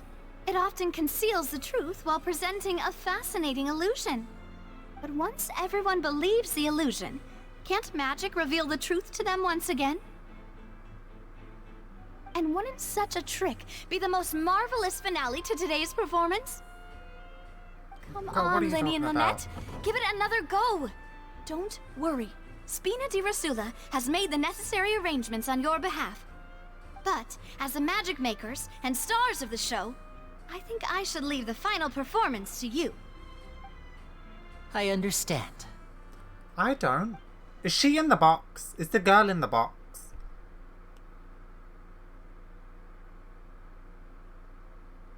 And voila.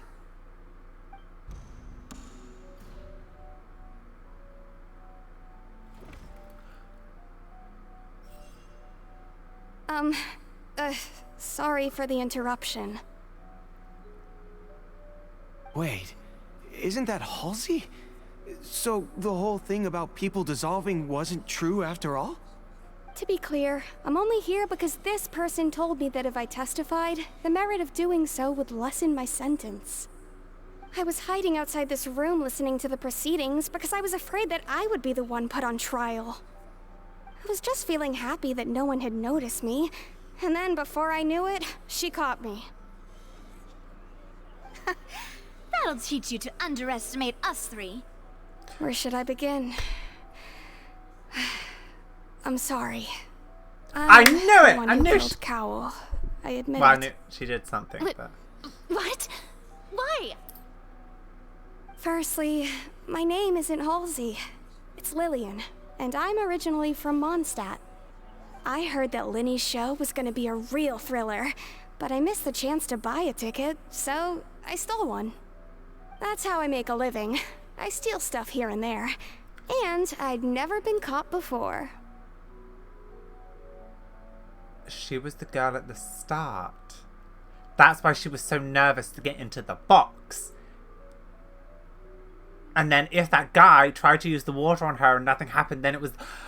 Oh my god! Wait. So, is she the one that we saw at the beginning who was trying to steal a ticket? So then, when she came here and she was like offered up to the audience, Cowell was expecting another woman, but obviously the other woman wasn't there because she had her ticket. So then, when she went into the box and the balloon or whatever popped with the primordial water in it, it didn't dissolve her. So when he opened the box, he expected her to be dissolved or whatever. And then she and him got into an altercation. She then knocked him out because he probably got angry or something, and then threw him into the box. But then I don't understand the whole fire thing. Oh, the fire thing was used to cover up the whole water thing. Oh my god. But I was noticed at the harbor a few days ago, and I barely got away. Lenny was the one who caught me in the act. Hey, no wonder you look familiar. So you were the thief. Liddy even mentioned that you were pretty skilled. Well, and I thought that would have been the end of it, but then the number selector chose me. He even mentioned the Fortress of Meripede. That's a prison, isn't it? So you can imagine how shocked I was. I thought he was onto me for sure. So I played along with the show while looking for an opening to flee, but then I got water poured on me for no reason, and then someone jumped into the tunnel to nab me. I wasn't going to take that lying down, so I knocked him out and stuffed him into the box. There was nowhere to run from there, though, so I had to change my clothes and hide in a box containing performance costumes. I slipped out after the first guard arrived at the scene and continued hiding inside the opera house. Can a person even hide in there? Professional thief can make it work. But yeah. I swear, I didn't know that the water tank would fall down. Really, I swear it. Had I known that, I wouldn't have put him in the magic box. I may be a thief, but I'm no killer. Well, that makes everything pretty clear now, doesn't it? Yeah, now it's time to refute the Hydro Archon's previous reasoning. This time, we need to tell the entire story from Lily-Ann's perspective.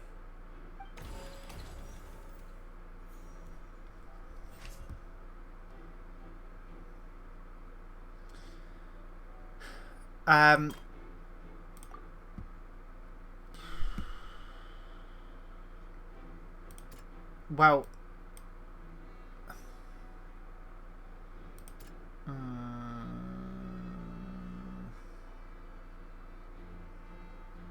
oh, this one. The altercation was... Oh. This one? Seems this won't...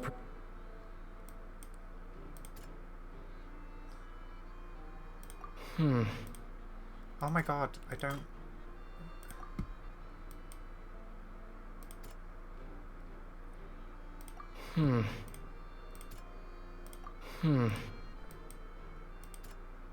Oh, here. I don't know, and I've read the same things like 50 The strange times. sound wasn't from a fight. It was Lily-Ann's attempt to break out when she was frightened. Okay. Then, the fight between them two. This one. The Yeah. flower vase was not broken to cover anything up, but was smashed during the struggle between Lily-Ann and Cowell. And then this one has to be the clothes, right? Lily-Ann was afraid that she would be recognized if she left, so she changed clothes and hid, biding her time. Just what one might expect of an experienced thief. Yeah. Like I said... It's Ace Detective Paimon time! True. Like I said, I expected she was going to punch someone, but like, I've read the same thing like 50 times now. I'm Having like, been done. selected out of the blue, Lily-Ann panicked. Oh, I got a clip. Her panic only intensified after she entered the tunnel and had water poured on her head. So she kicked the door open, producing the thud we all heard. Hearing the commotion, Cowell leapt into the tunnel, only to discover that Lily-Ann had not dissolved. Are we not going to talk about the fact that he's pouring water on Primordial Sea, from the Primordial Sea onto people from Fontaine to dissolve them? Dissolve them into what? Why dissolve them? He did not know that Lily-Ann was not from Fontaine, but was a thief who made her way in by stealing a ticket. Mistakenly believing that the water from the Primordial Sea needed time to take effect, he tried to force Lily-Ann back into the box. The two broke the flower vase during the struggle, but Lily-Ann came out on top, knocking Cowell out and putting him in the box. Yeah, put him in box. With no way of escaping, she changed her clothes and hid in the costume trunk until the performance ended.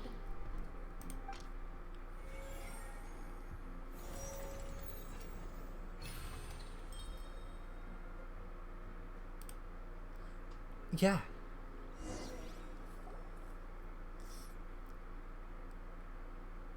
She knew that she would have to go through guard inspection if she tried to leave afterward. So, she has been trapped in the Opera House these last 2 days. She had already become desperately hungry by the time we were chatting over macarons. So, she swiped 2 of them right under our noses. Talk about a sneaky thief. I told you it was going to come back. At this point, all the events that happened in the tunnel have now come to light. Ah, so that's the whole story. Bravo! Bravo! Now then, Lady Farina, do you wish to speak against the defense's statements?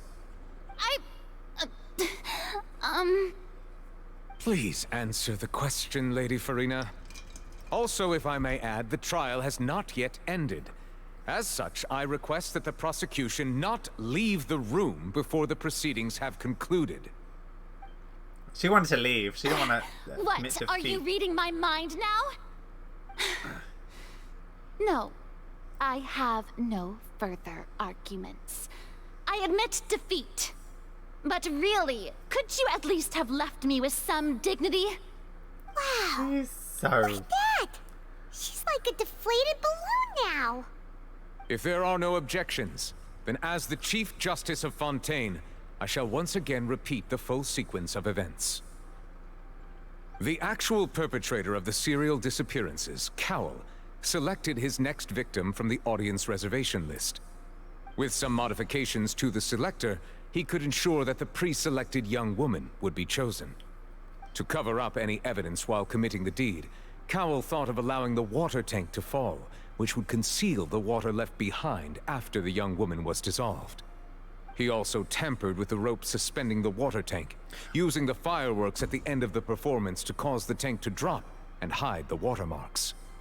He poured the water from the primordial sea into a balloon during the preparation of the magic box, and stuck it to the box's lid. Finally, he passed the prepared hook on a rope through the gap in the magic box's door when bringing the young woman to said box. When the magic trick officially began, the box containing the woman was lowered into the tunnel, tightening the hook rope and bursting the balloon containing the water. If all had gone to plan, the young woman would be dissolved at this time. However, Lillian was not from Fontaine, and thus fled the box with a loud noise. So wait, the disappearing women for the last like 20 years has been people throwing primordial sea water. Where are they getting primordial sea water from?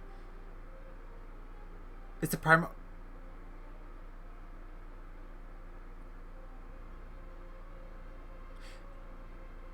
I gotta figure out what the primordial sea is. Realizing that there was trouble, Cowell entered the tunnel and met Lillian.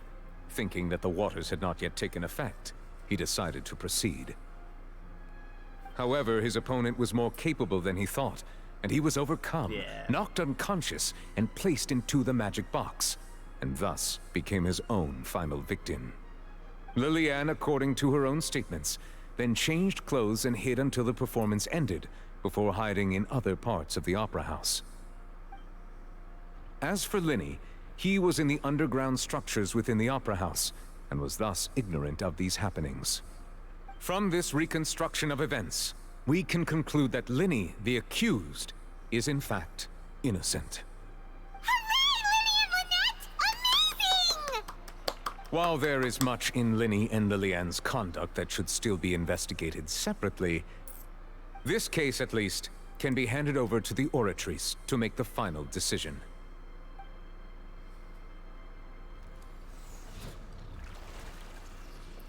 Thought that was Honkai Star Rail then for a second.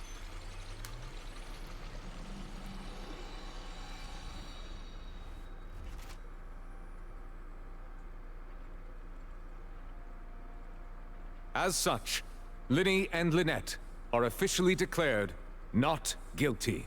Yay! Great work, partners. Thank you all. Thank you so much. Let's not celebrate just yet. Next, I think we deserve an explanation, Guard Vaughn.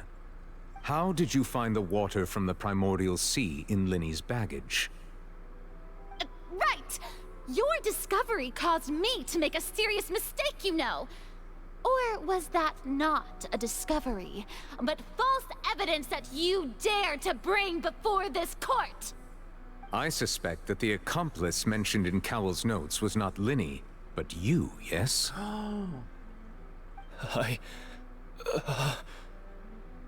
I'm sure you know what you must do to lessen your sentence.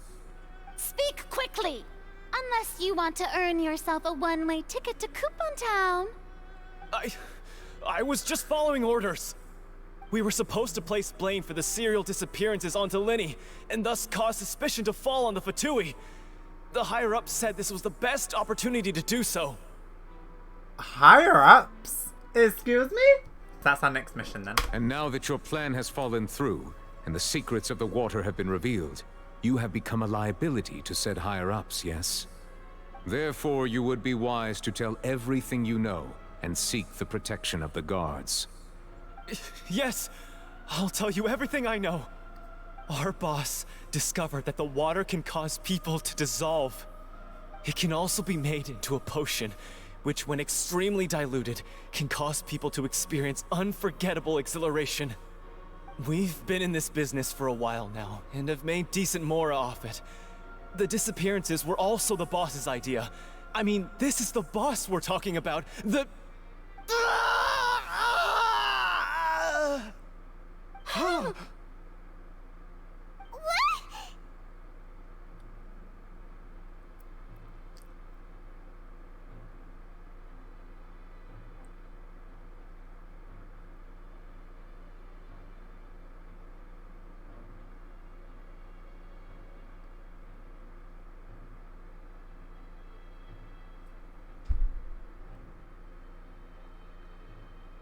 I'm just thinking about those. I don't know, I don't remember it 100%, but I remember reading or watching something ages ago about, like, a teeth cap that people used to, like, wear. And if they were ever in a situation where they were, like, being tortured or anything like that, they would, like, break the cap thing and it would be, like, something that would kill you. It's kind of like that, but almost like he didn't do it. Like, the boss put whatever somewhere to, if he ended up starting to say anything, it kind of went off. That's kind of what it reminds me of. This is getting dark. What the hell? He turned into water. And now he can no longer talk. Such ruthlessness. I shouldn't have expected any less of them. An outrageous act. All present, please submit to inspection immediately.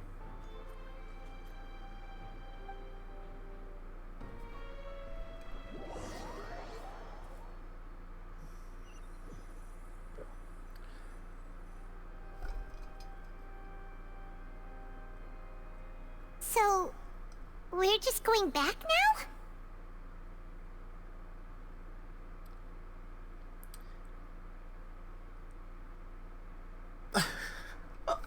What the hell is going on with this question? My god. We're not needed here anymore. That's true, but... Traveler, Paimon, please wait. Yeah? Oh, Traveler, get over yourself. We like them. I know you may not want to speak to me right now. Maybe you don't even want to look at me. But still, let me thank you again for defending me to the end. Even after you learned that I'm a member of the Fatui. Why are we being so dramatic? My god. Like, what has the Fatui actually done to us? Like, check off you, Gnosis. That's all they've really done. They haven't done much else. I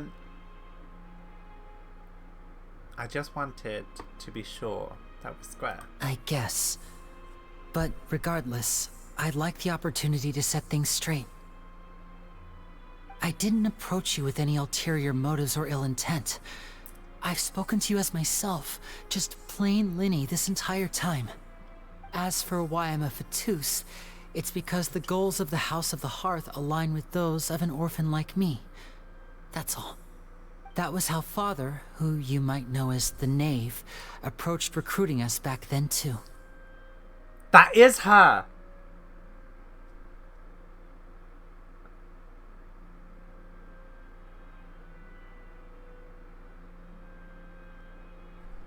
That's her! She's called Father? The Knave? The one who controls the House of the Hearth? She's your She's father. your father? She's your father. That's right. And since we're here, I was wondering, would you mind hearing a story? It's about my past. Yes, go, Back go. when our parents first died, Lynette and I were left wandering the streets. Wait, does that mean that... What's his face?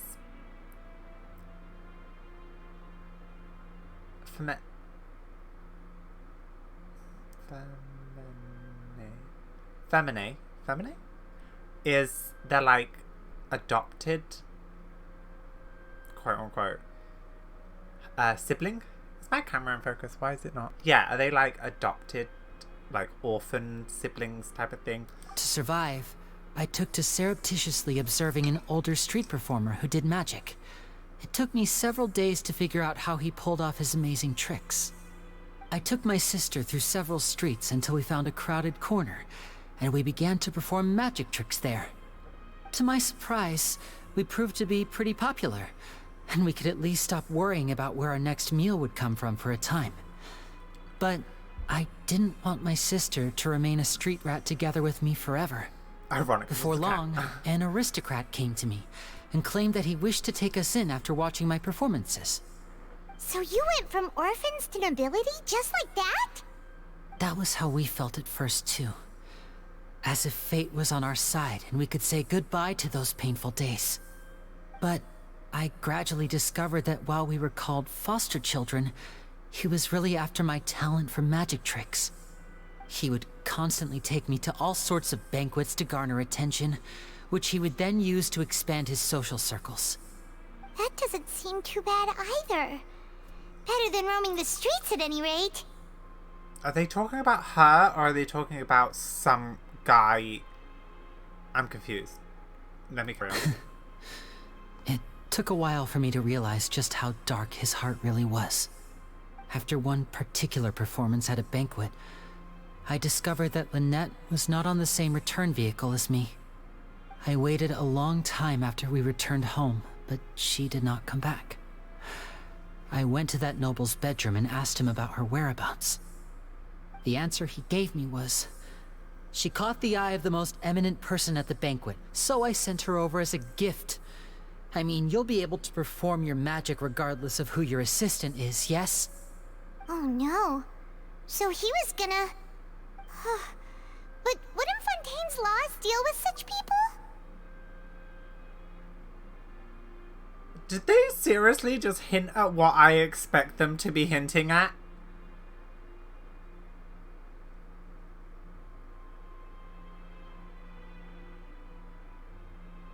No. No, they're not. Are they? Oh. No, okay. The game's getting a lot darker.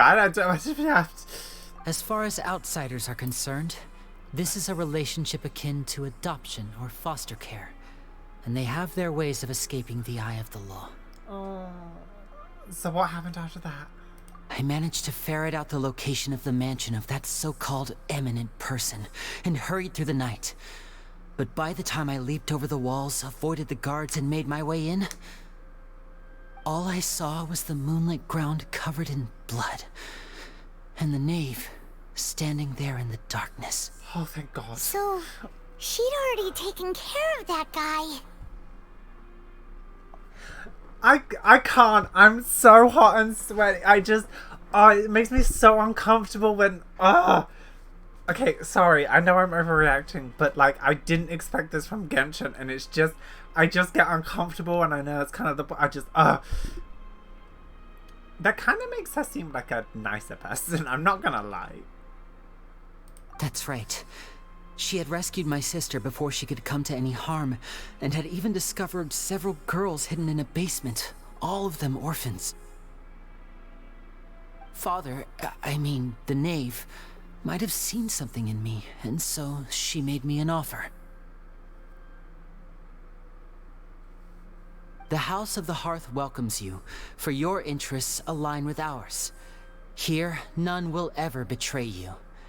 Indeed, betrayal shall never be permitted here. I was hesitant to trust her. I had just been betrayed by nobles. But she was also quick to destroy the noble who had taken us in at first, giving us back our freedom. Oh, so that's how the two of you joined the House of the Hearth.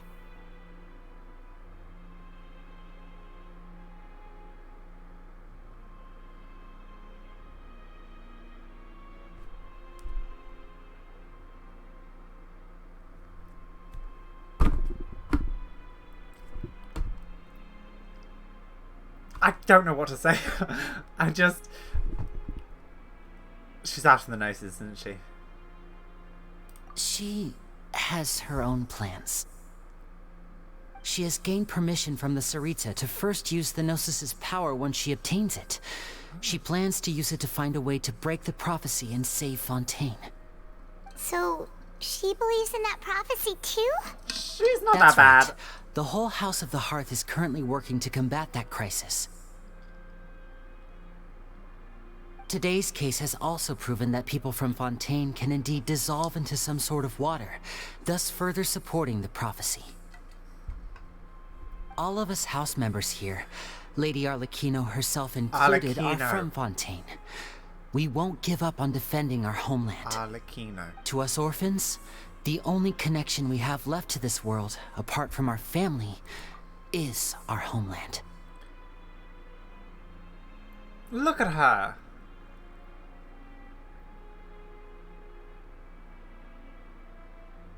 So, from small deeds like distributing magic pockets to huge schemes like stealing a Gnosis, everything is aimed at dealing with that prophecy. I'm sorry, but I can't completely trust you. Shut up, Traveler! Shut up, we trust them. It's alright, I understand. The only thing I can do is relate all this to you. I just hope you can understand that even as a member of the House, I have never stopped making my own decisions, and that I believe what I'm doing is right. If you should need anything at all in the future, feel free to find me. I will do my best to help you, as plain Linny. I understand. Oh, the Traveler needs to get over himself. I'm so... Get out of here, Traveler. Get out of here. I mean, I know he could be deceiving us, but like... The Traveler's dramatic.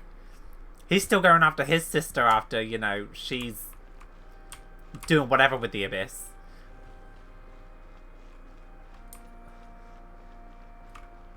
Oh, I'm so mad at the Traveler. So mad.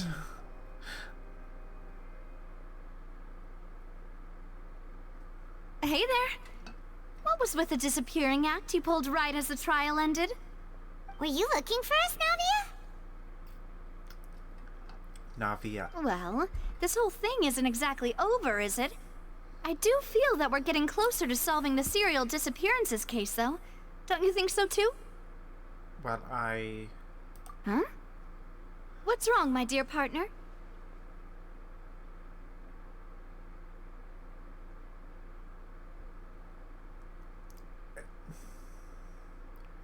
Can I have a new main character, please? I really don't like any of these choices.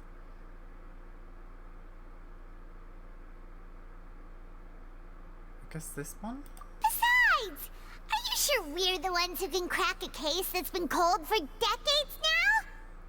And given that there's new evidence from the trial, there should be a trail of breadcrumbs for the Hydro Archon's people to follow now, right? Ah. No. I see. Well, I won't lie. I'm a little shocked to hear that from you. But I suppose you are just travelers who have only arrived in Fontaine after all. Oh, sorry. I might have been too presumptuous. Nope. Don't say that, Navia. Dramatic lights change. Ah, and we were having so much fun investigating with you, too. No, come on, look at her! It was like having new waters flowing into a stagnant mire, causing new hope to spring forth, and the reflection in the murk to become clearer. This dude needs to get his priorities straight. His sister's off in the Abyss. She's living her life. She doesn't care about us. All these people want to spend time with us, which is... I'm so mad. Sorry about that. I'm a bit prone to nostalgia. Don't mind me. Wait, shall we have a farewell meal? You know, to commemorate our time as partners? Huh? Do we really need to get that formal? Well, guess you really did treat us as partners, huh? Well, I'd just like to have a proper ending to every important memory. That way there are no regrets later. Anyway, it would just be a meal, so it shouldn't take up too much of your time. Let's have a meal. That meal. You don't have to twist Paimon's arm. If Boss Navia's treating, count Paimon in. Oh, wonderful. In that case, why don't we return to the Court of Fontaine and head to the Hotel de Boer? I believe we'll make it just in time for dinner. All right then, let's have our farewell meal.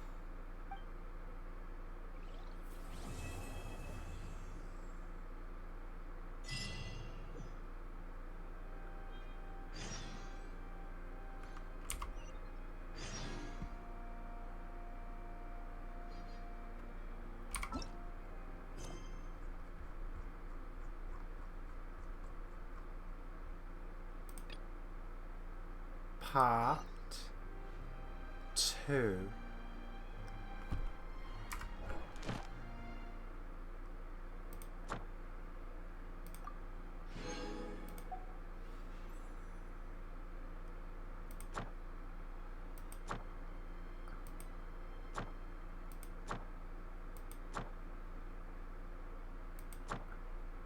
Can I not do Fontaine yet?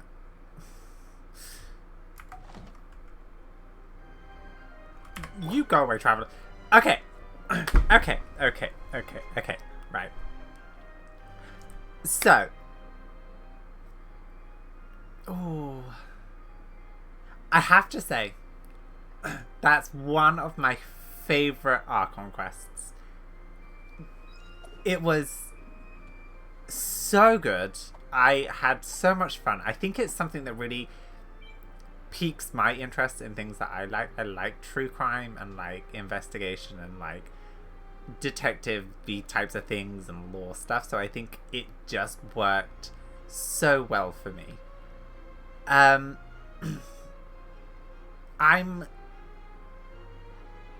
Tea is quite ready. Now it's time for a short rest. Cool.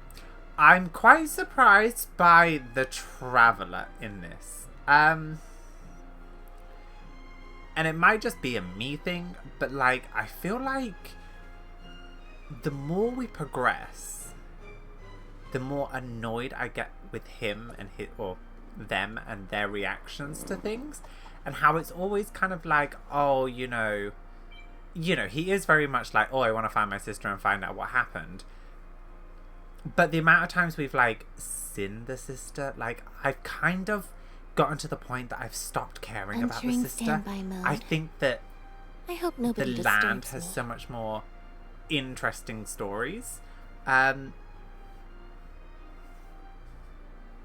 which is very interesting. Like obviously I want to figure out the like overarching story, but this whole like finding my sister, oh, everything's about my sister, blah, I'm getting bored of it. I think I've done it too many times. Where each character's region and exploring that region is something that I really like, and the overarching story between the Harbingers and the war with Celestia and stuff like that. So it's just very interesting. Also, the travelers' reactions seem a bit weird. Like, we're mad at the Fatui, but then we're friends with Child, so it's like that doesn't really make sense. Like, if we hate the Fatui that much, why are we holding on to Child's vision? Wait a second, this doesn't make any sense. Traveler, the hell are you doing? Like, yeah, the way he reacted was like, oh, you lied to me. You're Fatui, that's it, you're terrible people, I don't want anything to do with you, you lied. But then Child basically did the same thing, and we were talking to him at the beginning. That doesn't make any sense. Strange things again. Now that that's clicked. It's really worrying. So yeah, there's probably a few things that I've missed in this, because, you know, filming and trying to remember everything that's happened in the last, 4 or 5 hours can be quite difficult at times. So I'll probably pick up on things when I'm editing. But if you have anything that you've seen, definitely let me know. And that little lore drop at the end about Linny and about can't speak. About them being Fatui and how they came into the Fatui. I was so shocked, and I'm pretty sure they were insinuating now it's time for a what I'm thinking, and I could be wrong. But if that's the case, that is it's one, insane. 2, I didn't expect it to go to this point. I think this whole quest has just been a real shock. It feels very much like the game's aged up, if that makes any sense. Just because obviously we had the whole like murder thing. The whole like, well, yeah, someone died, the murder thing. The dissolving people, the weird hinting at kidnapping, and then obviously the whole thing with Lynette. And it's really worrying. Then it kind of makes I'm sorry, I really, really struggle if I don't hear names like over and over and over again. But the whole thing with her, it kind of makes her sound less bad as everything makes out. I know that technically like she does it for like sleeper agent-y types of things, but like, you know, there's like good and bad, you know, yin and yang, all of that. So yeah, an amazing start to Fontaine. I kind of want to do the other one now, but like, if it's this long, I don't know, ready? but I might do now it. So it's time for a short rest. Yeah, what else is there to say? Honestly, I really, really enjoyed this. I really, really enjoyed this quest. Lyney and Lene, I really liked that they were the first characters. Actually, a lot of the characters we've seen, I've really, really enjoyed. A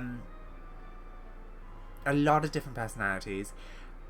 Oh my god, it makes sense why she's like, why Lynette's a lot more like reserved and stuff. I really want to see some other people's reactions to it. So anyway, I've rambled enough. This video was long enough. Mode. Thank you guys so much for watching. Like I said, let me know down me. below. Let me know if you know anything. I'm actually really interested to do Lyney's story now as well. Let me know anything else down below. Let me know if you noticed anything that maybe I've missed or picked up on different parts of, I don't know, artifacts or any lore drop that you might know that goes with this. And yeah, I really hope you guys enjoyed. I had so much fun with it in a weird way. But yeah, thank you guys. Don't forget to like and subscribe and all that fun stuff. And we'll be back with Act 2 very, very soon. So I will see you guys then.